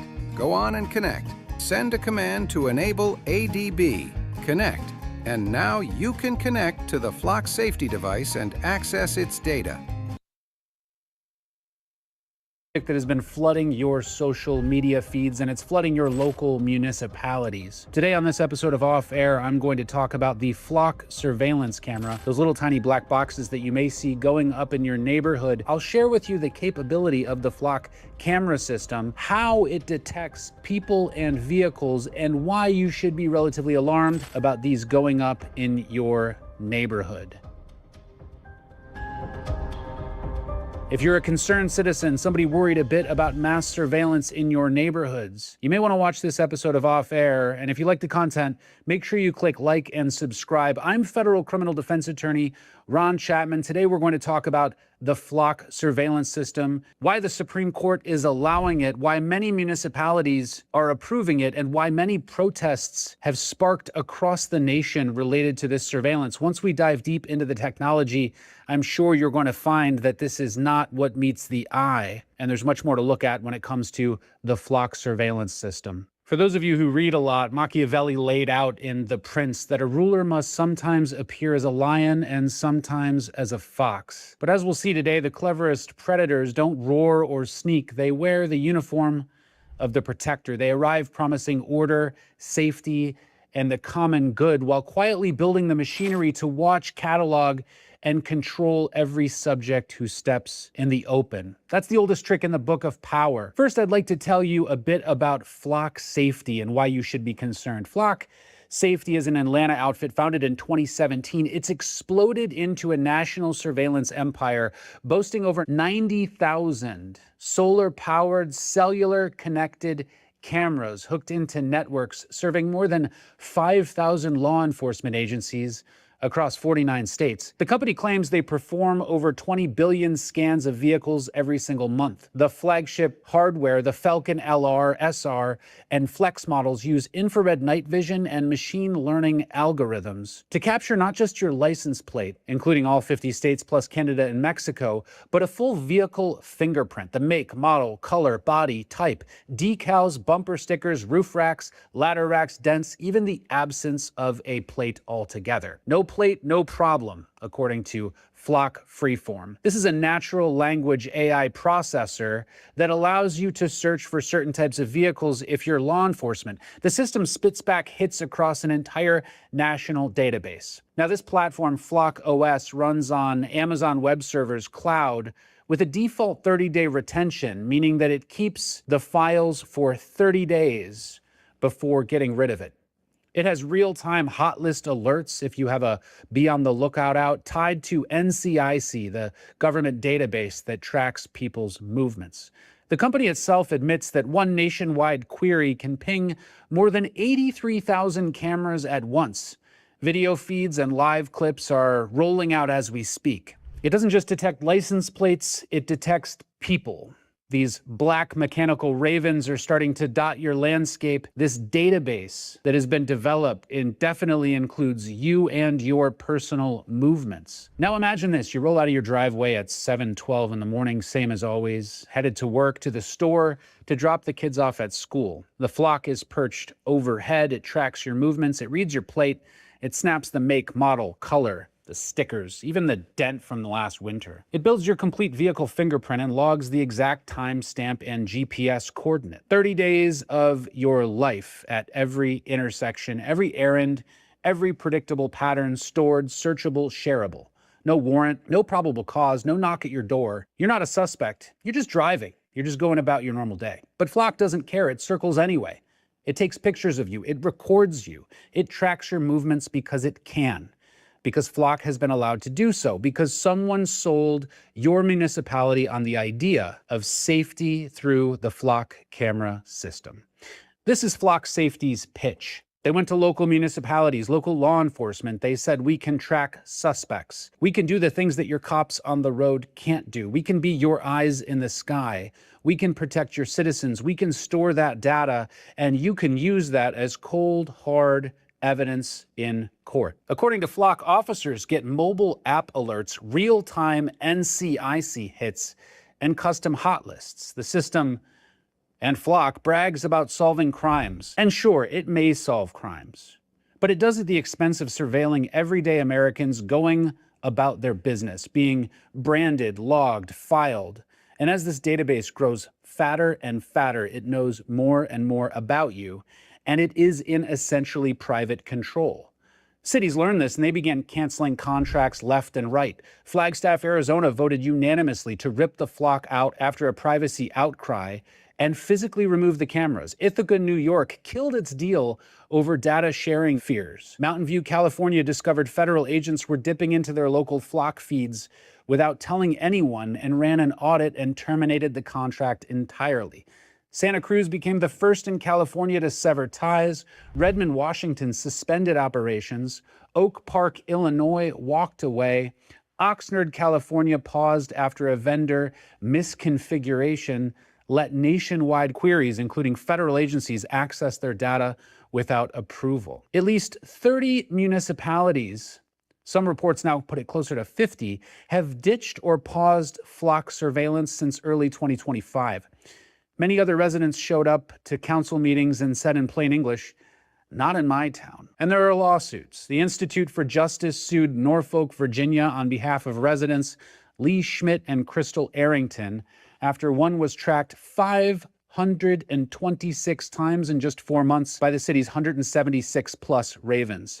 A federal judge initially let the case proceed, calling the setup notably similar to cell site location data, which the Supreme Court determined in Carpenter may require warrants. But in January 2026, the same court granted summary judgment to the city, dismissing the case brought by the people, ruling that this dragnet was constitutional under the facts of the case. You got that right. Federal judge declaring that Flock surveillance is constitutional. I wonder if there was any conflict of interest there. The judge warned, though, that future expansions could cross the line. Now, the plaintiffs appealed. In California, a couple of plaintiffs filed a class action lawsuit in San Francisco Superior Court in February 2026, accusing Flock of violating the state's ALPR Privacy Act by letting out-of-state federal agencies access California drivers' data more than 1.6 million times in 7 months from San Francisco's alone. 1.6 million times it was accessed. The California Attorney General sued El Cajon for the same illegal sharing. San Francisco resident Michael Moore brought his own class action against the city, and Texas fined Flock $500 for operating without a proper license in one investigation. Even Washington courts ruled Flock data is a public record open to request, much to the state's dismay. These mechanical ravens, the Flock systems, keep circling, but the lawsuits are starting to clip their wings a little bit. Flock Safety markets itself as the protector of the flock. It stands for public safety, making sure that stolen cars are recovered, that missing kids are found. It's very noble on its face, yet the very same system gets used to stalk ex-wives, harass protesters exercising their First Amendment rights, target certain religious communities with discriminatory searches, chase women across state lines for their reproductive choices, as one lawsuit argued. In Johnson County, Texas, a lieutenant ran a nationwide Flock query for a woman who'd obtained an abortion, searching 83,000 cameras across state lines where the procedure is legal. Court records later showed officers considered charging her in a death investigation into the fetus. Now, I'm not taking any particular stance on abortion on this channel. That's not what this is about. But I think the nationwide surveillance for an individual accused of something like that is a little troubling when it comes to Flock cameras.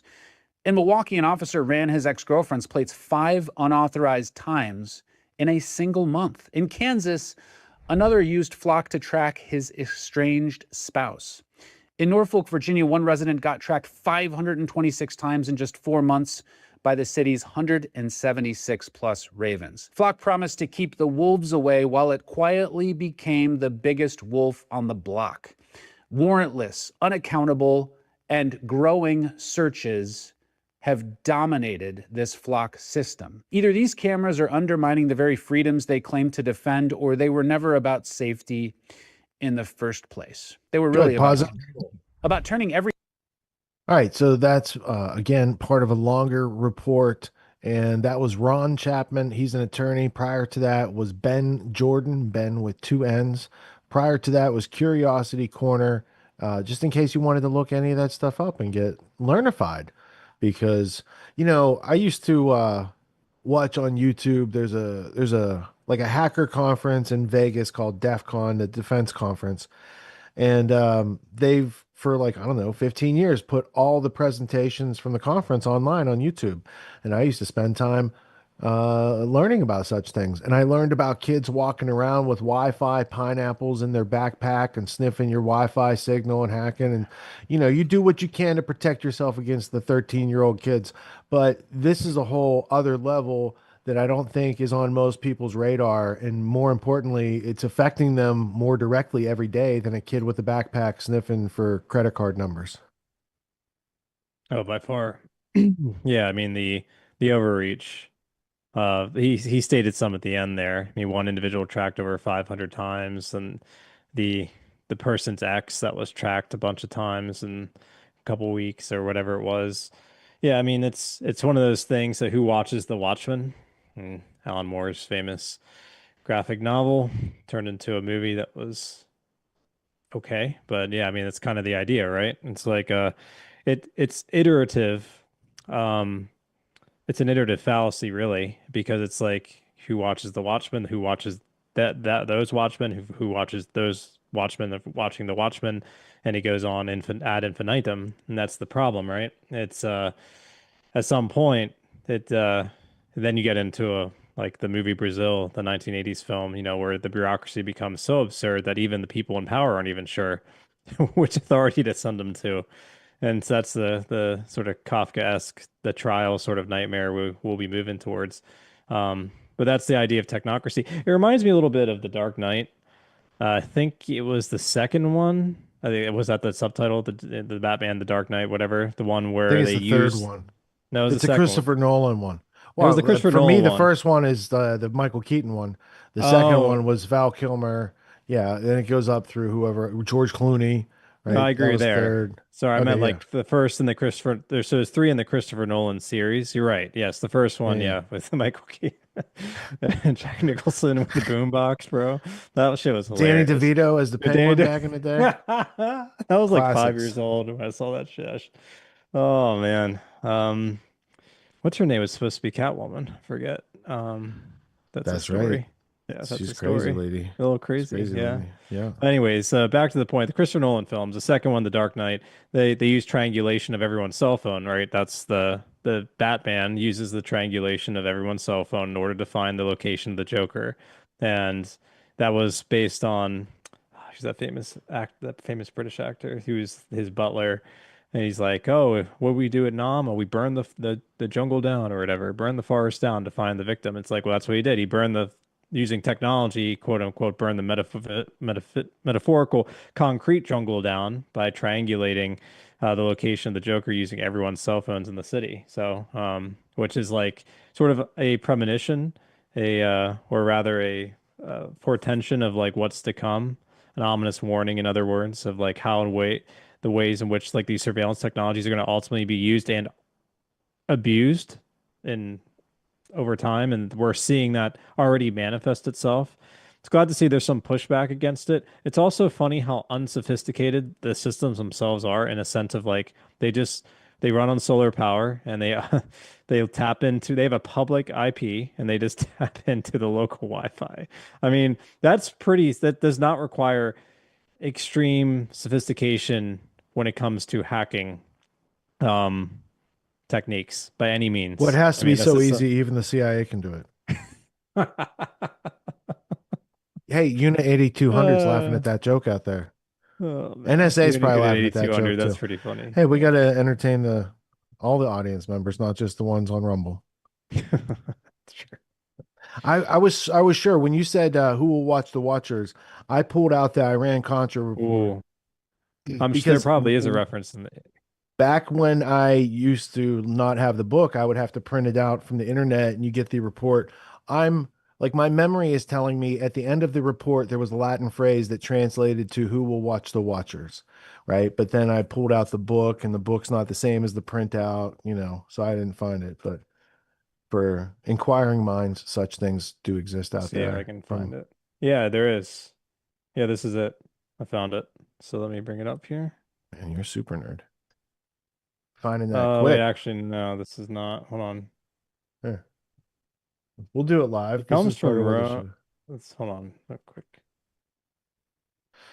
Iran So I don't know if Contra. this used in Plato's Republic comes from Roman poet Juvenal, translated as "Who will guard the guards themselves, or who will watch the watchmen?" But I'm not sure if it relates to the Iran Contra affair. Oh, Homunculus it's the epigraph. It's look, I looked it up. We can all learn Who will something. watch the watchers? Yeah. The phrase "Who will watch the watchers" is closely associated with the Iran Contra affair, where it was used as an epigraph. Tony, what's an epigraph? In the Tower Commission report, which investigated the scandal, this Latin origin question, "Quis custodiet ipsos custodes," or custodes, Here you can literally show an epigraph. Sorry. highlighted concerns about oversight powerful government officials who themselves were tasked with enforcing laws and policies. There's an epigraph.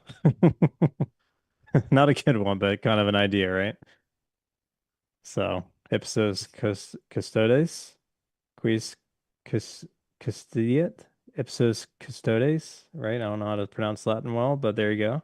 In reference to political power, it's in Plato's Republic. It's this actually was in Star Trek. That's funny. Next Generation episode, Who Watches the Watchers? Latin phrase from the Satires, Satire 6, line 347, 348. Work of the first, second century Roman poet Juvenal. And yeah, so there's a whole bunch of references or allusions throughout history to it. Not just from the Roman poet, it's obviously in Plato as well. John Stuart Mill is another one. Oh, look, dude, I had it in the history blueprint. Look. Oh, there you go. Tower Commission. Tower Commission. Quid custodiet ipsos custodes. And then it has Juvenal. Look at that. I got Juvenal. Juvenal. Look at that. He's an ancient Roman poet. Check that out. Yeah. A dactylic hexameter. He wrote poet. I remember I had 4 years of Latin in high school, and some of the tedious stuff you have to do is read Roman poetry, which is written in various meters and things that you can't appreciate as like an 8th or 9th grade student. So dactylic Virgil hexameter, and Pliny the Elder and the Younger and all all those great poets from and the then Roman era. Yeah. Oh, look, here's an article. The White House crisis. A juvenile question opens Tower report Iran Contra.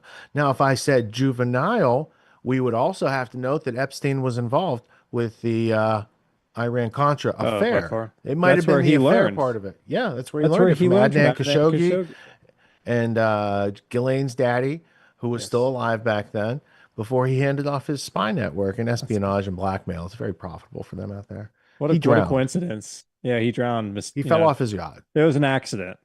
It was an accident. I mean, it should have happened. I mean, anyone could fall off their yacht. I mean, the deck is slippery. He didn't have his deck shoes on. And the railing wasn't very high.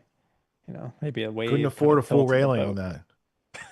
All right. All well, I'm glad that things. I mean, what happened to Jamal Khashoggi? Well, he went to pieces. He went to. So you have Adnan Khashoggi, then you have Jamal Khashoggi, and Saudi intelligence. And you have Turkish intelligence did not think that was funny. Well, they didn't know. They were not too happy about that. Iran Contra affair went from 1982 to 1987, involved characters like Oliver North and BCCI, and this is people want to say who's the deep state cartel? The people up here, the people that can decide to be in an E4B doomsday plane on the morning of 9/11 before events even pop off. And does that mean there's foreknowledge? I mean, I'm just asking for. I mean, that's just a little. There's ominous. Winks, if you will. There's sort of strange coincidences. There's two groups of people the public should probably know about. One of them is kind of already known about, and that would be the people who do the blackmailing, right? Yeah. Right. The other group is the people who funded the Nazis, which is how the people who do the blackmailing got the drop on the people in this country who had a couple presidents in there called HW and W, because Prescott was a Nazi funding dude with Nelson Rockefeller. And the state that needed the Latin American votes from Nelson Rockefeller has continued to play their hand unchecked until this time. So learning about the Iran-Contra affair, But the just, state you that know, was suddenly the Knesset was funded by a certain banking family, and there was well, I like think Palestine technically Exploration Fund and it's an things of that nature. eretz. It's a land. We just Oh, call it a land. Eretz is what you gotcha. call it. Yeah. But yeah, Just there's asking for a there's a lot of that. And you know, the Mujahideen and all these things that Yeah, have been mentioned earlier. movers and shakers early in the 21st century might be right next to law firms like Skadden Arps, who defended the US government during Iran-Contra and BCCI type actions. So anyway, a lot Weren't they the more to one that was learn. hired to? They hired lawyers to go against you. That's the firm that the company chose. Yeah, how Those were convenient. how convenient. How convenient. Because, you know, And they the already knew white the motion. They already knew the fact that the judgment was determined because of the escalation, where they're going to pin the escalation to your event. So they wanted to see what the hell you had. I mean, there was no reason to go through with the whole proceeding for the showing of I'm looking to evidence. see who else who the attendees are in the room, because I talked about this earlier today at Q&A because some questions came up.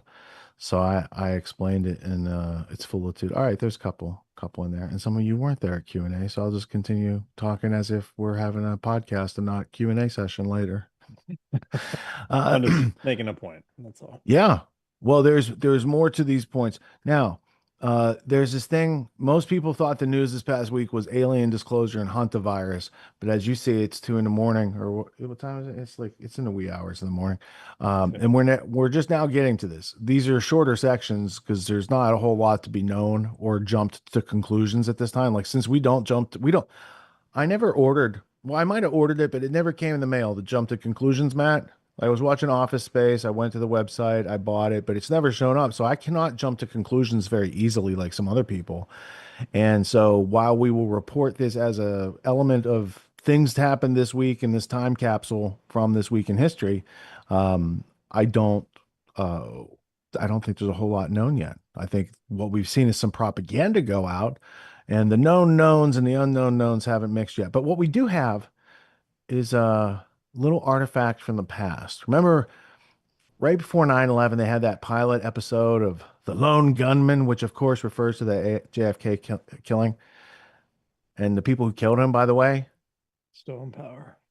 Still in power because they're the people who funded the Nazis, and the people who were blackmailing them have kept them in power the whole time because like they're a controlled little political entity that's on both sides of the fence. So it's interesting. The deep state is. Give me John Foster and Alan Dulles for 200, Alex. I'm just saying. Well, who one of the stories in the past this week was 1,000 pastors go to Israel, but the other one is the pastors are being enclosed, like on the disclosure thing. And can I just point out that John Foster Dulles created the World Council of Churches, not because it was his idea, but because the people that ruled this place wanted to amalgamate and take control through the Christian pastors. And they had a statecraft guy from a family that they controlled that had been like caught in espionage in World War I. That's how they owned Alan Dulles, the British establishment did. And I got John Loftus talking about it. Big thing with the Rockefellers too early on with their interest in public broadcasting and UFOs. So just pays itself forward to now the early 21st century where they're still running the same fucking scripts. Well, if I look up Truman, because Gatto mentioned him during the Ultimate History lesson that Truman had protested against Rockefellers for funding the Nazis, and Gatto said, next thing you know, they're running him for president. How convenient that works out, yeah. How convenient. Did you know Nixon, according to John Loftus, Nixon he went to blackmail Nelson Rockefeller and Alan Dulles, and then they turned around and said, why don't we have you run for president or vice president with Ike, and you can be president in 1960. But Harry Truman, let's see, April 6, 1942, Harry Truman, Standard Oil, Rockefeller quote, Time magazine. Let's see if we can get it open, and if it doesn't open here, don't worry, kids, because we have the Wayback Machine. It's taking time because Time magazine doesn't have fast servers. They don't. You know what I'm saying? Like they can't afford to serve up But Not we can go anymore, to you know. All the archive.org has deep AI memory pockets, holding so going on. Yeah. going to archive.org. I bet I can get it through the Wayback Machine faster than Time Magazine can serve it up. Time's still serving. Time serving. Get it? Wayback Machine's got this right here. It's like that Oh, Rolling Stones song, you know, I got time is on there we my go. side. All right, here we go. Here we go. This is what it looks like. Get into it. Time Magazine. Still loading. No, it's just not coming up. And this has nothing. Oh, you see what happened? Time Magazine started serving up a blank page. And so archive.org, I'm going to Archive have to go blank back page. further. So That watch, is look. See, in hilarious. 2013, they blanked it out.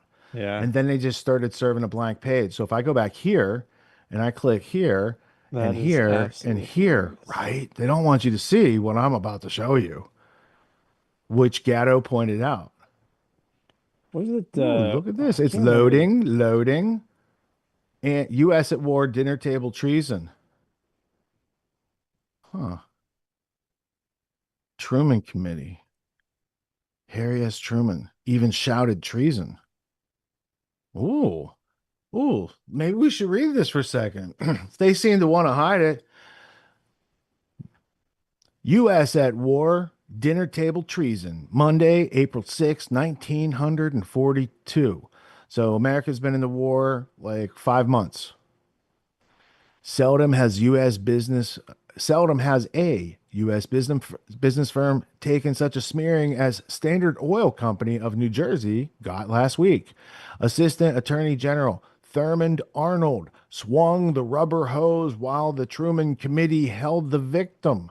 Before the company could even yell, it found itself blamed for the U.S. rubber shortage, slugged for playing along with the Axis. That's the Nazis.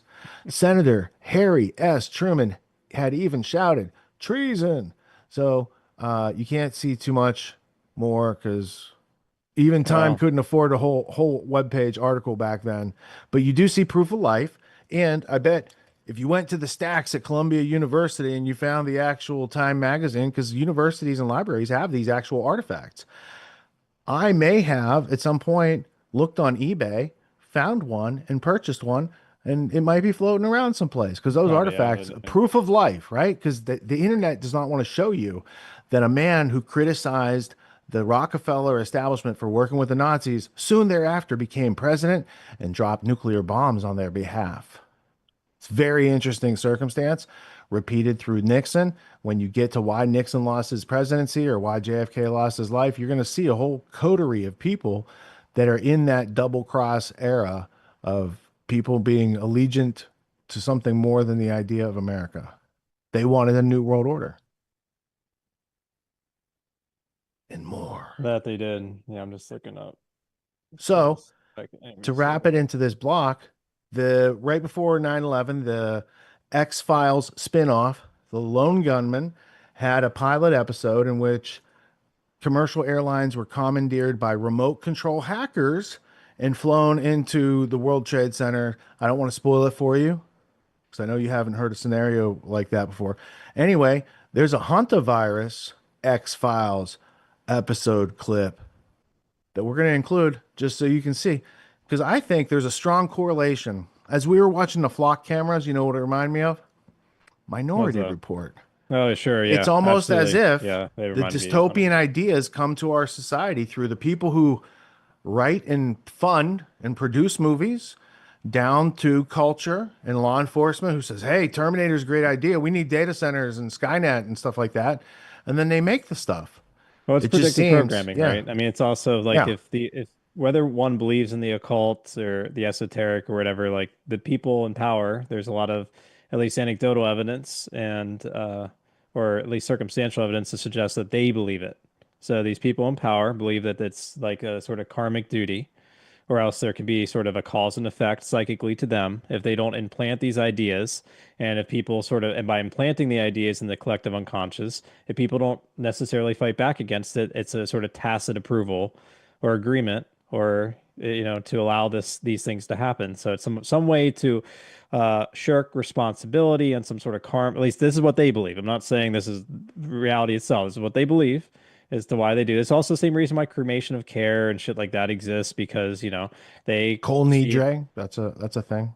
yeah, it's a way to psychologically depart from any sort of karmic or sort of responsibility or some sort of duty or some sort of moral grievance or moral or ethical issue that might be a part of their own psyche. So it's a ritualistic way to wash themselves, baptize themselves clean of those types of quote unquote sins, to analogize it in such ways. And that's what they believe. So I'm just stating what it seems like, they, as to why so much of our culture, remember when East Palestine happened, that fucking movie? Like, why would anyone film a movie about a train wreck in Eastern Ohio and some town that no one knows about, right on the border with Pennsylvania and near Pittsburgh? I mean, it's just the strangest sorts of coincidences, or to your point about the 9/11.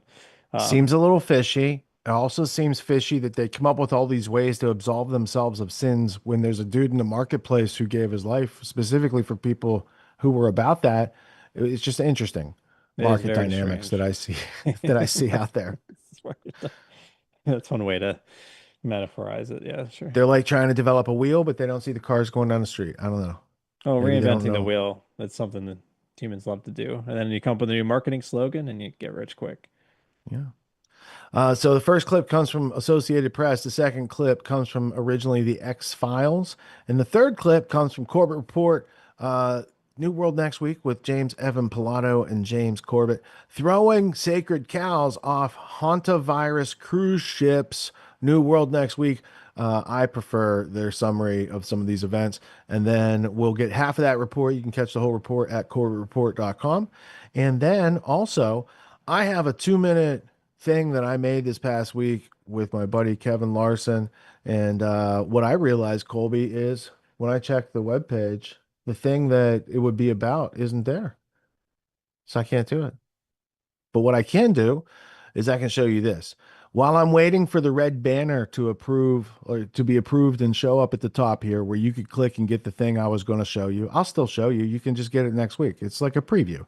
There is a menu up here. The cool thing about this menu is it doesn't take you off the page. It just takes you to the page part that you need to learn about, right? So if you are in lack of community, if you want to learn about the curriculum, if you want to go through and see what the various other elements are, or if you want to see the pricing and packages, all you do is click any of these sections and it takes you to that part of the page. And then as you continue to read or click, you get to find out more about the opportunity to outgrow most of the problems that we've talked about on tonight's podcast and the podcast every week, because you can't just talk about the problems all the time. You got to build your way toward being a solution in the world, and learning how to be a solution in this world is not easy, because they tell you just, hey, you know what? You should go back to school. You should go back to school and get another degree to work in a market that has exceeded and eclipsed what college was ever preparing people to do. So if you don't learn how to know yourself, know your environment, get a compass so you have a true north of truth and facts, and now you make a map that is accurate to the environment so you can travel safely through the world, build yourself at least one set of 6-figure skills. In case that's hard to apply to the market, it might be good to have a couple of those types of skill sets kicking around.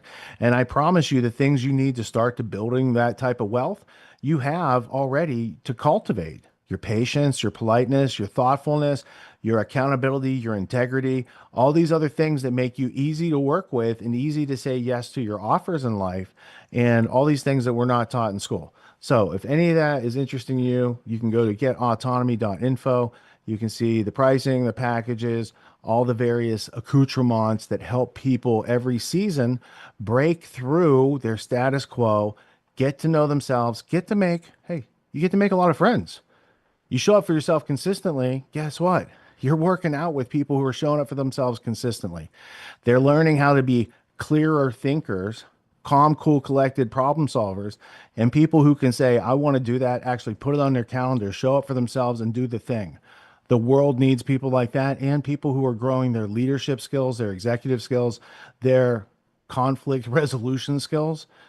these are not being offered at colleges, universities. You know, it's necessary, but there's no place else in the market. So if you are a self-respecting human being, and that sounds like something that you would be interested in, then you could also be interested in this 2-minute clip that I prepared this past week. So now let me tell you what you're going to see. There is a need in the marketplace. Part of what I teach is you have to be able to make your offer to the market.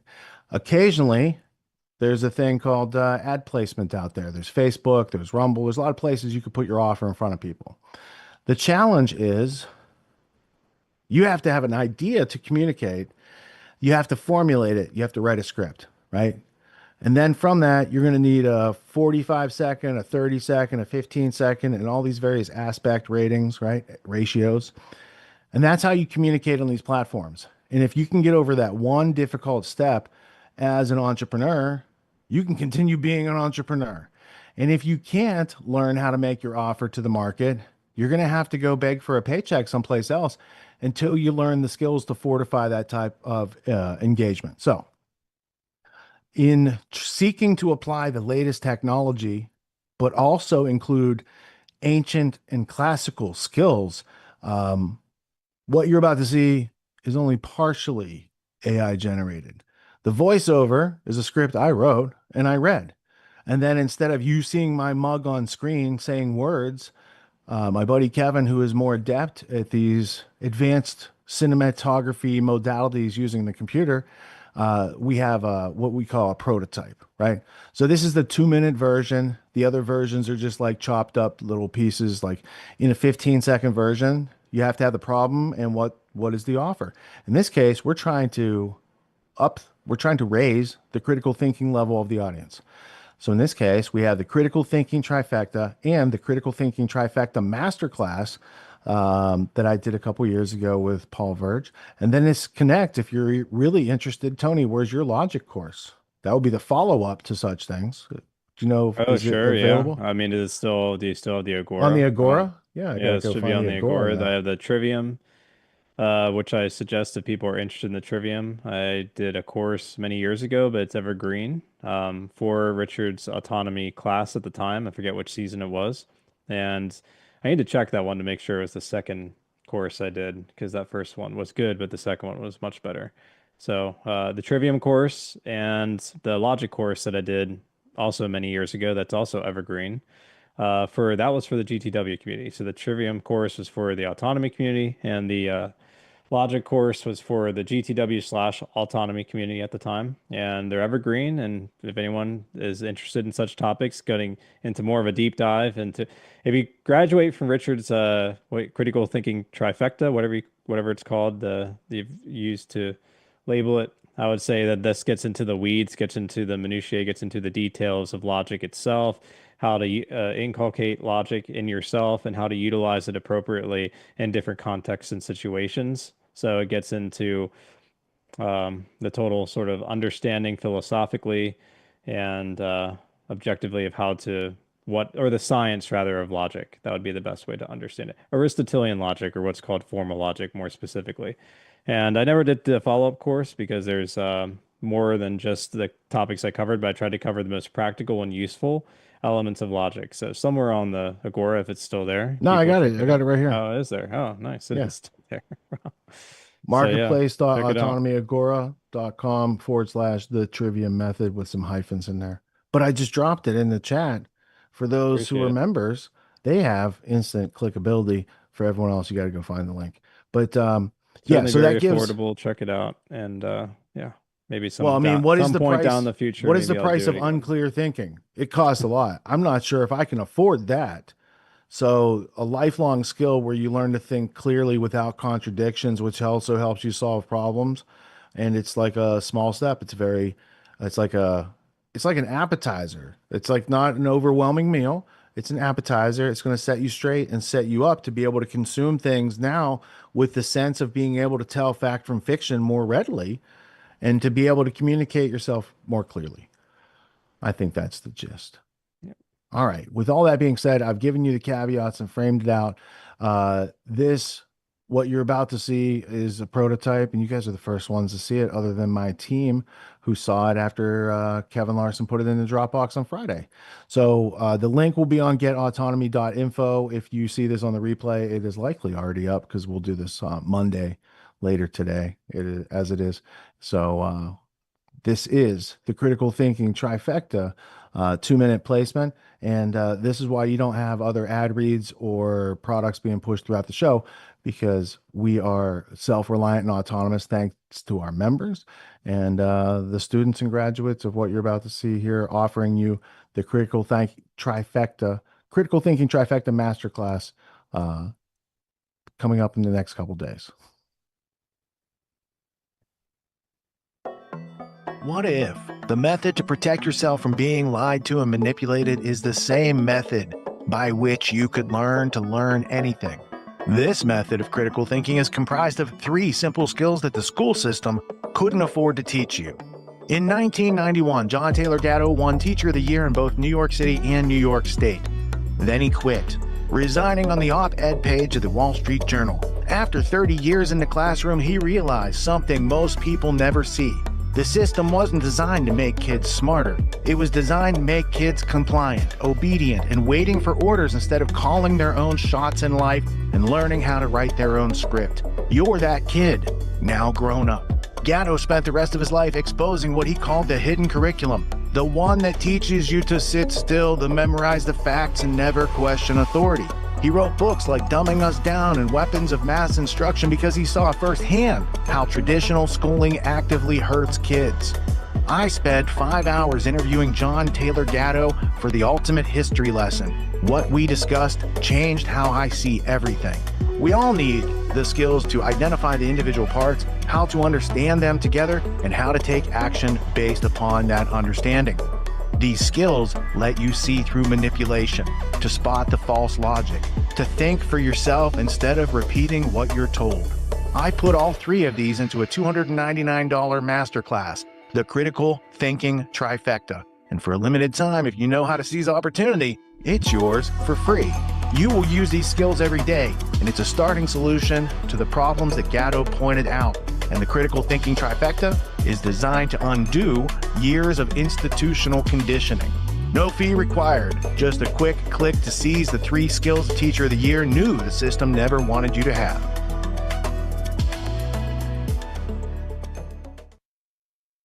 This week, we've seen a developing investigation into a very unusual cluster of cases of a certain type of hantavirus. It's called an Andes virus. It's a hantavirus from South America. And it's the one type of hantavirus that scientists suspect may be able to spread from person to person. In previous outbreaks, there has been instances of human-to-human transmission, mainly among close contacts, either providing clinical care or people who have had close physical contact. And we believe that's happening and has happened in the case here on the ship as well. For the decades that scientists have known about hantavirus, they've almost always believed that the only way you can get it is from being in contact with the droppings, the dried urine of mice or other rodents. Different viruses have different abilities to spread. Some, like measles, can spread like wildfire. Others are harder to spread. You have to be in very close contact with someone who's very sick, who has a lot of symptoms. This hantavirus, if it's spreading from person to person, seems to be in that latter camp. Health officials say the general public does not need to be worried about hantavirus. It's still rare. This is not the next pandemic. This is not the next epidemic. This is a cluster of cases, a very unusual situation that is not expected to spread its tentacles across the world. Investigators are still nailing down exactly what's going on. They're still doing genomic sequencing to understand if there's mutations. They're still looking at the cases and when they happened and what exposures they had. There's still a lot of stuff to be ironed out, but it's kind of a turning point in the scientific discussion about whether this is a virus that can spread among people. Are you familiar with the hantavirus at your mother? Yeah, it was a deadly virus spread by field mice in the southwestern United States several years ago. According to the newspaper, FEMA was called out to manage an outbreak of the hantavirus. Are you familiar with what the Federal Emergency Management Agency's real power is? FEMA allows the White House to suspend constitutional government upon declaration of a national emergency. Think about that. What is an agency with such broad sweeping power doing managing a small viral outbreak in suburban Texas? You're saying it wasn't such a small outbreak? No. I'm saying it wasn't the hantavirus. Well, what was it?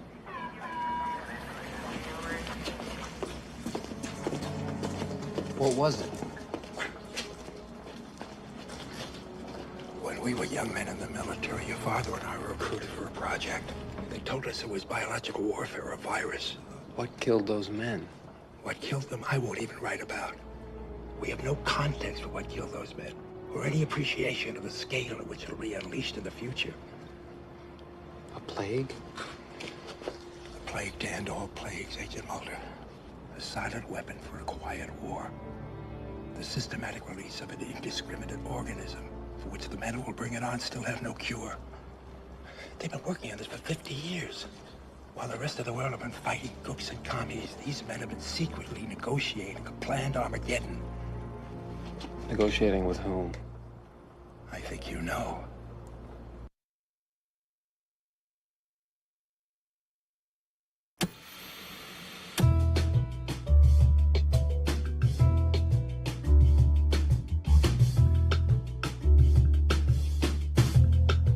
Welcome back to New World Next Week. I'm James Corbett of CorbettReport.com. And I am James Evan Pilato of MediaMonarchy.com. If I have to choose the vaccine or chip, I'm going to choose death.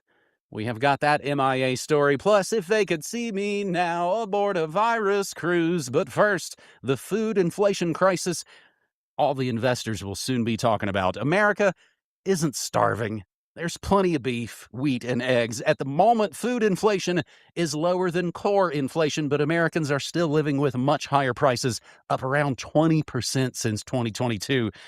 The once and future king DJ Trump is right when he says the U.S. doesn't rely on the Strait of Hormuz for its agricultural needs, but Europe and Asia do. And they will outbid American farmers for fuel and fertilizer, forcing food higher prices for everybody, including Americans. Anyone who knows a farmer has heard stories of the worst year ever. But now American farmers are facing their most serious crisis since the 1980s, when we last had that actor-president who acted like he cared about the common man. Production costs were already rising before the Iran war and the closure of the Strait of Hormuz. Many farmers still waiting on loans, unable to lock in fertilizer prices before they spiked. Kind of like how I was lucky enough to fill up my tank of gas right before the Iran war broke out. A newly released Farm Bureau survey of 5,700 U.S. farmers said 70% of farmers won't be able to afford all the fertilizer they need this year. Many are reducing planting acres, thus potentially meaning less food moving through the supply chain and higher prices for what does make it to market. The Ukraine war offers a parallel. Ukraine, a major exporter of grain and other agricultural needs. After Russia invaded Ukraine in February 2022, concern grew that Europe and Africa wouldn't get wheat and that American farmers would fall short of fertilizer like urea and ammonium nitrate, pea and poop, which Ukraine sold globally. So what happened? Corn futures rose above $7 a bushel in early 2022 as commodities traders weighed fertilizer shortages and supply disruptions. Wheat prices surged to record highs above $13 a bushel in early 2022, but prices corrected in less than a year. Corn futures currently about $4.80 and wheat futures $6.30. Still, the Ukraine war does underscore how quickly grain markets can react when fertilizer supply and geopolitical risks collide. The price of urea, a key starting material in fertilizer, last month hit its highest point since, again, September 2022. USDA Secretary, that is the Department of Agriculture, Brooke Rollins, said last week that plans are in the works to increase access to fertilizer and lower prices via Jones Act waivers and Venezuela sanctions relief.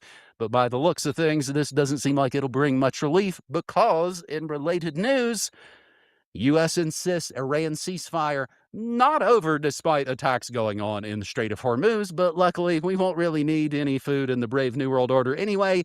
Amsterdam bans ads for meat and fossil fuels in a sweeping crackdown, of course, part of their plan to reach carbon neutrality by 2030. They're not going to make that date. They're shooting for 2050 now to cut meat consumption in half. James, I mean, that's a little miniature New World or New World Next Week episode right there in the first segment. It basically is. It ties everything, all the different parts of this moving agenda up so well, doesn't it? And including, of course, you thought it was over, but no, they're still pushing ahead with the Malthusian climate catastrophe. You've got to eat bugs to save the weather gods or something. I don't know, which is weird, particularly weird because I don't know if you saw this, but apparently the IPCC is now admitting that their completely implausible, improbable RCP 8.5 pathway assumptions model that they've used as the basis for all their climate modeling, and oh my God, we're all going to die. They've admitted it's wrong now. And whatever, details, schmeetails. So, but no, they're still pushing it, and they're still telling you that eating meat is terrible and it's gonna, it's bad for the weather or whatever they're saying. Which is a good thing because, hey, we can't afford to have cheap prices on food anymore, including beef. And for Americans, it's not like you can depend on the stuff coming from the Strait of Hormuz, but you're part of a global system in which there are these types of knock-on price effects and other things besides. I'll throw in this related. No quick fixes. Supply chain deep dive shows beef prices to remain high. Again, obviously coming from the American perspective here. We're all familiar with the surge in beef prices driven by a U.S. cattle herd at more than half a century low amid severe drought, elevated feed costs, higher financing expenses, and other inflationary factors such as soaring diesel prices, squeezing ranchers. A new Bloomberg report helps explain why beef prices are likely to remain sticky. The U.S. cattle herd has fallen to its lowest level in 75 years. And they have a quote in here. It's not just that the animals take a long time to grow. The complicated economics of cattle ranching also create certain pain points at key stages of production. So, of course, there's the beef prices. There's food prices generally. Obviously, again, not just in the United States, but all around the world. Latin America, Southeast Asia, Africa are all going to definitely be feeling the pinch directly from the Hormuz crisis. Japan, no exception. And of course, Japan is worried about rice and rice shortages and rice supply and whether we have enough rice and the fertilizer and materials that will be needed to grow more rice, etc. So yes, an existential food crisis on the horizon. And this all ties in nicely with the 2030 agenda to make us live in our sustainable hovels and grovel for our food from the government. So, it looks like all guns blazing, everything's on go for 2030. Grovel hovels. Damn the torpedoes, full speed ahead. I've talked about it a little bit. CastBot has done amazing work for us here in the rather remote areas of northern New Mexico. She knows our rancher on a first name basis. That's who we buy our meat from. And we actually just got some recently and filled up the deep freeze in the garage. Someone in my Monarchy memes room, the controversial, spicy Monarchy memes room, was the meme of Arnold Schwarzenegger from Commando putting on all his camo, strapping up, getting everything on to go after that guy who unleashed those ticks that gave me a meat allergy so I can't eat meat. And we talked about this on my morning show as well. Farmers skipping this growing season because they can already look at it. They can already forecast and say, I ain't going to make money. I ain't even going to break even. So I'm just not going to do it at all. I probably don't have to tell you what happens when people stop growing food. We also discussed pretty recently Walmart using digital price tags. Every single store across America, nearly like 5,000 of them, claim they're all going to switch over to digital price tags, which brings the fear of surge pricing. Digital price tags, of course, already been in place in places like Best Buy with higher sort of consumer items that aren't volatile commodities, or at least not yet. That is how we get going on this New World Next Week, episode 629, our second story from the Associated Press. Everything we say and play, everything we talk about, always sourced and cited down in the show notes. Deadly hantavirus outbreak unfolded on cruise ship weeks before it was identified. I was like, why are we talking about this kind of tabloid National Enquirer kind of story? You'll see. A deadly outbreak of the rare hantavirus, H-A-N-T-A virus, unfolded over the course of weeks on a cruise ship that sailed from Argentina towards Antarctica and then across the Atlantic Ocean, stopping at or near remote islands on the way as passenger and crew members fell sick. This, according to information from the cruise operator, the World Health Organization, and ship tracking data. It shows nearly a month passed between when an elderly Dutch man fell sick and died in the South Atlantic and lab tests in South Africa, more than 2,000 American miles away, confirmed hantavirus infections. 3 passengers in total have died. 1 is in intensive care in a South African hospital. 3 other still on the cruise ship have shown symptoms and were waiting for evacuations. Please. Nearly 150 passengers and crew members from 23 countries were on the ship, which is waiting off the coast of West Africa. Hantavirus is spread by rodents. People can get it through contact with infected rodents, saliva, urea, or, their nitrogen fertilizer.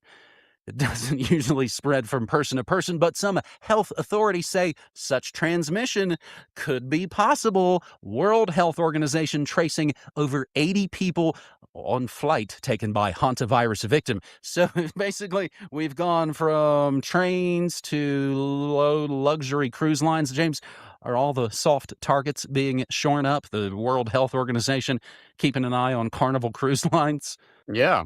And let's not forget airplanes and all the, spared airlines going under. So yes, they are covering all the bases. And yes, of course, cruise lines. And specifically, this story stood out to me because certainly here in Japan, the scamdemic really kicked off with the Diamond Princess cruise ship incident. And, the people that all got sick with the deadly scamdemic on the seas and then they came to port in Japan, and that's where it started spreading in Japan, right? So it sounds like the beginning of at least potential for another scamdemic trigger of some sort. And we'll see. I'm not sure they're going to go with the hantavirus scamdemic, but it is interesting timing because it does seem, first of all, yes, as I say, Japan is concerned about this because of the previous experience during the scamdemic with the cruises. And so Japan says hantavirus spread risk low, urges public to stay calm.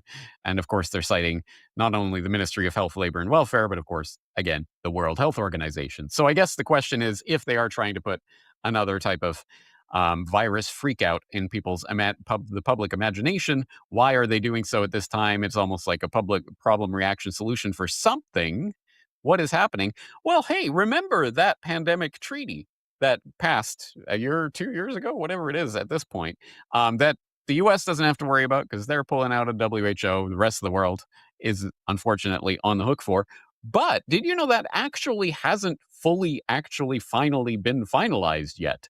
They're still working on something called the PABS, the Pathogen Access Benefit Sharing System, Pathogen Access and Benefit Sharing System, the PABS system, which is a part of this, where they're going to share information about ongoing scamdemic spreads and benefits like vaccines and things like this. And so there is still squabbling going over that system. And some countries are saying, well, we should have the ability to choose what we share under what circumstances or in what way we share things with other people. And you can't do that. It has to be an all or nothing kind of thing. So they're still squabbling about that. And the latest from the WHO itself, apparently they are extending the negotiations on this even further. So I don't know, some kind of, oh my God, won't somebody think of the virus freak out while this is happening does just seem like an interesting timing to me.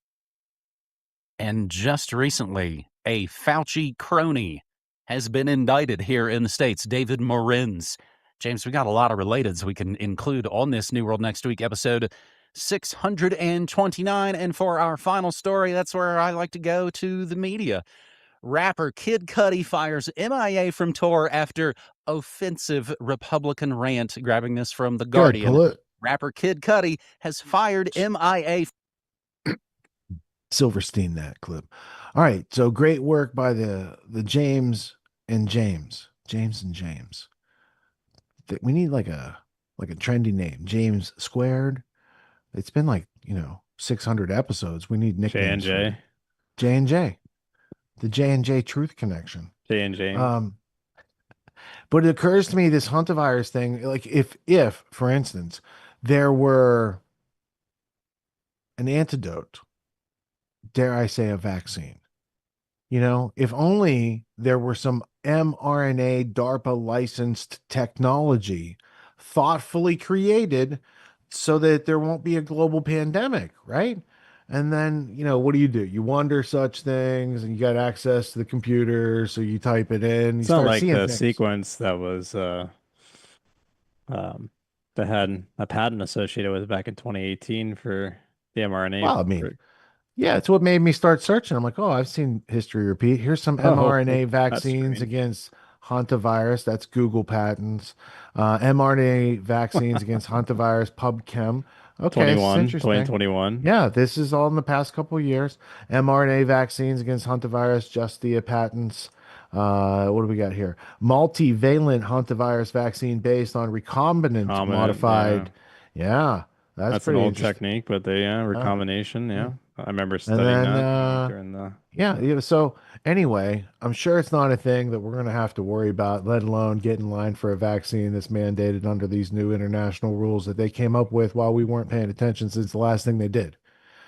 Something like that, you Oh, they know? had to bring in another pandemic in order to somehow sell the public on the fact that there's going to be mass shortage of food and probably potentially millions dead from it, or at least in some way compromised and starvation worldwide as a function of that, or at least in third and possibly bleeding over into second world nations. Just saying. I mean, but don't worry. If it's not going to be the hantavirus, how you want to pronounce it, it's going to be aliens. That'll actually be the thing we have to be concerned about. Not the fact that there's a war going on that's Well, didn't blocking we build a wall? fertilizer and helium needed to make the microchips for using computing and yeah, so Yeah. Well, aliens is a and obviously foreshadowing. fuel for diesel and everything, basically everything. So yeah, it's not like that war that's Israel sold Trump on will be done in 4 days. It would be like Venezuela. In, Yeah. out, easy, clean, done, no problem. Well, I think he's And just just look talking at this about his other file. experiences with Epstein, probably. I was just gonna, I was gonna say how they show him that file, be like, hey, remember this? So many years ago. So what about these Yeah, other there was millions of documents that they're not going to release from the Epstein files? So yeah, no one's talked about the Epstein files ever since the Iran war started. So what a coincidence. And no one Well, I thought the mean, Hormuz Strait would be shut down, but yeah, hey, there's been honestly, hiding of these documents for a long time. I had this article up earlier this week because even though it's a 22-year-old article and it's talking about something from 80 years ago, it's interesting given today's political climate that such history gets swept under the rug. And we do have a clip later tonight about like the biggest theft in history that happened in 1948 in Palestine. So it's interesting how, again, you can use the internet and find the things that exist if you know they exist and they're but if you just look around and see what's being said day to day, it's almost like they depend on you not being able to find key facts to understand. And thus you would be, they really, with the Iran war, it just seems to me, I saw this very interesting podcast a couple weeks ago. I actually been meaning to share it with you because it was a different perspective than many of the standard alternative perspectives I've been listening to, whether it's the Kim Iversons or Douglas McGregor's or whatever. So it's like, they're redacted or whatever. Just the various ones floating out there that are pretty easy to access. This one was by some crypto bros that I'm not into cryptocurrency or anything like that, but they made an interesting assessment of the capital flows happening between nations. And this includes Iran itself, as though it's all sort of one big stage show as they usher in Agenda 2030. Now there's this very interesting and convenient excuse of fertilizer shortage due to the Strait of Hormuz shutdown, and it's not like I've been meaning to share that with you because the argument was unique and interesting in contrast to sort of the lower level analysis that is also true, but this lower level, because you can tier this sort of analysis on what level you decide to understand the evidence. So when you look at the capital flows, look at the asset management, it seems as though there's a reorienting of financial capital around the world. And this even includes Iran and some of the major players within Iran itself that I found kind of interesting. So it might be a bigger play going on, stage show, if you will, that, is that they now have to push everything from hantavirus to aliens, which I'm sure we'll get to at some point, to God knows whatever else they're going to try to justify for the reasons why there's going to be potentially global famine and a shortage of even electronics, as I mentioned, the helium required and um, what's the word I'm looking for? The electronic component. I can't believe I'm spacing on it, but anyways, the various electronic components that's required for those microelectronics for what we use every day in computing, and all sorts of other things. Urea, as mentioned, nitrogen. So there's a lot of diesel, obviously, and anything having to do with manufacturing whatsoever. Yeah, it's not like it's going to shut down the world. There's going to be aliens. It'll be aliens that do it, and the hantavirus. All the distractions, they're bringing them all out. And I want to file this real quick before we move on to the next block. This is filed under the I think they doth protest too quickly files. I'll get rid of this pop-up maybe next time. Here it is. Pfizer didn't say hantavirus is a side effect of COVID-19 vaccine, contrary to online claims. So Snopes is Johnny on the spot saying, hey, anyone who's thinking this could be a side effect of people who are vaccinated with the mRNA gene factory production system in their bodies, look no further than the people with the cats in the basement, and they say nothing to see there. So they may be right. They may be wrong. You have to actually read and click and think for yourself. So I forgot about Snopes. Boy, it's been a while. Broken clock can be right twice a day. Don't be wrong by saying that clock is wrong. It could be. You have to compare it to reality. That's the point. Like that can't answer the question without some thinking to actually verify that there is no connection. And even if there was, maybe there's much ado about something and they'll go to the Jesus aliens next. Yeah, I it's not like there's out a of this giant next war block. happening. Yeah, out of this next block, I think the UFO Lego, they probably got it right. I think that Jake Shields, what are the pastors saying about this alien invasion? He probably has a good take on it too. He thinks they're trying to do a little sleight of hand. We still want to know what's behind the black bars and the Epstein file redactions, and they roll out this. This is as pathetic as the first Epstein rollout, where they got all those influencers waving up the binders, the Pam Bondi. Come on, this is the same thing with the UFO stuff. Most of these cases were already known and aren't even interesting. Insofar as like most ufologists, whatever they call themselves, people research these UAP or UFO cases, already know about them. So this is just they're rehashing. It's like the same thing with the like I just mentioned with the Epstein files. Same thing. We had all those documents, but now it's in a binder, and all these influencers have look. We did the thing that they wanted. Now we're all good, right? Big publicity stunt. Oh shit! And it's all a time of their choosing. It's completely kind of arbitrary timing to do this right now. Yeah, They've right, been out of leading up nowhere. to doing it, and they're like, oh, But they that's a have good to time. sell it more, so now they have to get the pastors involved and make it seem like there's some really big revelation. Now it's not in 26. They released some files. Now it's in 27. That's what I read the other day. Now it's the pastors are being briefed on a 2027 major revelation. And now I'm seeing like the Giorgiani's on podcast. He's an interesting figure. He's also They're turning David Icke into Nostradamus. Yeah, they're trying to do the whole like the John Lear nonsense of like harvesting souls on the moon, Greys thing, or like the reptilians, or all this sorts of bullshit that I'm just like, okay, what's going on? We have the carpet bombing of southern Lebanon by a certain nation, and then we have another war going on we just mentioned, and then we have the Ukraine-Russia war that just never seems to end. That like could end at any one point if Russia wanted to, but I'm starting to wonder why. They don't. Now they have some interesting excuses, but still, I just there's a lot of theater going on right now. That's all interestingly enough pointing in one direction. The loss of freedom and the lack of ability for individuals to obtain key and critical resources across the world over time. Now what's on the horizon? This thing called 2030. Did we ever talk about Agenda 2030, Rich? Man, it just seems like something we might have mentioned before in the past. I don't know. I don't think that has anything to do with aliens.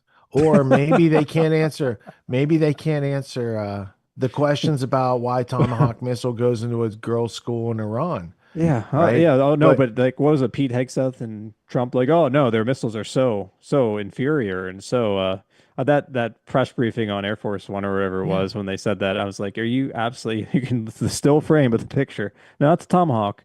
And actually, ironically, you could argue that the Iranian missiles are quite sophisticated with their ability to accurately hit their targets. So I can't imagine. Oh, wait, was that same school where the military officers were sending their girls to? Oh, so that was a deliberate Crushing of targeting. the morale. Yeah, Take crushing the away their morale. will to fight. Isn't that It's kind of what we interesting call because, terrorist activity? well, it's not even done by human beings because my It's suspicion AI. would be, yeah, where did the United States get the targeting data to send the Tomahawk there?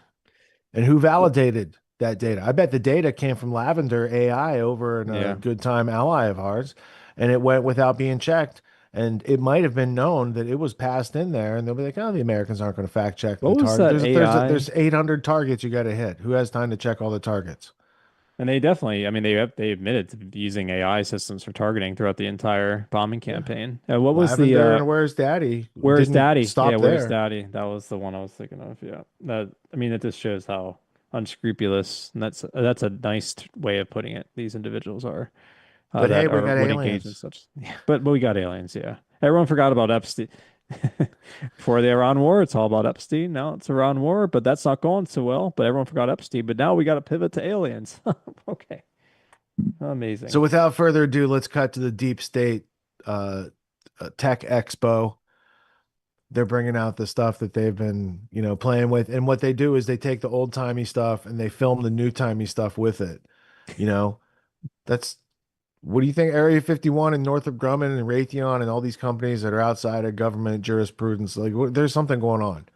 Like that place is like a filing cabinet. It's holding stuff for other people who take it over and like not now. We seem to be in the middle because the guy who's running things doesn't seem to be the guy running things. That's for sure. Yeah.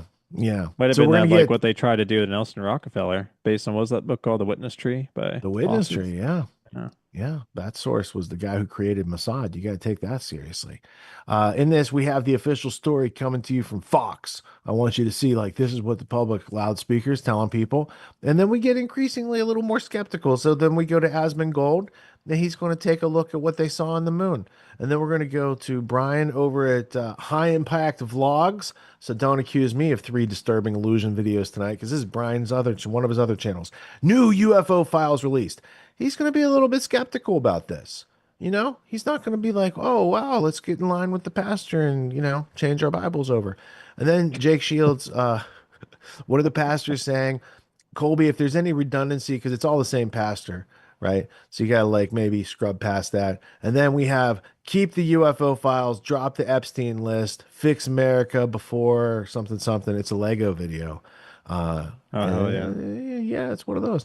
And then that helps us turn the corner, and we got one more block after that. Looks like, well, actually, looks like there'll be a little bit. But anyway, Real quick before we go, yeah. did that show you that video where the Iranians were burning Baal, a statue of Baal with like Epstein yeah. the Zionists? Yeah, yeah. Oh, yeah. That was right before the war started. Yeah, we got that in the record. We made sure that there's a couple different instances because it had happened.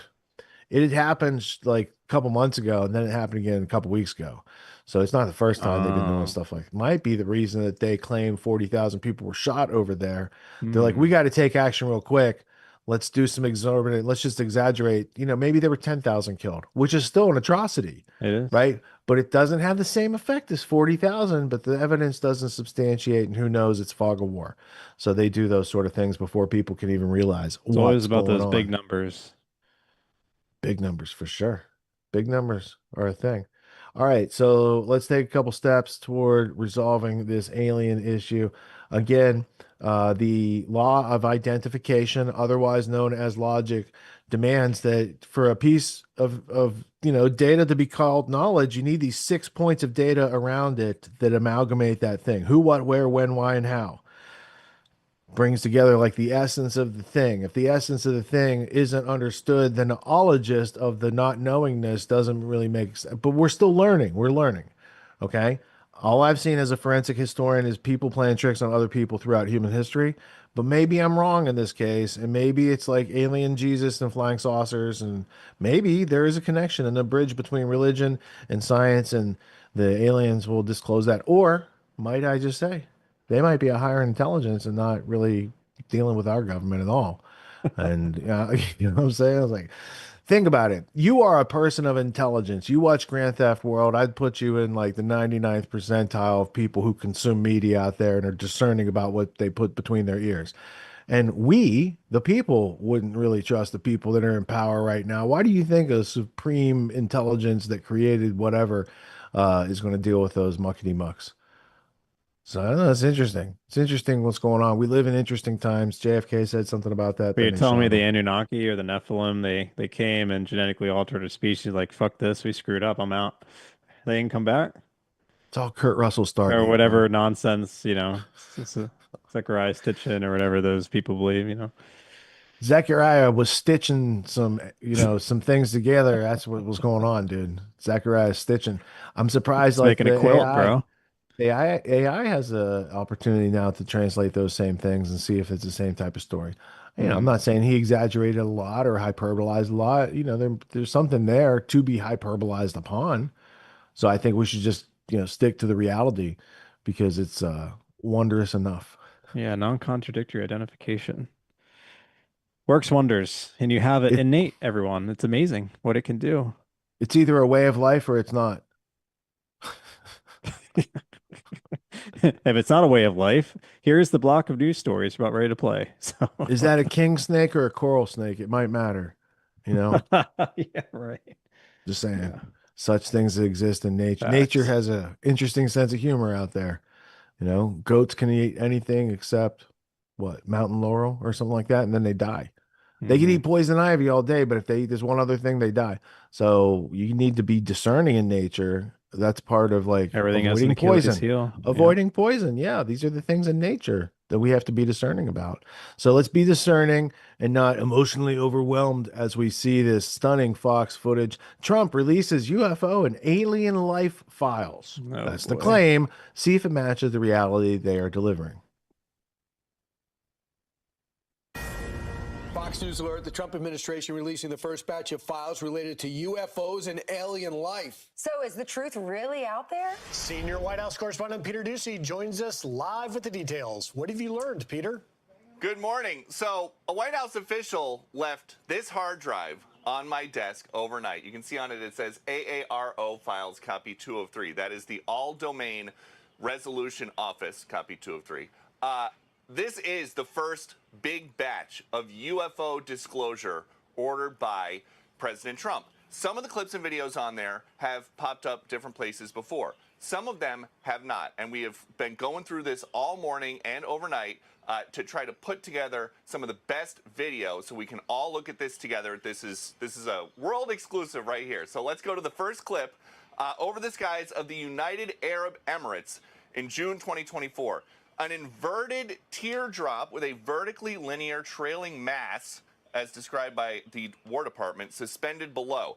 The War Department cannot say for sure what this is. It is officially listed as an unresolved UAP report.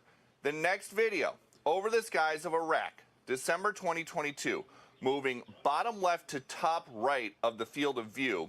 All CENTCOM gets from this is an area of contrast. That's what they describe it as. It is officially still listed as an unresolved UAP report. Next video, over the skies of Greece, October 2023. What is described as a small and circular UAP flying near the surface of the ocean towards land. CENTCOM can't tell us what it is. It is officially listed as an unresolved UAP report. Within the last 2 minutes, all of these videos have gone live on war.gov/UFO, and a White House official tells Fox First, while past administrations sought to discredit or dissuade the American people, President Trump is focused on providing maximum transparency to the public, who can ultimately make up their own minds about the information contained in these files. And there's also a fresh look at some historical records. There's this from Apollo 17 included in this big document dump. One of the astronauts says, we've got a few very bright particles or fragments or something that go drifting by as we maneuver. The control center says, Roger, understood. Another astronaut says, there's a whole bunch of big ones on my window down there, just bright. It looks like the 4th of July out of Ron's window. Another astronaut says, yes, now you can see some of them in shape. They're very jagged, angular fragments that are tumbling. This exchange has long been dismissed as floating insulation. But now the White House is saying, while this photo has been previously released and discussed by keen observers, there is no consensus about the nature of the anomaly. And this all started, of course, because we asked the president about it in February. Barack Obama said that aliens are real. Have you seen any evidence of non-human visitors to Earth? Well, he gave classified information. He's not supposed to be doing that.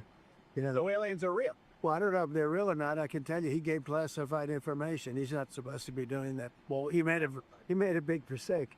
He took it out of classified information. No, I don't have an opinion on it. So the government is trying to answer the question, do aliens exist? And the answer is, they don't know, but in an effort of transparency, they are giving us all of the material that they are working with as they try to answer that question. All right. Back to you. Peter, so many questions. The internet has been ablaze about this for a long time. And one of the things that the unidentified anomalous phenomena people want to know is what the government has collected from belief that these things crashed. There was crash retrieval and that we have some sort of evidence. Is there anything in this batch of released files that would answer that question? There's nothing in this batch, but we've been told that this is about to become a regular thing because there are hundreds of documents and dozens of pieces of media, videos and photos that are contained on this drive that has just been uploaded to the new website, which is war.gov/UFO. There is nothing like that in this batch, but they are going through and they are working to declassify whatever they can because President Trump told them to. And this is different than when he ordered the Kennedy files to be unclassified and just put everything out all at once. It was millions of pages, a huge file. This is going to come out bit by bit as they work through. And you look, you know, we've got some stuff from Apollo 17. We've got some stuff from a couple months ago. There's a ton of material, but they want us to know that they are trying to figure this out. They just don't have an answer about whether or not, about what these crafts are. Peter, what do you think? You're a betting person. Do you think these aliens are friendly? Should we approach them? What do you suggest if we see them? You know, you hope that they're friendly. I see a lot of people here at the White House, and I think that looks like it might be.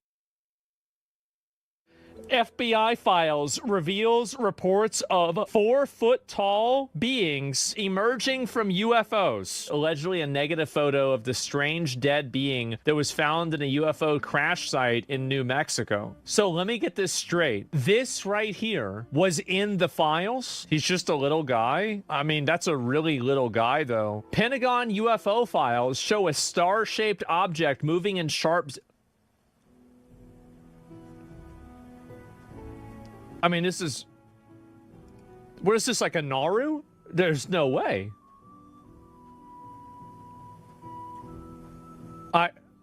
This is from the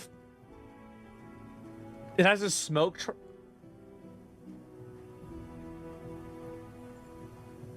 What the fuck? Presidential unsealing. This is a higher resolution... Okay, they're looking for Jeffrey Epstein. A UAP that they saw from the fucking moon? Newly released UFO files include phenomena observed by astronauts during the Apollo mission. Apollo 17 crew reported seeing unidentified bright lights spark up, sparks that lit up space. Apollo 11, Neil Armstrong, Buzz Aldrin described seeing a mysterious brighter object tumbling past their spacecraft onto the moon. Oh my God. The first unusual thing that we saw, I guess, was one day out of something pretty close to the moon. It had a sizable dimension to it, so we put a monocular on it. We just look out the window and there it was. Yeah, we weren't sure about what it might be. We called the ground and we were told the SIVB was 6,000 miles away. We were seeing all kinds of little objects going by at various dumps, and then we happened to see this one brighter object going by. At the time, each one of us had a chance to look at it, and it certainly seemed like it was within our vicinity and a very sizable dimension. I don't know. Like, I mean, you got both of them saying this is what happened, and this is confidential with the guys that went to the moon. So this is audio from 1965 Gemini Mission 7 UFO sighting. Bogey at 10 o'clock high. This is Houston. Say again, 7? So we have a bogey at 10 o'clock high. So we have several, looks like debris up there, actual sighting. It looks like hundreds of little particles going by to the west out about 3 to 4 miles. So it looks like perhaps a vehicle that's disintegrated. Roger, understand they're about 3 to 4 miles away? They're past now, they're going to polar orbit. Oh. That was fast. Oh. Nope. Where'd it go? Wait, so it's another one of those little balls. What the fuck?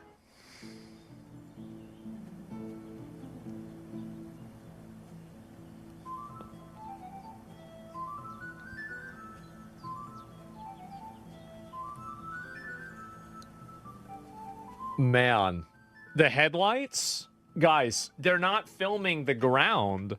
I mean, it's 2001 Dodge Neon. UFO files are cute, but the most important disclosure happened by Trump on Joe Rogan's podcast and no one noticed. By the way, Elon is great. That guy is such a great guy. I think you're a fan of Elon. him. He is from a different planet. Oh my. Oh, you have no idea. They have taken over. They speak no language. And all of a sudden, psh, and you hear blah, blah. And you see like little lights, like a round ball, but it wasn't a comet or a meteor. It was something. So I see this, and I said, you gotta be kidding. They wanted to meet. They wouldn't meet Obama. They all came to see me. They said, Kamala's a very low IQ person.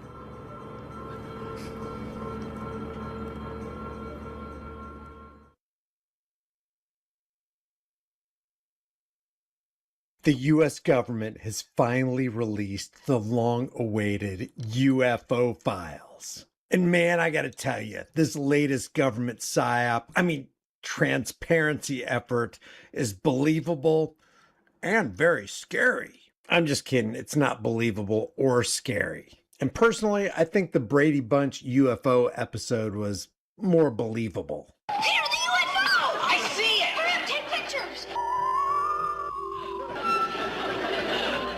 So you're the UFO. Because the US government now cares about the American people, they've decided that they're going to start telling the truth.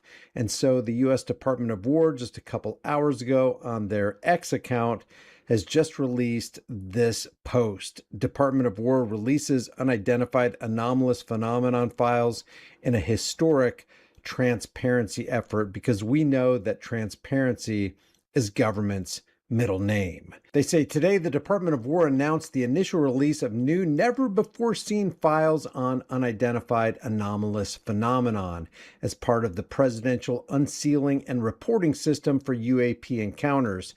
This interagency effort includes the White House, the Office of the Director of National Intelligence, the Department of Energy, the DOW's All-Domain Anomaly Resolution Office, National Aeronautics and Space Administration, NASA, who's bleeding us for over $70 million a day, the Federal Bureau of Investigation, and additional components of U.S. intelligence agencies. Those same U.S. intelligence agencies who are stacked against us as the current White House continued FISA 702, so that the Americans they claim to care about can be searched and their property seized without a warrant. But I'm sure everything they're about to disclose with this UAP transparency move is all above board, and they're hiding nothing from us. And additional components of U.S. intelligence agencies. The collection will be housed on war.gov/UFO. Stay tuned. We're going to go to that in a second.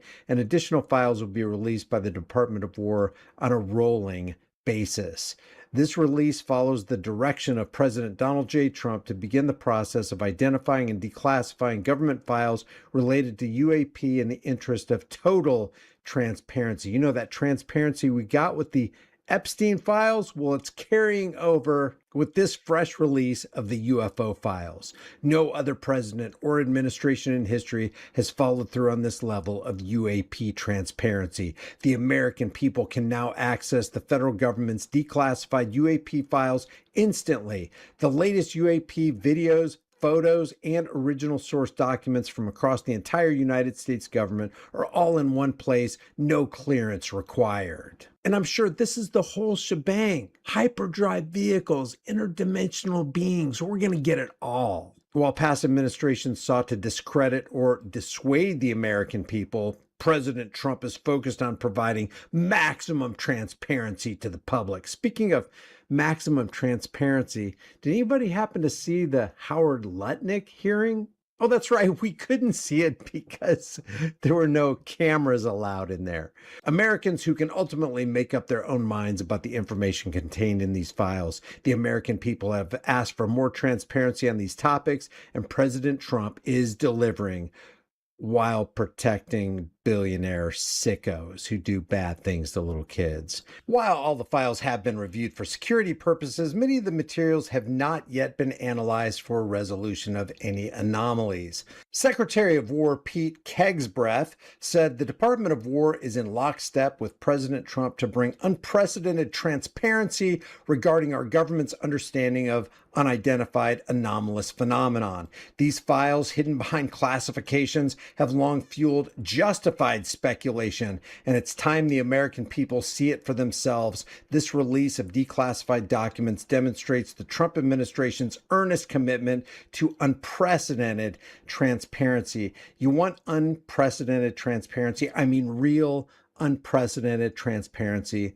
Then why don't you expose your billionaire friends? Why don't you expose the fact that you're engaged in a crypto scheme? Why don't you expose the fact that you're over there in Iran to protect the hegemony of the American dollar, the petrodollar fiat currency Ponzi scheme? Director of National Intelligence Tulsi Gabbard said the American people have long sought transparency about the government's knowledge of unidentified anomalous phenomenon. Under President Trump's leadership, the Office of the Director of National Intelligence is actively coordinating the intelligence community's declassification efforts with the Department of War to ensure a careful, comprehensive, and unprecedented review of our holdings to provide the American people with maximum.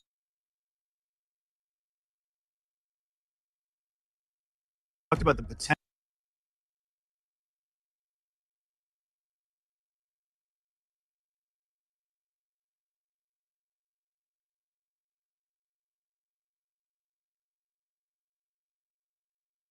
It looks like we have to start it over. Looks like it's partway through.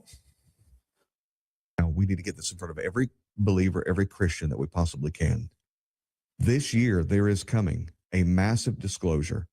The truth, as the government knows it, about UFOs and UAPs is going to be disclosed to the population. The Trump administration is going to attempt to make history in an historic announcement where they're going to say that these non-terrestrial interdimensional beings are real and that we do have unexplained phenomenon among us. They're calling them interdimensional beings. So this is a lot different. And it's actually, I think there's, in my opinion, there's way more likely to be interdimensional beings than aliens as well. Yes, this is going to be huge. Many so-called Christians are going to be taken captive by it. We have got to speak on this first. They need to hear it from us first. They need to hear from us what the Bible has to say about it. This is an urgent call to every pastor and church leader, including the ones who mocked me when I released this book and said I'd gone off the deep end. Of course, they didn't read the book. They didn't know what I said about it. It's time for every single pastor to teach on this. What does the Bible say about non-human entities? Now, you have noticed that the language has changed in these Department of Defense meetings as well as in these congressional hearings.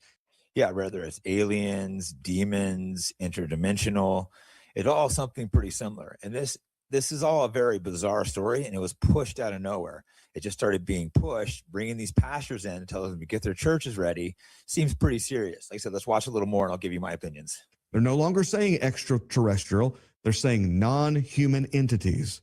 Are there non-human entities in the Bible who attempt to influence mankind? The answer to the question is yes. Are there non-human entities who use mechanisms of transport of some kind in order to travel? And the answer to that is yes. Elijah, his servant's eyes were open and he saw the host of heaven and their chariots, thousands of them. Elijah was taken up in a chariot. Go ahead and bring up the next one. You can see this is very bizarre. They brought in all these pastors and church people to prep them for this, to get your churches ready. So let's play, let's go ahead and play this and then one more and I'll give you my insight. This is from the Kosher. It says Spooky UFO. And this is Pastor Todd or Pastor, I don't know who this is, told to prepare. I had a friend that sent me a text message. I was in a meeting, a weekend meeting, preaching Friday, Saturday, and Sunday morning. And he said, Perry, can you give me a call? I have some information that has come to my attention. Of course, when a friend of yours does that you know quite well, you have no idea what information they're talking about. And I'm not going to go into great detail, but there were a large number of pastors that had been invited to go to a certain state to hear some men in the United States government and others share with them a concern that they had. And this particular man, and I'll not name him, and then we may end up doing some teachings with him or having an event at his church. He has a great church. But he said, Perry, what they're about to release, from what we're hearing, there's going to be a release concerning aliens and concerning unidentified flying object spacecraft that some of the people who were in the meeting over the last were telling us as pastors, all the spacecrafts, you need to prepare your people and you need to get ready to answer them for what you're about to hear being released. And some of it has to do with crafts that have been discovered that are not allegedly a part of our planet, and the materials they're made of are not a part of our planet. Very strange reptilian-looking creatures. That's like David Icke. And other things that almost sound like something out of a sci-fi movie or an Orson Welles book. All right, let's play the next one, then I'll give insight. Because I think, this is Kash Patel. This is a guy we all trust so much, from Red Panda Koala. I'm not sure that account, but the trustworthy Kash Patel. Let's see what he has to say on this. Oh, and Sean Hannity. Have you watched Age of Disclosure? I haven't seen it. Okay, you're busy. You have a full-time job. I'm more and more convinced that probably, and my faith tells me, we have universes within universes. There's no limit to God's imagination. So the idea that there would be life on other planets that may be visited here, that would not at all shock or surprise me. Have you ever looked into it? We're looking at it. Here's the thing. Again, okay, I want all the details. Here's the thing. Very trustworthy. Every other president before President Trump could have said, hey, let's look at that and get the American people the information. What did he do? He stood up an interagency process with the Department of War, leading that effort to get out the documentation related to everything that you're talking about, not just from the FBI, from the IC and everywhere else. And so what do? We already delivered our first tranche of information to that committee, and they're going to be publicly releasing this information very soon. We are all for it. There's nothing in this subject that we're talking about that we don't want released. Our job at the FBI is to work with the White House and DOW, give them the information, and then they're going to put that out in a methodical process. And you're going to start seeing those releases literally happening in the very near future. We just met on it. Do you think we've ever recovered alien forms? It's positive. I don't have any.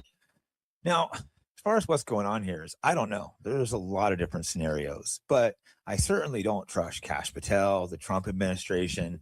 To me, it feels like they're trying to set up like a fake alien thing or a spiritual thing where they're going to say like these interdimensional beings to try to, what do they want us to forget about? The Epstein files.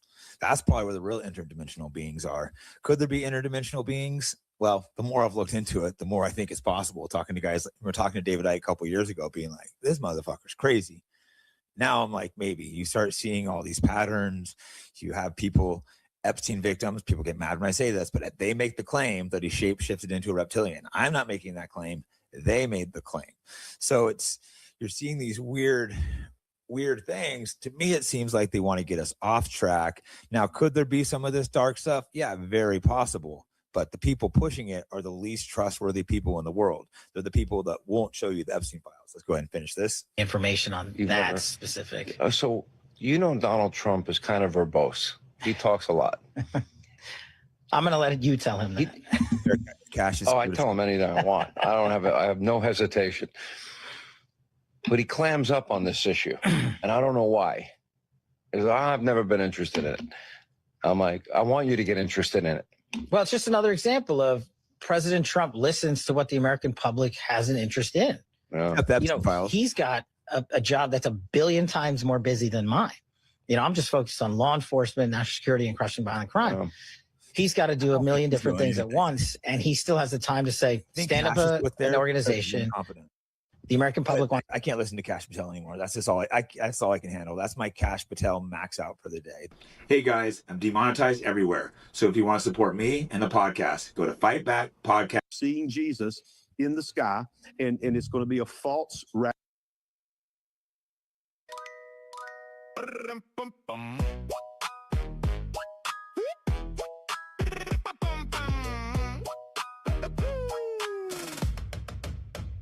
Look up at the sky, it's a bird, it's a plane, dropping UFO files just to mess with your brain. Blurry little saucers while the economy dies, but you'll keep the Epstein list in the dark with the lies. Yeah, it's the weapon of mass distraction. Look at the stars to avoid the reaction. Keep the fake aliens, we calling your bluff. Show us who went to the island, yeah, we had enough. Mr. President playing hero with a classified stash, but the footage looking like it was recorded on trash. 144 pixels of a smudge in the clouds, and you throwing it like candy to the gullible crowds. Where the real files at? Oh, the CIA tripped you? Dyer stepped in and they suddenly zipped you. No spaceships, no bodies, just a weather balloon. Selling tickets to a movie that is ending too soon. I'm the man of the truth, nah, PR machine. The cheapest magic trick that the world ever seen. Trying to shine a little object so we follow the beam, while you hide the real monsters in the back of the scene. Bring it back to the ground where the pockets are peaking. Crime on the corner while the podium speaking. Gas prices up, inflation is wild. So you point at a comment like you tricking the child. And what's this about skipping the midterm votes? Changing up the maps just to keep you afloat. Talking about democracy but rigging the game. Pointing fingers at the world to escape your own blame. You say you want it fair but you alter the lines. American dream looking like a series of crimes. You want us looking up while the country is burning. But the wheels of the truth, yeah, they constantly turn. Look up at the sky, it's a bird, it's a plane. Dropping UFO files just to mess with your brain. Blurry little saucers while the economy dies, but you keep the Epstein list in the dark with the lies. Yeah, it's the weapon of mass distraction. Look at the stars to avoid the reaction. Keep the fake aliens, we calling your bluff. Show us who went to the island, yeah, we had enough. Now let's cross the Atlantic, look at how you behave. Throwing tantrums globally, putting trust in the grave. Germany speaks up, so you pack up and split. Pulling troops out of spite, cause your ego was hit. A diplomatic child with the button depressed. Turning international relations into a mess. And at the border, yeah, we see the divide. Only white refugees get a ticket inside. Call it what it is, man or racist agenda. Return to sender, no pretending to mend ya. You're building up walls while you tear down the bridges and hide your dirty secrets in the Hollywood ridges. Look at the sky, ignore the blood on the floor. Look at the sky, ignore the cost of the war. Look at the screen, ignore the man in the cell. Welcome to this shiny little PR hell. Let me speak from Tehran, let me set the record straight. Yeah, we got our own struggles with the bulls of the state. We fight for our freedom, we bleed in the street, but we don't need a savior with an occupying fleet. Keep your missiles, keep your sanctions, keep your bloody liberation. We don't want a U.S. bomb to democratize our nation. The war is going bad for you, the casualties rise. So you threaten escalation, do cover the cry. Sign the deal or we strike, man, you sounding absurd. Hurting your own economy, breaking your word. We defending our soil, we ain't bowing to pressure. Your military might is the failing endeavor. So wrap it all up in a shiny foil package. Use the little green men to cover the damage. You distracting from the war, distracting from the prizes, distracting from a nation in a multitude of crises. But the Epstein ghost still knock on the door. The billionaire secrets ain't safe anymore. You can't use the galaxy to run from the truth. Can't bury the corruption, can't silence the youth. From the streets of Iran to your own Capitol dome. The karma that you built is finally coming home. But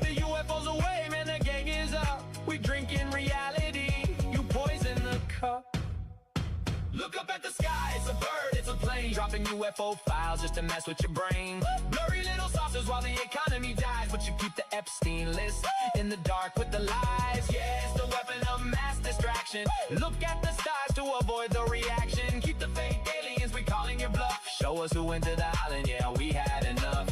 Yeah, greetings from Iran. We see the shiny object. We ain't looking. Fix your own house before you try to burn ours down. Where's the real files? Yeah. Epstein didn't fade away just because you showed us a blurry drone. Wake up. Wake up.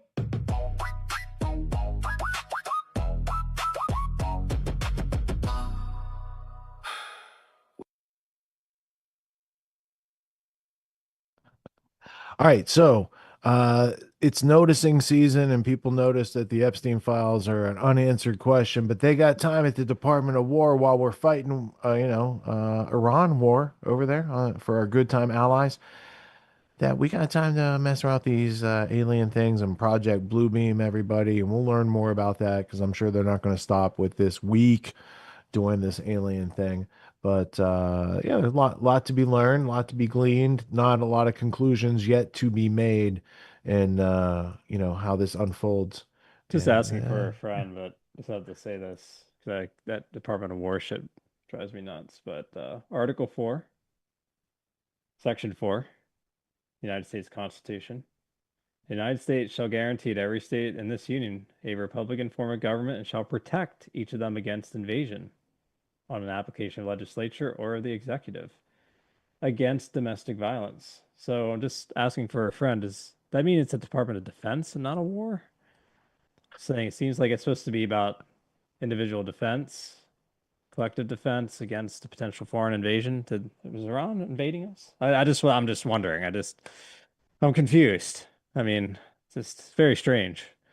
I mean, they just went all like, well, we were already doing the Empire game, but I guess they decided to make it conspicuous with the labeling. yeah, I mean, it's okay to be confused about these things. They'll tell you what to think. The Constitution was just a good idea, I guess, right? That was just like one of those anachronistic hallmarks from history. It's like, yeah, remember that thing? That was cool. It was a utopian idea, and as you see, Britain still has a king, King Chucky III. He was just making people laugh all last week. Great reset and all. The Great Reset continues with Larry Fink at the head of World Economic Forum, and they bring you Pandemic 2. Wasn't King Chucky that the first one who said something about a Great Reset? Or maybe I'm getting that confused with some other. No, he did. Yeah, he's an original promulgator of the idea, almost like it's an empire idea to take over the whole world, and just happens to include other useful groups. Yeah, they kind of merge with some other crazies, So yeah, it's an ominous continuity which we seek to break, but we can't break it all in one night. We break it 1 week at a time, and when news breaks, we fix it. No, that's a Daily Show, so I can't say that. That's a thing from 20 years ago. People might remember. Before we go to the non-thank yous tonight, because Colby said there's no thank yous tonight to even mention. Tony, where can people find? I can tell them. Here's your logic course. marketplace.autonomyagora.com/the-trivium-method. And you click the Teach Me Now, or you keep reading about it. Two courses. So one's a Trivium course, and then there's a logic course somewhere on that website, I would assume, that I did for both the autonomy and GTW community. So somewhere on there, there's both the Trivium and the logic course. If people are interested, check them out. Trivium should go first. I would suggest if people are interested in such topics to explore the Trivium and then move on to one of the subjects of the Trivium. That would be logic, where I do a deep dive into the sort of scientific understanding of logic, or Aristotelian logic or formal logic, not the modern interpretation of logic called symbolic logic. So people are interested in understanding our own innate way in which we conceptualize and objectively observe and understand our world. Check it out. It's quite useful. I also appreciate you being able to sit in tonight so Scott could have a night off, because he's not actually off. He's working. He just can't be two places at once because they haven't worked out this CERN time travel multi-reality type thing yet. But It was a good investment of all of our time tonight, I think, in tonight's workout. And I appreciate you being able to carve out a little time in your schedule, T. And Yeah, no, I always appreciate relive the time. glory days. Glory Yeah. days. They'll Certainly, we pass had a you good by. run for those 3 years. It was a lot of fun. Certainly missed the show. Really thankful and appreciative of you asking me. That was very humbling for you to do so, and just excited for the opportunity to once again ride shotgun with you on this crazy journey, crazy night red eye that we do, or that you still do, um, every week. So, really a lot of fun. Can't thank you and everyone that still watches enough. And, from time to time, whenever you need someone, hit me up. You never know. If I'm available, might be able to hop on. So, You're a man of many responsibilities. I appreciate you being well scheduled enough to be able to squeeze it in tonight. And Scott appreciates it too. And maybe a couple times a year when he needs to take day off, I could rotate back and forth between you and Polly. there we And go. that covers everybody's needs. And you can Yeah, still pay attention on Monday at meetings. Yeah, schedule has changed quite dramatically with my work and my life in general. So unfortunately can't do it as like we used to, but it was a lot of fun to get an opportunity to do this again with you. And certainly every once in a while might be able to hop back on. So always reach Yeah. out in case that need arises. Right on. Now, even though we don't have any thank yous for tonight, I'm going over to Colby because he shall not be denied of showing up at the end. Colby, how you doing? He was unprepared for I'm this. I'm doing great, thank you. So you said no one had a thank you or anything tonight to read? Nope, no, not tonight. Well, then they need to know about your CAD I course. scared them all away. Yeah, Tony I scared them appreciate off. that. That is not it's not a Tony issue. It's I'm a joking. It's a self-esteem of the audience juxtaposed to their relationship with cash flow issue, which we continually offer services to help people with if you're tired of that excuse. But anyway, Colby, yeah, what do you got? Well, real quick, Kobe, great job tonight. I've not met you before, but really phenomenal job. Everything flowed extremely smoothly, and I was honored to be able to do the show with you and Rich. Once Well, again. then, Tony, you should know that Zoom changed its console a couple weeks ago, and it's very difficult to do the show as we were through OBS because Zoom did a bunch of non-asked for changes. So he has had to jump through extra hoops in the past couple weeks just to make the show. So anytime you guys are waiting for a clip to change, you're like, why is it sitting here for a second? Be thankful that I'm not the one having to push buttons on my screen. Just have it like that. Well, Have phenomenal some job, self-respect. Kobe. Yeah, really great work. Appreciate But that. you Thank have you have a course, bro. So make your pitch. All right, People need to learn how to 3D model stuff, right? Let me see if I can get myself in frame here. Yeah, so I've got a twice a year fire sprinkler CAD basics boot camp. It's just basic 2D drafting it would basically apply to any trade, but it's geared specifically to fire sprinklers. And if you want to check out other things I'm doing, you can always check out my YouTube channel, MCAD Productions. Well played, sir. Well played. So even if you are not in the fire sprinkler planning business, you can learn a lot from a CAD course like that, and you can apply it to your own dreams, your own projects, your shed that you want to build in the backyard. Instead of like pencil and napkin, learn how to draw things out. And it is a skill that gets paid for, translating things that exist into the 3D world and then translating them back out through 3D printers and things like this. So it's a good skill set to delve into if you are a boomer who only knows mechanical drawing. You'll pick up on this real easy.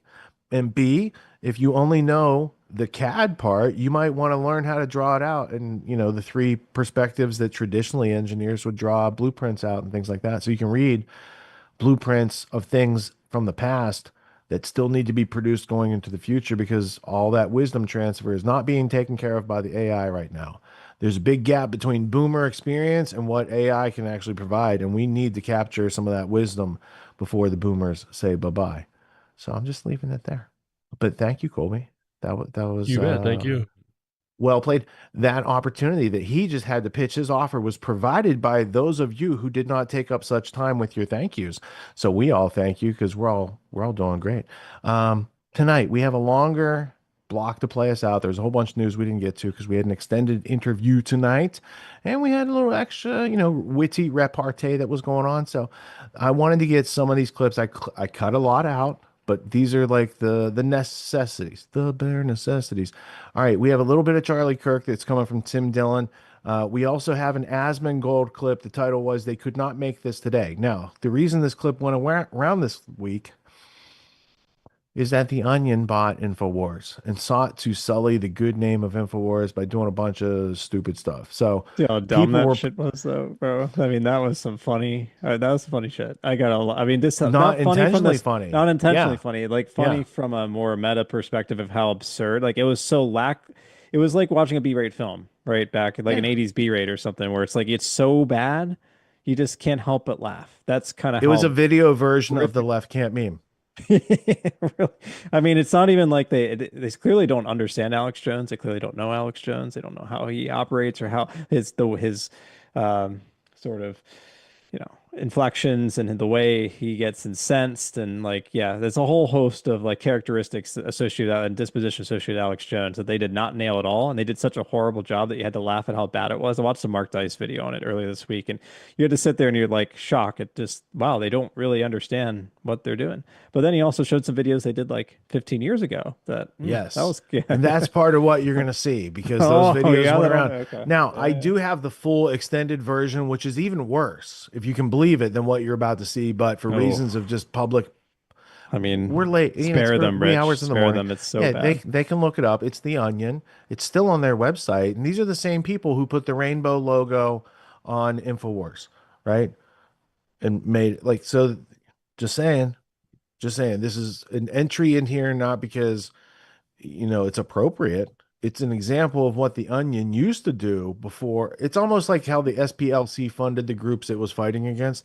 It's that kind of thing. It's kind of interesting too that all of Yeah. a sudden this went down after Trump had his little rage moment on Truth Social, whatever, about Candace Owens and about Alex Jones and Tucker Carlson a couple weeks ago. And all of a sudden, InfoWars is taken down, but Alex Jones continues to live on at what the AlexJonesLive.com, wherever it is these days. So I don't know who owns him or who is running that because it's not in his name anymore. But interesting enough, he's still persevering. I bet he had more people watching him the day after on his new place. No one watches The Onion. Yeah. So the Onion video that's being referred to is called the Grabbler popularly, that you can find the longer versions of it. And there's a female Grabbler. You wouldn't be surprised how that turns out in the video. Anyway, very high production value that they made into this propaganda film. Looks like it's like they colorized some Goebbels footage. Yeah, that's what they used true. to do. I mean, they have colorized Goebbels footage for you.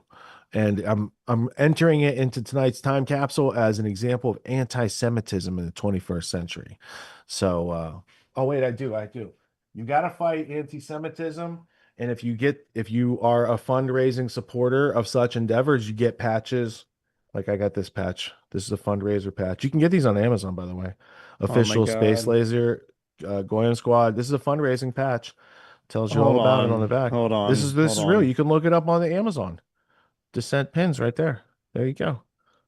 So that is a thing that went around there. So I'm back.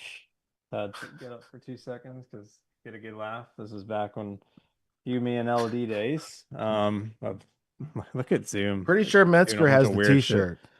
Remember this book you sent me, Rich? Yeah, there you go, Mike Rothschild. This is a reputable thing. You guys shouldn't laugh at this. You got to get that book. It's a book. I mean, it's a real book. Read all about it. Yeah, Maynard from Tool has the T-shirt. It's a very popular thing to really to fund be against anti-Semitism and buy such accoutrements, artifacts of history. I remember when you sent me after that book. That's hilarious. After the Asmongold clip featuring the Grabbler, we're going to turn to the unconnected Israel section, and there's an ADL anti-Semitism report that we should learn about. There's some Israeli soldiers shooting at West Bank Palestinian kids that some people find entertaining. History's biggest heist. Let's learn a little bit about history from 1948, very popular year. They got a nation state in Eretz Israel, and also there's some people that had to move out very quickly, echoing what had happened just a few years before up in Europe. I wonder if there's any connection. We'll have to wait and see. It's like Suspense right there. Tucker turns tables on the New York Times. I didn't even know they had tables to turn, but we'll see how that works out. Israel wants your data. That comes from Kansas. History of the film industry coming from I Can't Even Productions. It's very interesting because it might tie back to what our guest had to talk about earlier, and this clip was in there the whole time. Tell And me there's a then lot to of play ominous parallels here, Rich. Ominous Parallels. That is a Leonard Peikoff book, which is also a very interesting read in the logic world. Now that it's going around. All right. So with all that being said and read, thank you, Tony. Thank you, Colby. Thank you, Cody. Thank you, everyone. Thanks to It's been Scott, fun who's tonight. on the road. Thanks to Leah, who helps make sure all my accountability things get done to get this show on the road. And with all that being said, I'd like to thank you guys all for tuning in, not dropping out. We'll see you next week.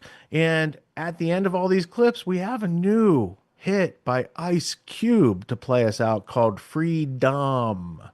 And it might apply to what you saw earlier in that Gatto video that we showed. So thank you all. I appreciate your support. Does that mean deep underground bunkers or something? Sorry. Yeah, something like that. Something like that. And I appreciate you guys sharing the show with people who you care about, because understanding the news is more important than watching it. Peace. See you next week. Take care, everyone. Thank you. I mean, let's get up Erica Kirk, please, too. Let's take this. Let's watch Erica Kirk here. Is this the fake one? We got to get the real one. Get the real one. That is funny, though.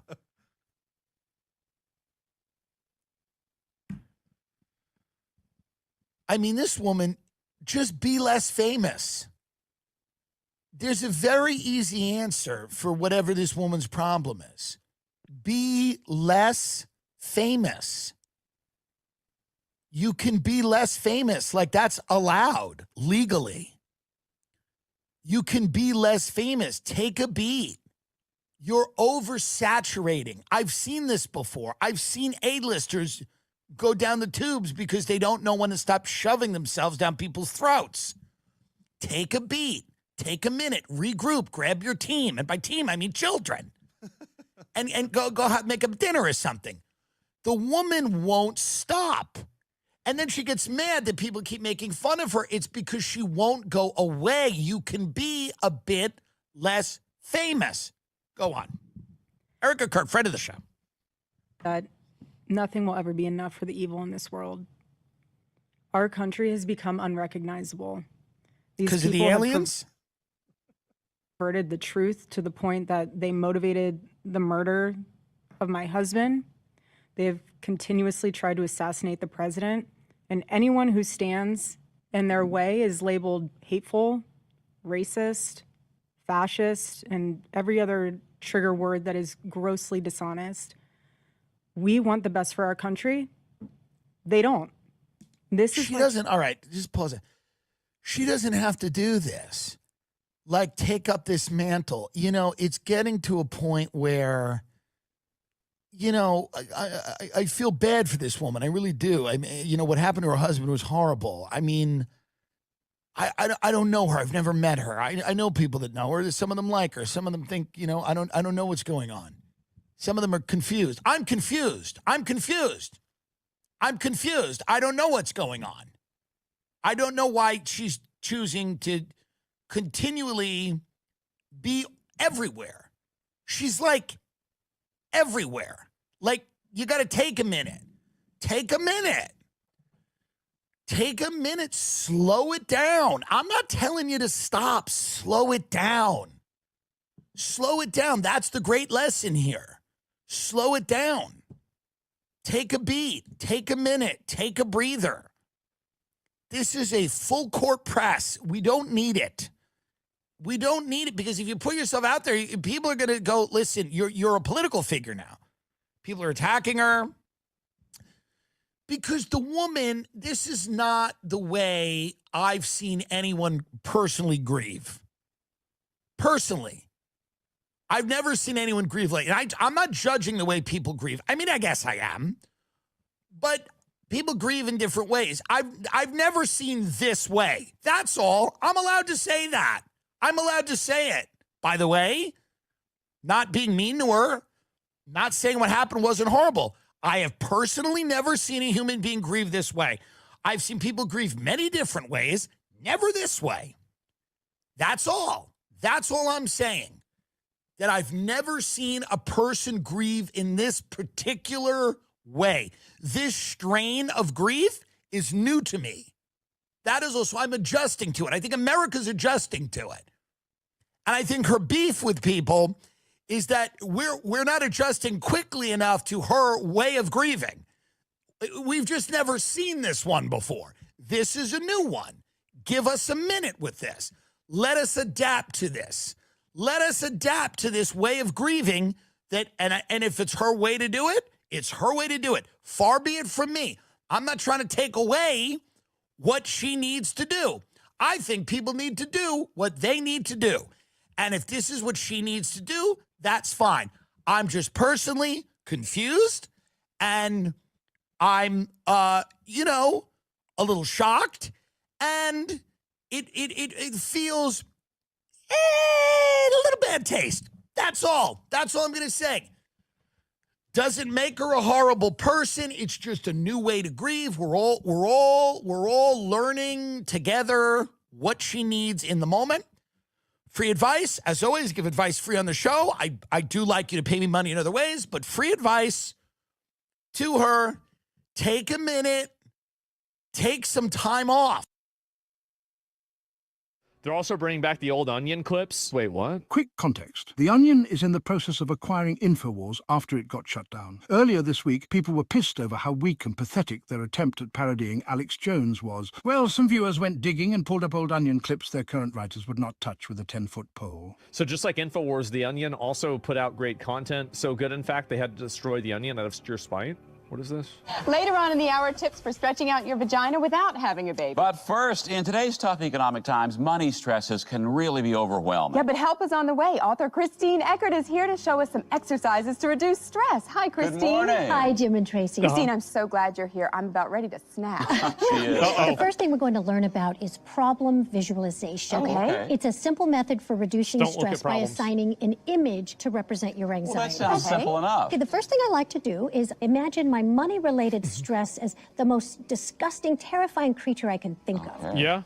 To imagine an ugly, greasy little creature with a hooked nose and oily black hair. Oh, he is scary. I call him the Grabbler because he's a greedy little monster who wants to grabble up all my money. Ooh. Now close your eyes and picture the Grabbler. Okay, there he Now is. think of all the problems your Grabbler is causing. What? He invented What? interest rates like the ones on your credit card.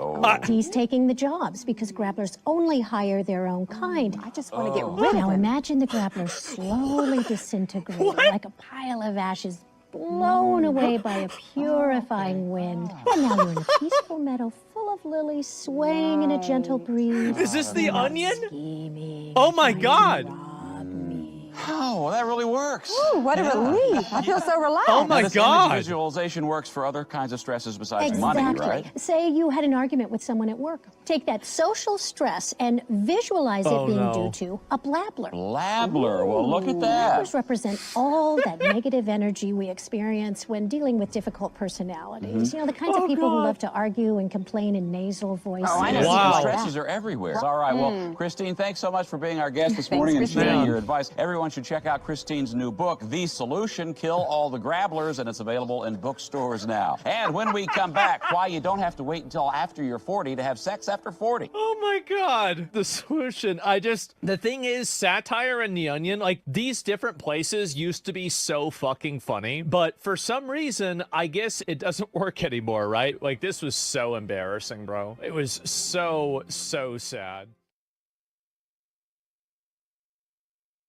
So guys, we have a new annual report from the ADL on alleged anti-Semitic incidents. We can put E4 up on the screen. This is their audit of anti-Semitic incidents in 2025.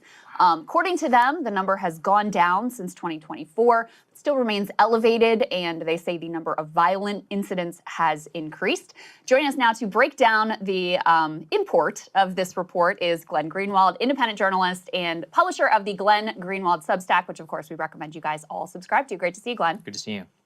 Great to be with you guys. Yeah, of course. So let me kick us off with this segment with Jake Tapper and Jonathan Greenblatt. explaining this report and how they defined quote unquote anti-Semitic incidents in this report. And then we also have our own little slideshow we can pull up of the nature of some of these alleged incidents. This is E9, guys. Let's go ahead and take a listen. How did you define an anti-Semitic act? I mean, if somebody criticizes the government of Israel, is that anti-Semitism? What was the way that you defined it? Well, the ADL has been tracking anti-Semitic incidents in a systematic way, Jake, for 46 years. And we have a very rigorous methodology. An anti-Semitic incident is defined by an act like harassment, vandalism, or violence directed at an individual or an institution because of its Jewish identity or connection to the Jewish people. So pro-Palestinian activism is not anti-Semitic. Criticizing the state of Israel is not necessarily anti-Semitic, but wishing violence against all Zionists or Israelis or Jews, that's anti-Semitism. Saying free Palestine, marching down the street is not anti-Semitic. Screaming free Palestine at elderly people walking into a synagogue is anti-Semitic. So, you know, to a certain degree, time, place, and manner really is important here. But let me note, ADL looks at this, and we found in 2025 that more than half of the anti-Israel demonstrations weren't anti-Semitic at all, and we didn't count them. In fact, we don't count most of the things that are reported to us, only if we can ascertain with certainty that there was a motive, again, to marginalize, intimidate, or threaten people because of their faith. Your reaction, Glenn. All you have to do is look at the data set that the ADL produced as part of this report to see that everything Jonathan Greenblatt just said is basically at best deceitful, if not outright lying. There are all sorts of incidents where, as part of anti-Israel protests, meaning protests against what they've done in Gaza, or what they're doing in Lebanon, or what they do more broadly with the treatment of Arabs and Palestinians in the West Bank, where if you say free Palestine, if you say from the river to the sea, if you say globalize the Intifada, that automatically goes into the category of anti-Semitic incidents, no matter where you're saying it, how you're saying it, at whom you're directing it. You can just go through the data set. I hope you guys have some of these because Yeah, we can pull E5 up, guys, and we can go through. I'll read off a few of these to give you guys a sense of some of the nature of the incidents here. So a Jewish public figure received anti-Semitic harassment from a user on X who accused them of being involved with the assassination of Charlie Kirk and being a foreign agent. That was one alleged incident here. An Israeli flag was moved from a locker and I like this, potentially anti-Semitic flag was placed across from it at Syracuse University. Let's go to the next one here that we have. At an anti-Israel rally organized by groups including Pal Auda, Indivisible, and the Party for Socialism and Liberation, protesters displayed messages including Zionist F off. Let's see the next one. An individual wearing a Palestinian flag harassed people participating in a pro-Israel march saying, "Free America from the chains of Israel, free America, and you are propaganda." Not sure what is the problem with that one. Students for Justice in Palestine at Brooklyn College posted a message on Instagram attacking Hillel, writing, "Hillel is not a student group as it claims, but an active participant in genocide." The post also targeted 2 Jewish students by name who had served and volunteered with the IDF. So those are some of the types of incidents. As you can see, there are many incidences that were reported here, some under harassment, some under vandalism, and some under overt violence. Some of them are genuinely, things that are terrible, like assaults and things of that nature. Although I also have to say, because the ADL has so beclowned themselves and undermined their credibility, you have to look at those and be like, well, did this really happen? Exactly. Did it really happen in the way that they're presenting it? Right. Even the assaults, which generally are what people think about when you hear about hate crimes, like anti-Semitic hate crimes, racist hate crimes.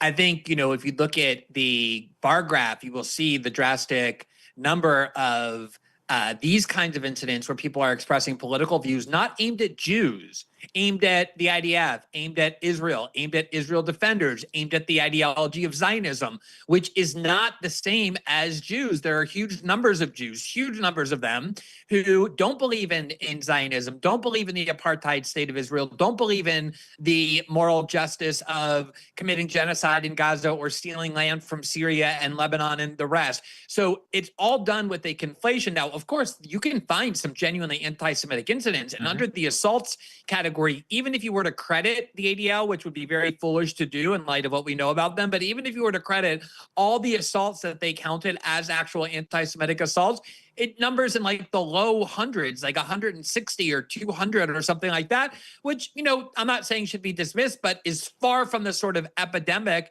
they're trying to depict. And I think the context here is so critical, which is that there is a very well documented and rather still rapidly accelerating collapse of support for Israel in the United States and throughout more broadly the democratic world. And the solution that they've embraced, the only one that they can really think about, is to equate protest against Israel or even opposition to Israel with anti-Semitism. We saw that in the encampments on College, which were all deemed basically intrinsically anti-Semitic, even though they were filled with Jews and led by Jews, and all kinds of Muslims who only had a problem with Israel's destruction of Gaza.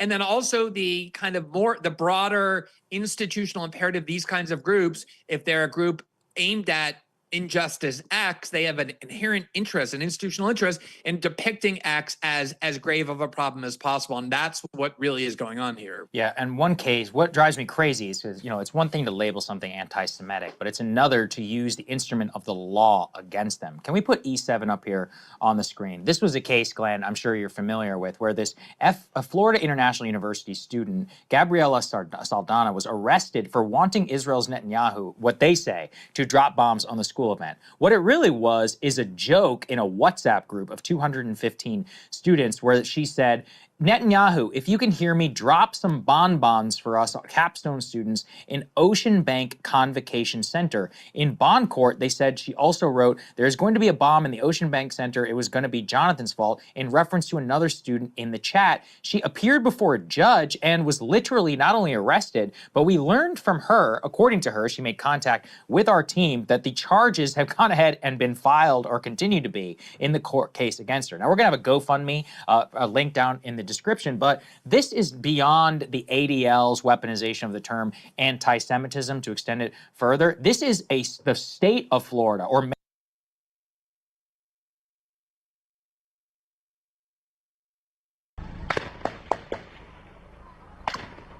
This is an Israeli settler in an army uniform shooting towards a Palestinian village on the West Bank. And these are children trying to take cover inside the school that the gunman is firing at.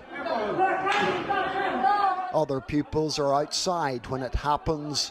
One of them is shot in the head and falls just outside the school gate. His friends call his name and run towards him, even though the shooting continues. The dead schoolboy, Aus al-Nassam, was 14 years old. A parent at the school called Jihad Abu Naim ran to the scene to try to help, but was also shot dead. That man's brother, a teacher, described the aftermath. You can see this is the blood of Aus while we were taking him to my car there, and the road was full of blood here. This school teacher also told ITV News that before the shooting, he was threatened by the gunman, who he took for a soldier, after going to the edge of town to try to reason with settlers as they approached on foot. Another soldier came in front of the settlers, came closer here behind this wall, and was telling me that you have to leave this place and go from here because I'm going to shoot you. There was a joint funeral for the boy and the man shot dead. At one point, it was interrupted by an Israeli army patrol. The IDF says a review of the fatal incident is underway, the findings of which will be sent to the relevant authorities. This is another West Bank flashpoint. The IDF using tear gas close to where a group of young Palestinian girls were gathered.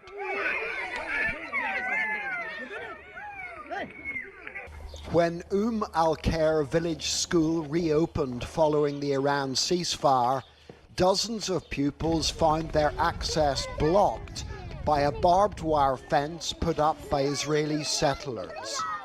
More than 2 weeks later, protests are still taking place because the barrier remains in place. اشتكت لصاحبتي ولمعلمتي واني امشي مع صاحبتي. Human rights activists joined in this protest, not least to protect the children should the settlers hanging around do more than just try to intimidate with their presence. I think for the international community, there just needs to be a change where we treat Palestinian children the same way we would treat any other children, and there needs to be an understanding that right now, it's not just extremist settlers, it's the state of Israel is using its armed forces to back these settlers who are doing everything.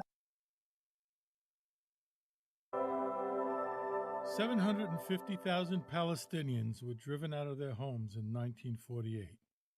That much most people know. What gets left out of that story is everything those people were forced to leave behind and what happened to it. It's May 1948. David Ben-Gurion is sitting in a cabinet meeting, and he is not happy. Ben-Gurion declares 750,000 Palestinians were driven out of their homes in 1948. That much most people know. What gets left out of that story is everything those people were forced to leave behind and what happened to it. It's May 1948. David Ben-Gurion is sitting in a cabinet meeting, and he is not happy. Ben-Gurion declares, "The only thing that surprised me," he said, "and surprised me bitterly, was the discovery of such moral failings among us, which I had never suspected. I mean the mass robbery in which all parts of the population participated." Now, before you get the wrong idea about Ben-Gurion, he wasn't losing any sleep over the 750,000 people he just ethnically cleansed, nor was he planning on safeguarding their assets. What made Ben-Gurion furious was that his own soldiers and citizens were looting everything before his government could get their hands on it. The Israeli government had planned an organized, top-down theft operation. For this purpose, the government had established a ministerial committee for abandoned property. It was simple. You drive Palestinians out at gunpoint, you prevent them from returning, then you declare the property abandoned. Even if the owners were just a few kilometers away, even if they were still inside the borders of Israel. But the scheme was being undercut by none other than the most moral army in the world. From Lydda alone, a small city of 17,000, the army removed 1,800 truckloads of property. Minister Behor Shitrit sat on the committee for abandoned property. He went out there himself. He saw the widespread looting with his own eyes, and he reported back to his colleagues. Minister of Finance Eliezer Kaplan admitted before the same committee that neither his ministry nor the custodian of abandoned property was in control. The army, he said, did what it wanted.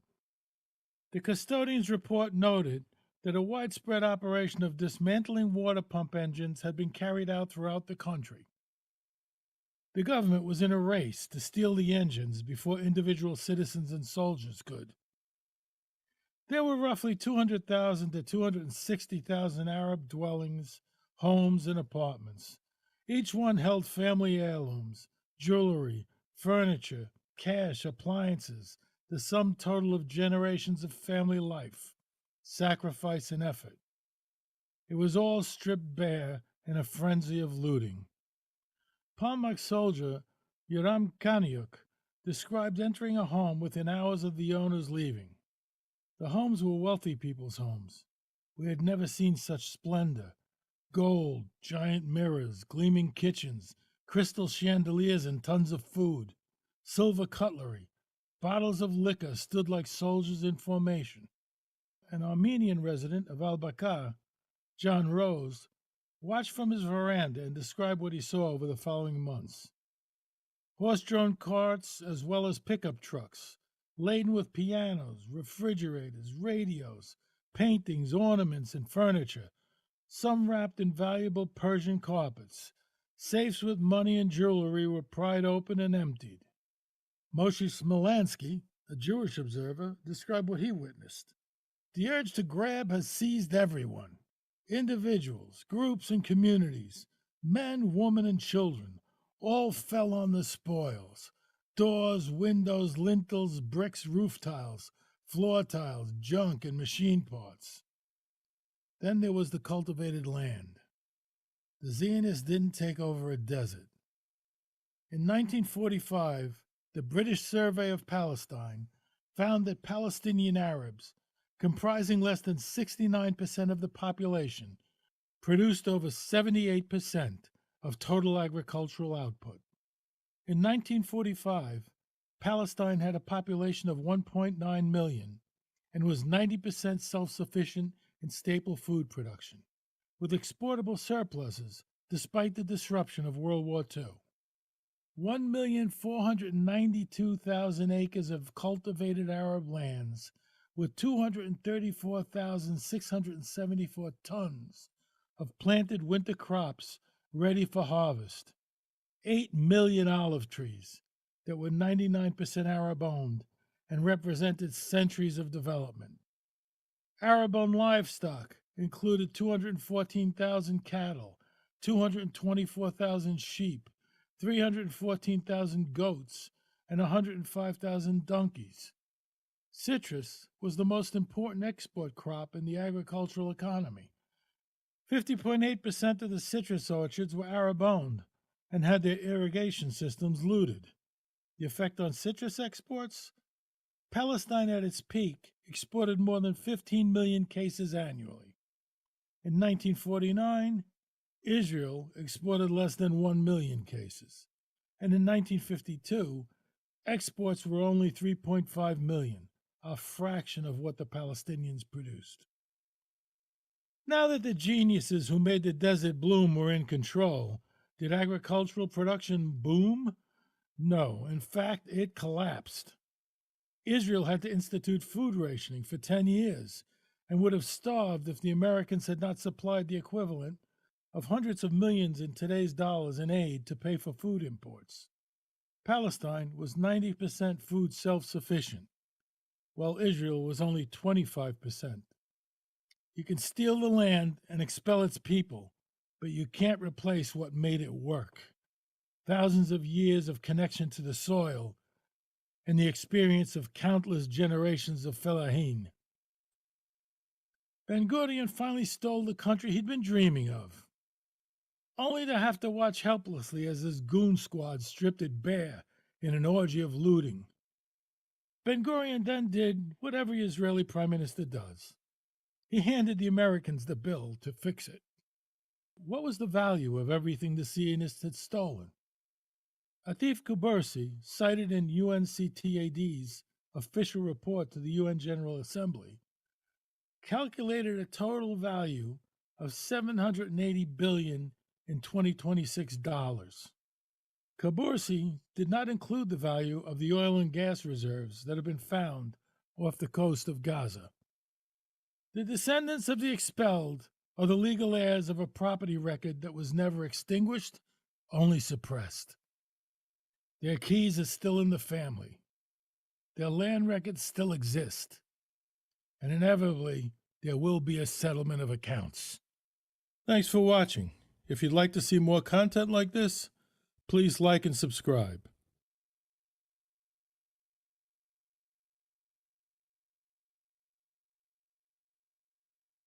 One of the reasons why this was particularly notable for many people, that interaction that you had with Mike Huckabee, and the reason you in particular got so much pushback is because there is an enormous sensitivity around Israel being the homeland of the Jewish people and the attempt to delegitimize that. I have enormous sensitivity about the United States being the homeland of my people and the burial place of my ancestors. I have enormous sensitivity about the future of the United States. Those are my concerns.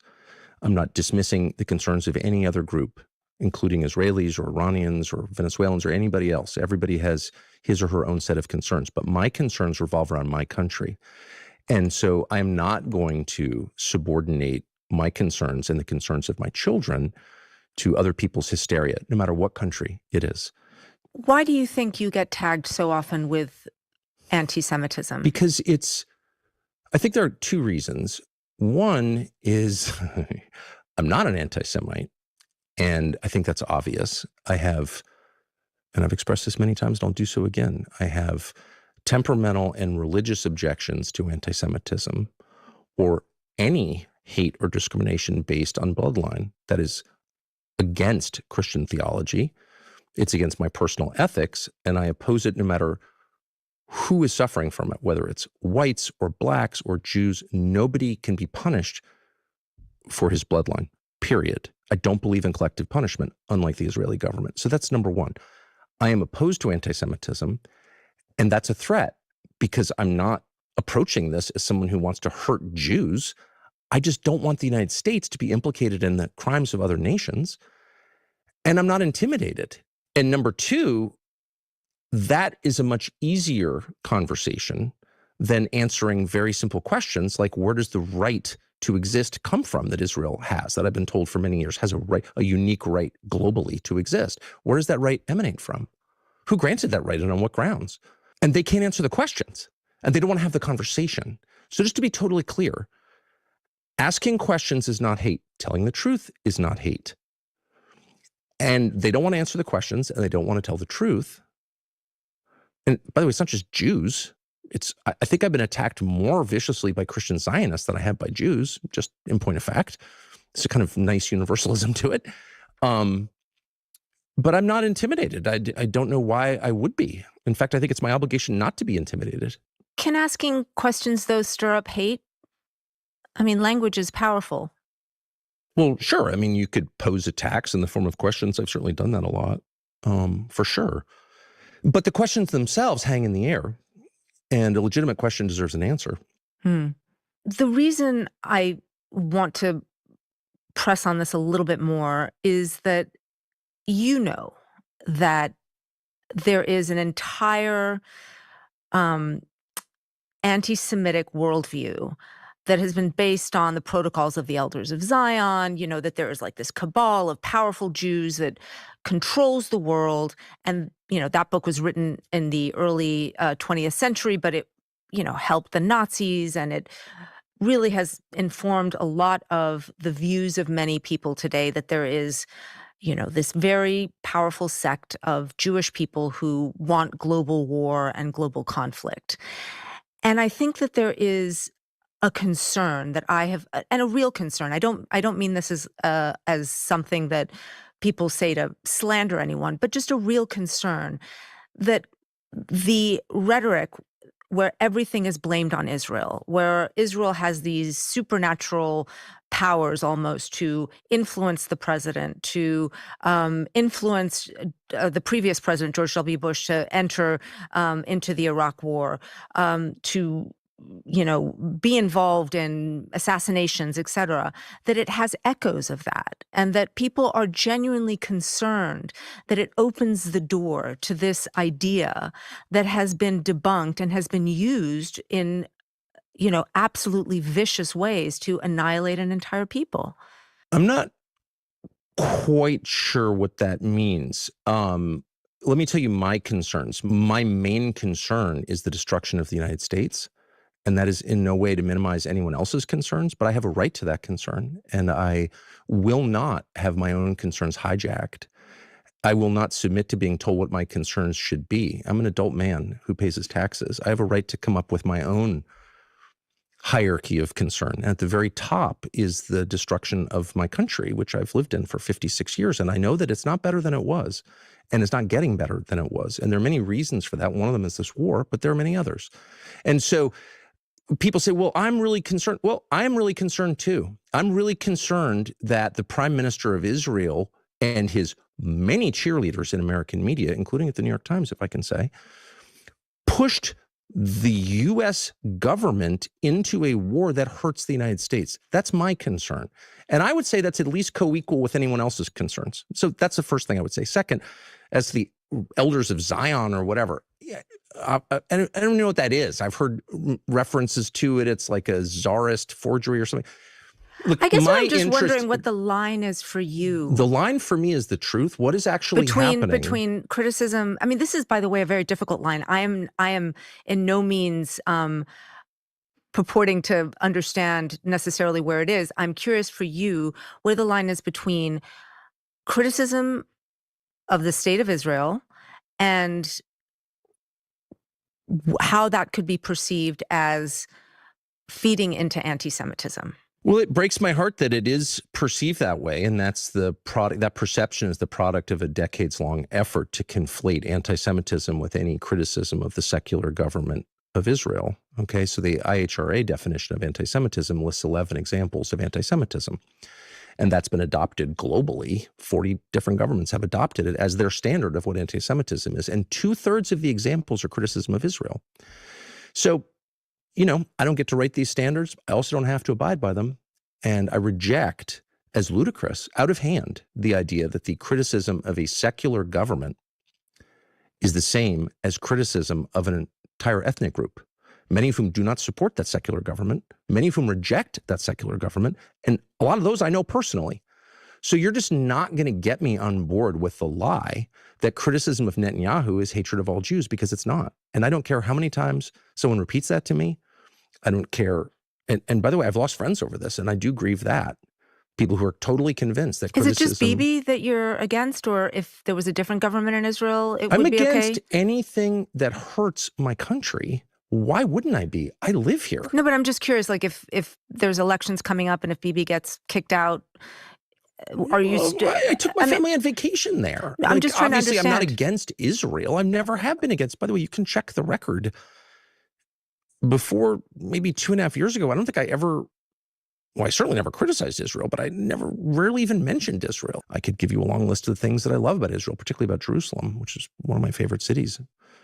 Jerusalem and Beirut, greatest cities in the world. It kills me to see them at the center of all of this. I think the second that we ban criticism of a foreign country, well, of course, we're not free at that point. We're slaves of that other country. You know, whatever you can't criticize is the force in charge. I don't think it's, by the way, good for global Jewry to have any of this at all. If you tell 350 million Americans that it's against the law, and it's very close to against the law at this point, it's against the law to criticize Israel, how does that help the perception? Does that feed anti-Semitism? I think it does. Not as my job to monitor or regulate this stuff, but I mean, just common sense would tell you that's not good. If you want to make the case on behalf of anything, any idea, including ones I disagree with, make your case. Tell me why it's a good idea. And we're falling out of that habit and instead trying to hurt people who disagree with us. And I just will always reject that. I guess I'm the liberal. I would say it's not exactly against the law, but I understand you're Someone referring was just arrested because look, the specific things that— well, the second you say that place. criticism is the same as a threat or words or violence, then of course it's very easy to arrest people, as they are arrested in Great Britain. They've had hundreds of people arrested in Great Britain for criticizing Israel. I don't know why any liberal-minded, and I'm in that group, liberal-minded, you have a right to your views, I have a right to mine. I don't know why any liberal-minded person will go along with this and not say, whoa, whoa, whoa, whoa, this is totally bonkers. And this is the road to totalitarianism. And I would say that about any topic. Thanks for watching our YouTube channel. We hope you'll subscribe to it. Can I also just say that if I die, you can just miss me with this kind of a funeral. I'm good. No, thank you. I'm good. I'm really good at the birch, the hats, and the geofencing funeral. Thank you very much. This absurd lawsuit from Brian Harpole, the internet recognizing, looking up now and paying attention that there are these bizarre connections between everyone.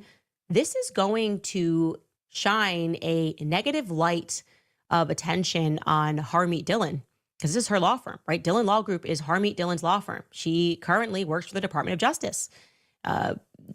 She left her firm, obviously, to go fill this position, and I think transferred the stake in the company to her brother while she's currently serving in the Department of Justice. She's serving as the Assistant Attorney General for the Civil Rights Division. She's also the front runner to replace Pam Bondi for Attorney General of the United States. That's a big position. People are wondering, Trump signaling lawsuits, Erica, sue. What's going on here? Why does this all feel a little bit incestuous, right? Pam Bondi, just to be clear, had become to the American people virtually synonymous with corruption for Israel, right? Regarding the Epstein files, we've hated her since she gaslit us about the files. She lied to us about the files, the binder of the files. What is your priority, Pam Bondi? Who are you protecting? Why does it feel like it's the nation state of Israel? And while I can, just to be clear, Harmy Dillon's firm has never been accused or charged with any corruption related to Israel, but her law firm is heavily involved in a lot of legal issues on behalf of Israel, right? For example, there was a recent company that made waves, which we hadn't covered on this show, which registered rightfully under FARA. Big deal. Israel never wants to do that. Rest in peace, JFK. Called Show Faith by Works. Okay, so Show Faith by Works, LLC. If you are not familiar with that company, I'm going to tell you what they are all about. Just 8 days after Charlie Kirk was assassinated, Show Faith by Works began their contracting registration under FARA. The principal of the company, to be clear, is Israel's Ministry of Foreign Affairs. Their stated purpose is to target Christians in the United States with anti-Palestinian and pro-Israel messaging. How? With geofencing. Okay, meaning you go to a public event, you go to church, and they are actually going to put an invisible fence around your phone, which then allows them to hand over your information, to allow people to freely target your phone with searching and messaging. Here's a Times of Israel article about that. This was published in October, and it says Israel to spend up to $4.1 million on a Christian PR campaign in the West. It says the foreign ministry has hired another American firm to run influence operations in the United States, with plans to spend as much as $4.1 million on a marketing campaign aimed at Christians across the western part of the country according to newly filed federal disclosures. The documents filed last week under the FARA Act reveal that Show Faith by Works, LLC, will execute what it bills as the, quote, largest Christian church geofencing campaign in U.S. history. A newly formed company with a San Diego address, Show Faith by Works, is run by Chad Schnitger, a prominent Christian conservative activist in California. The initiative is designed to reach churchgoers with digital ads that are explicitly, quote, pro-Israel and anti-Palestinian, end quote, while dispatching a mobile, quote, October 7th experience to church parking lots. That sounds terrifying. We don't want a mobile October 7th experience. Are you going to kill people? What are you saying? What are you saying? A kid, I hope. I don't want it. Anyways, they're going to do this. It continues. There's going to be an exhibit to Church Park. We don't need to exhibit this. We're actually good. Thank you. Also to Christian colleges, it says. Beware, Christian college. The October 7th experience is coming to a parking lot near you. Okay, sorry, you can scroll back up. I'm going to keep reading that. The initiative is designed to reach. The campaign adds a new prong, to Israel's U.S. communication blitz, complementing a $1.5 million per a month contract for AI-driven social media activity with former Trump campaign strategist Brad Parscale, and a contract with a firm called Bridge Partners to create an influencer network called the Esther Project. The PR blitz was anticipated after the foreign ministry was allocated $150 million in this year's budget for public relations efforts. You gotta love it, right? We have to give our tax dollars to Israel so that Israel can spend money to influence us. I don't know. It just feels wrong. It feels wrong. Anyway, you should know that Dillon Law Group filed on behalf of this company. So they are on the FARA paperwork. They're representing them. So Show Faith by Works LLC was initially contracted by Havas Media on September 8th, and then came Charlie's public funeral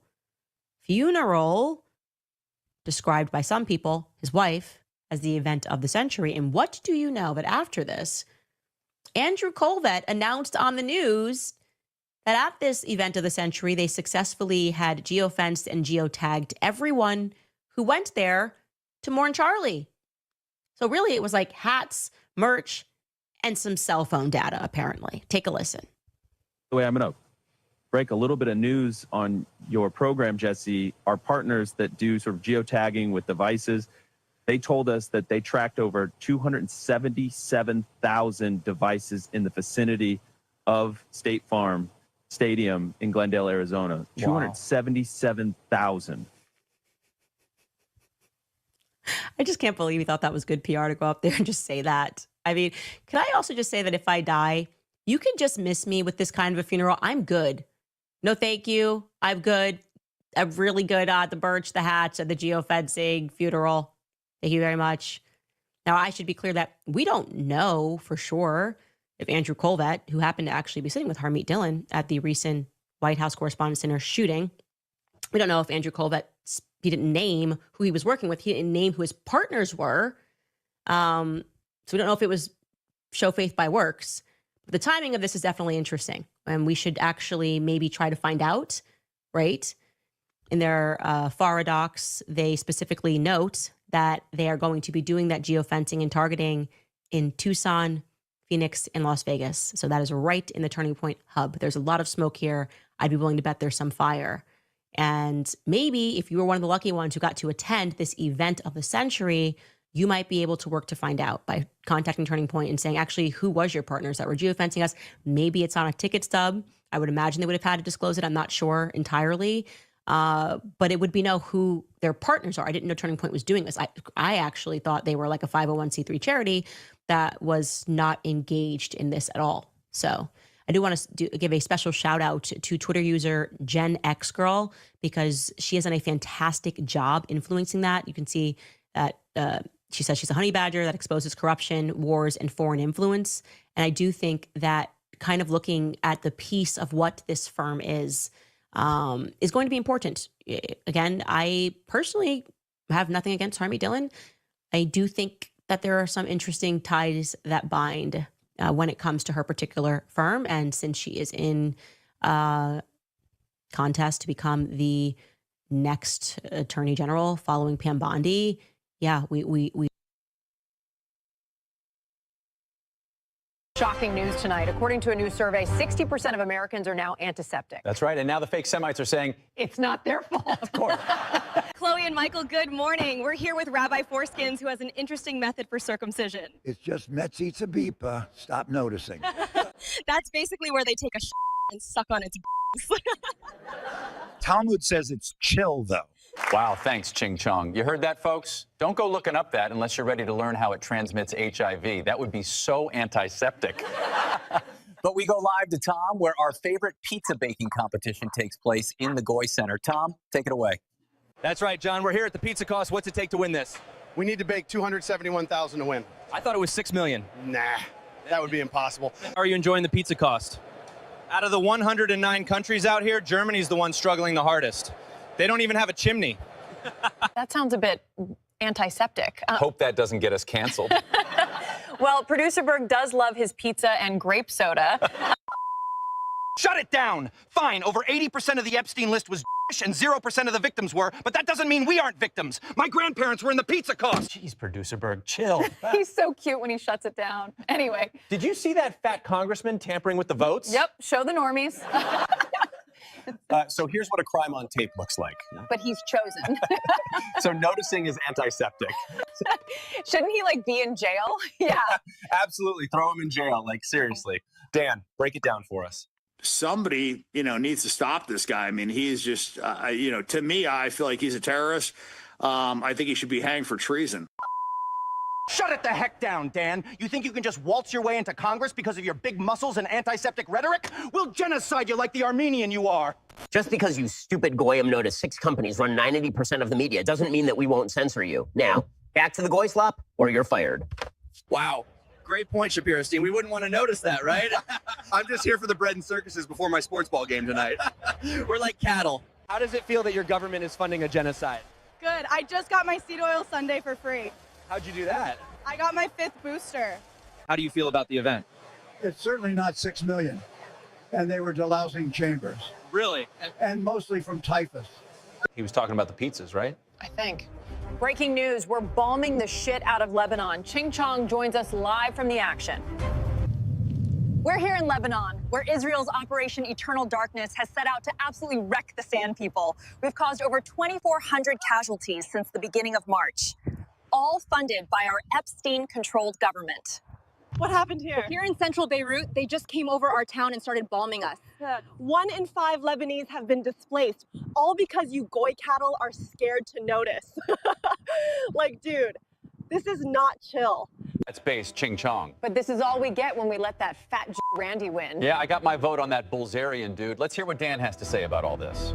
The first thing that I would like to do is enact laws to punish people that put foreign nations before America. I think that's treason, and I think they should be hung for it. Shut it down, Dan. We know you're lustful past Mr. Party Boy, thinking you're all cool because you have women and private jets like us. Daisy, distract them with your lustful milkers. Exactly, Producer Berg. They never give us credit for owning their social media platforms and giving them only freaks. Good points, Daisy. It's not easy being chosen. Dude, she's not giving it up, bro. They're committing war crimes, all while they're blaming terrorists, saying they're embedded underneath residential buildings. Like, nah, fam. Y'all are sending my tax dollars to bomb the innocent. That's actually a valid point. Based, I might add. Straight up. But let's go to the investigation team to learn more about what's been going on. So when you follow the money, everything connects back to the chosen people. Nomadic wanderers practicing usury, financial domination, and Kabbalistic black magic. To put simply, it's the synagogue of Satan themselves. Wow, that seems to check out. Even Orthodox Jews are starting to notice. Well, yeah, they're appropriating Israel through trauma-based mind control. Satan's little people. Let's hear more about Lebanon. Ching Chong. The initial April 8th assault involved 50 fighter jets and 160 munitions, attacking over 100 sites simultaneously. That's over 300 people dead in a single day, all for our greatest ally to usher in revelation. Shut it down, Ching Chong. There were Hezbollah terrorists in there. Get your butt back to America or you'll end up like Jackie. Run the freaking commercials. You need to turn that garbage off. But Mom, they really do control our government. Millions of Americans are now noticing, and the anti-Septicism is spreading across the country.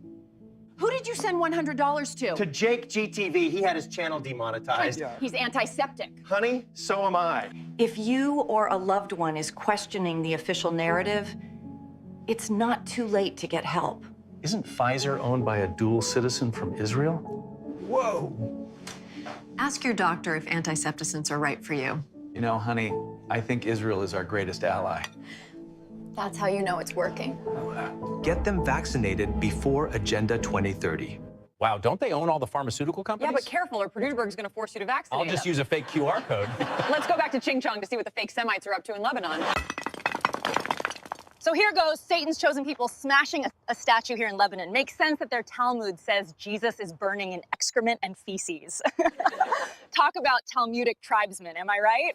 That legitimately pisses me off. Absolute blasphemy. What do you think about that? We should still support them. So you're retarded. Got it. It's 4D chess, bud. Let's hear more from Dan Bilzerian. They got kicked out of 109 countries, but they got expelled 1,030 times, which means they got accepted back in the country, kicked out again, accepted back in, kicked the fuck out again. Yeah. Right? So, like, this is not totally opposite of the blacks. Everybody wants the blacks. They're taking them as slave labor. Well, yeah, speaking of which, I mean, Yeah. I'm sure you guys know who is behind that. Yeah. Just because we did the whole slave trade thing and then made it seem like a white people problem through media and education doesn't mean you should kick us out. Shut it down. Isn't DNA testing illegal over there? Yeah, yeah. They're not even Semites. Anyways, let's hear from Theo on the Rogenstein Show. They haven't been helping anybody forever. They're letting fucking politicians slurp on kids. All of our fucking money goes to Israel, and they're using it to fucking genocide people. It's like, it's a time where it's like Satan is amongst us, and our religious leaders are fucking talking about bullshit at the poll. It's just like, what is going? I don't know, man. We got to get you off those antidepressants, son. You're losing your fucking marbles. Good job, Joe. Let's get him vaccinated. He needs his antiseptics. That's so true, Daisy. Joe knows what it's like to be chosen. His wife is one of us. us. I just joined your Only Freaks. Consider me your greatest ally. Good goyim. Let's hear how we can censor them on social media. I can't wait. Over the course of 2024, we tripled the amount of accounts that we were banning for hateful activity. Oh, that's why we got canceled, the frickin' Jews. That's right. Yeah. So much for them not censoring our speech. That's antiseptic. Let's hear what the ADL is doing. The ADL, our Center for Technology and Society, works actively with all the kind of companies of Silicon Valley, from Apple to Zoom, if you will, from Amazon to Microsoft to Meta, and indeed to Twitter. What a thing to say. But total coincidence. They don't run the media. So what's up with that shooting that happened last week? Let's go to the Jake GTV investigation team to learn more. So he was being shown magic by the Jewish hypnotist, and then this one dude took shots and missed. Yeah. But this clip right here is just a coincidence. Play it.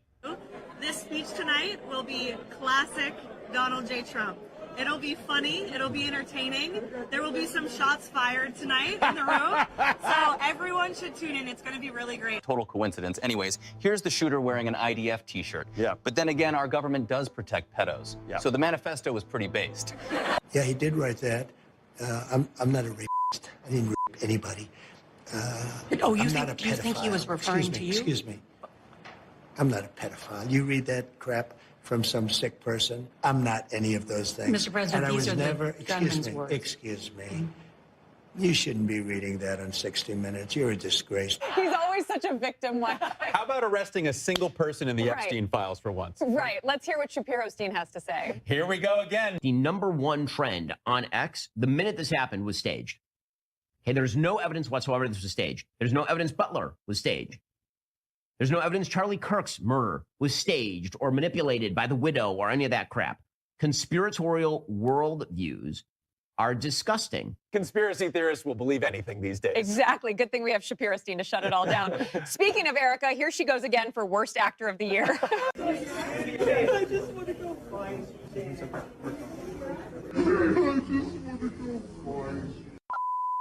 Shut it the heck down! I had YouTube delete your antiseptic Erica Kirkberg video for harassment, and I'm telling the ADL and FBI to shut this one down too. You're all fired! Are we fully demonetized? Yeah, I guess we went too hard. Jake just told us to ask you to subscribe at jakegtv.com. That would help. Let's ask the FBI. Why did you demonetize Jake GTV on YouTube and delete our TikTok and shadow ban our Twitter?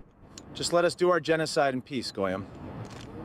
Well, there you have it, folks. Noticing is antiseptic. Based.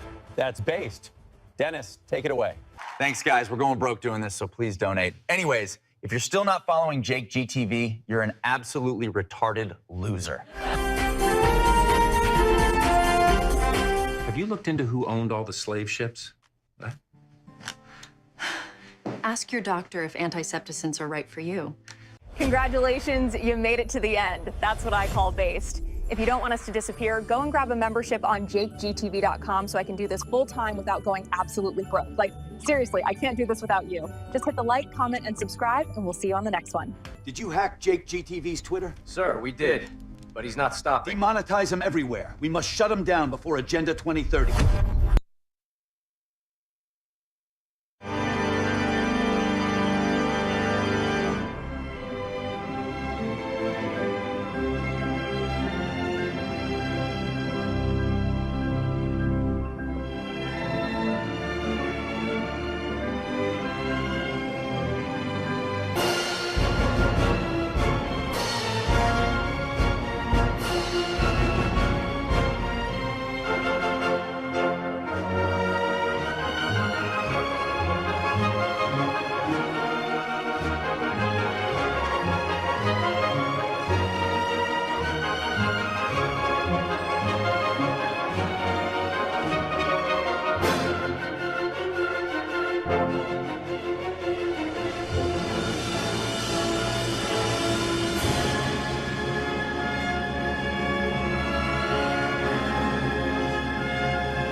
Why is the internet not working?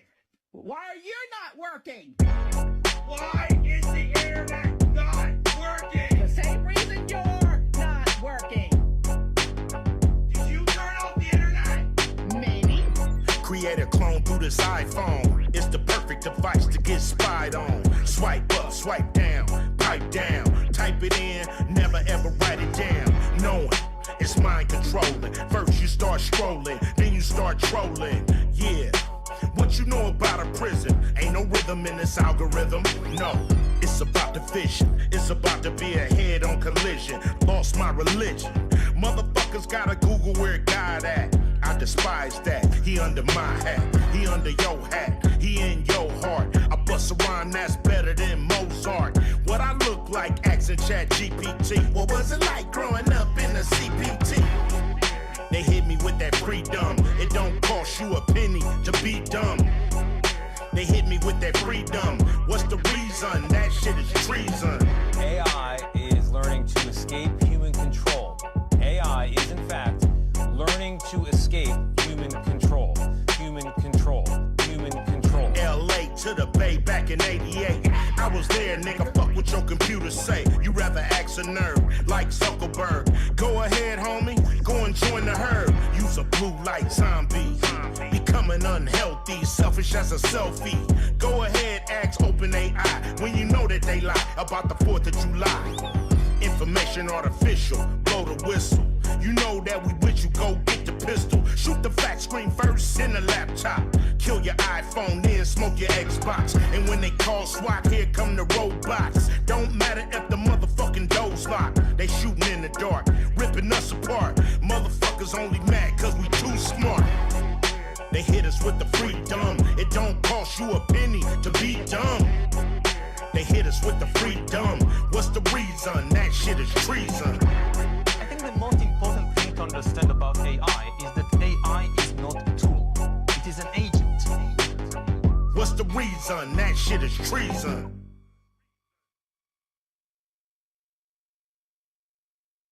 Conspiracy is the story of history. It's the story of plunderers taking care of people who produce. They claim to take care of them through government, which doesn't give you anything, it doesn't take away first. So it's not creating something out of nothing. It's very real what they're doing. They're taking your rights or taking some people's rights and adding more to someone else's rights. If you haven't heard about our Grand Theft World community membership, here are a few of the things you've been missing. A mobile app where you can access replays of the Grand Theft World podcast and show notes. Access to the Grand Theft World community on Discord, where we crowdsource news and resources, and you can contribute to the show. The opportunity to participate in the Grand Theft World bi-weekly town hall. Exclusive content from Richard Grove, including behind-the-scenes footage and future access to unpublished material. 93 episodes of the Peace Revolution podcast, and the Grand Theft World newsletter delivered straight to your inbox each week. If you want to stay ahead of the great game, visit us at grandtheftworld.com, click or tap the button in the top right-hand corner, and join a vibrant community of researchers blazing a new path to truth. We'll see you there.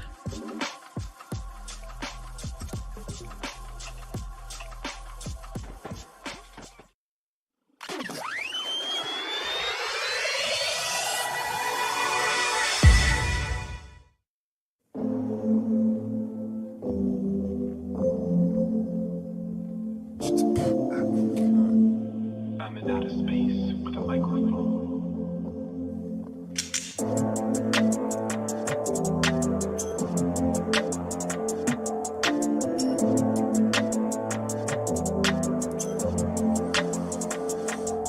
Long history, so scoop it as I unfold a groove, tune in, and not drop out, not to cop out, the post beers, remove music. This wealthy cat was moving, stack of cash and sports cruiser, major acts and deals mover, promoted fast like homeschoolers. Then noticing one day some bills that went unpaid, those crumbs they led one way, discovered some unfun game, Then he was called into a meeting to disrupt and expose, but that was the day that the world froze. So stuck in the traffic and then caught in the panic, he dipped out in a frantic speed to exceed the seed planted at the event. And what would soon come, connecting dots to be revealed in Project Constellation. Big props to Maria, broadcasted, that's where I'd hear and get hooked on the name of Richard Grove. What he's saying is hypnotic. Synchronicity came out like chronic, all in full stride, compadres around all sides, seeking sources to provide solution.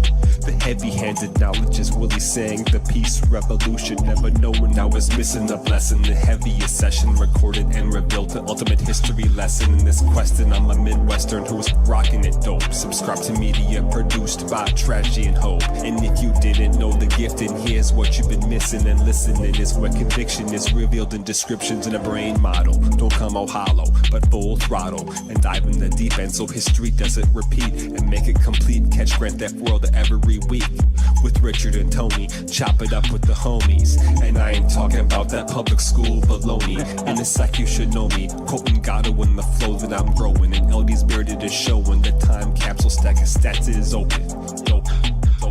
So spread it around, the show is ready to pounce. Audience that abounds, seeking out what's profound. I know it is challenging fallacies in the balance when a forensic story in it, boring men while exhorting in examination, contemplation, meditation, revelation, celebration, destinations planned, targets arrived.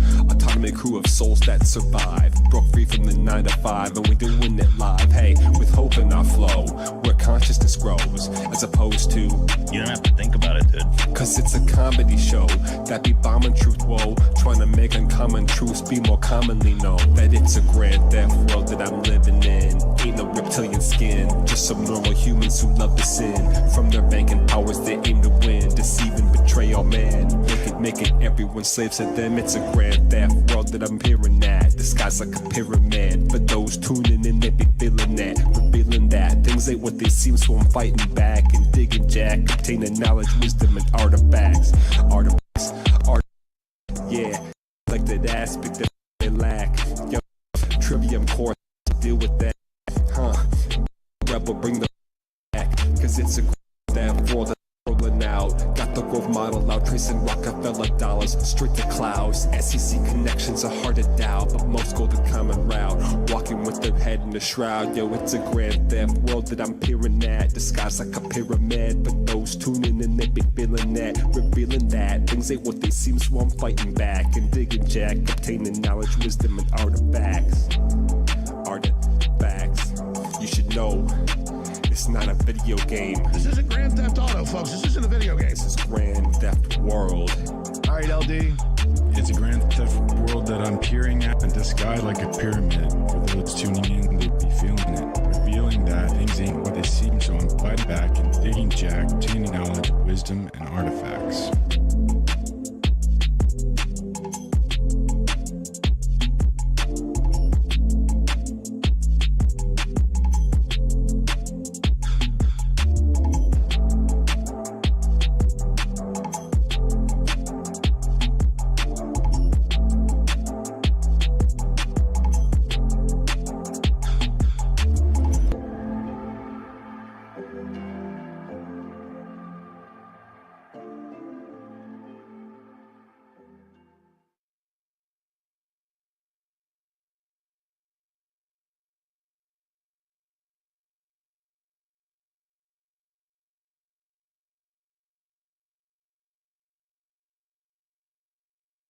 If you need a single location to get cutting-edge information and keep up with the rapidly changing world around us, tune into Grand Theft World, where a forensic historian and a logic professor break down the week's news in depth and in context. There's a ton more there, so go check it out. And don't forget to get your Freedom Vault on the homepage.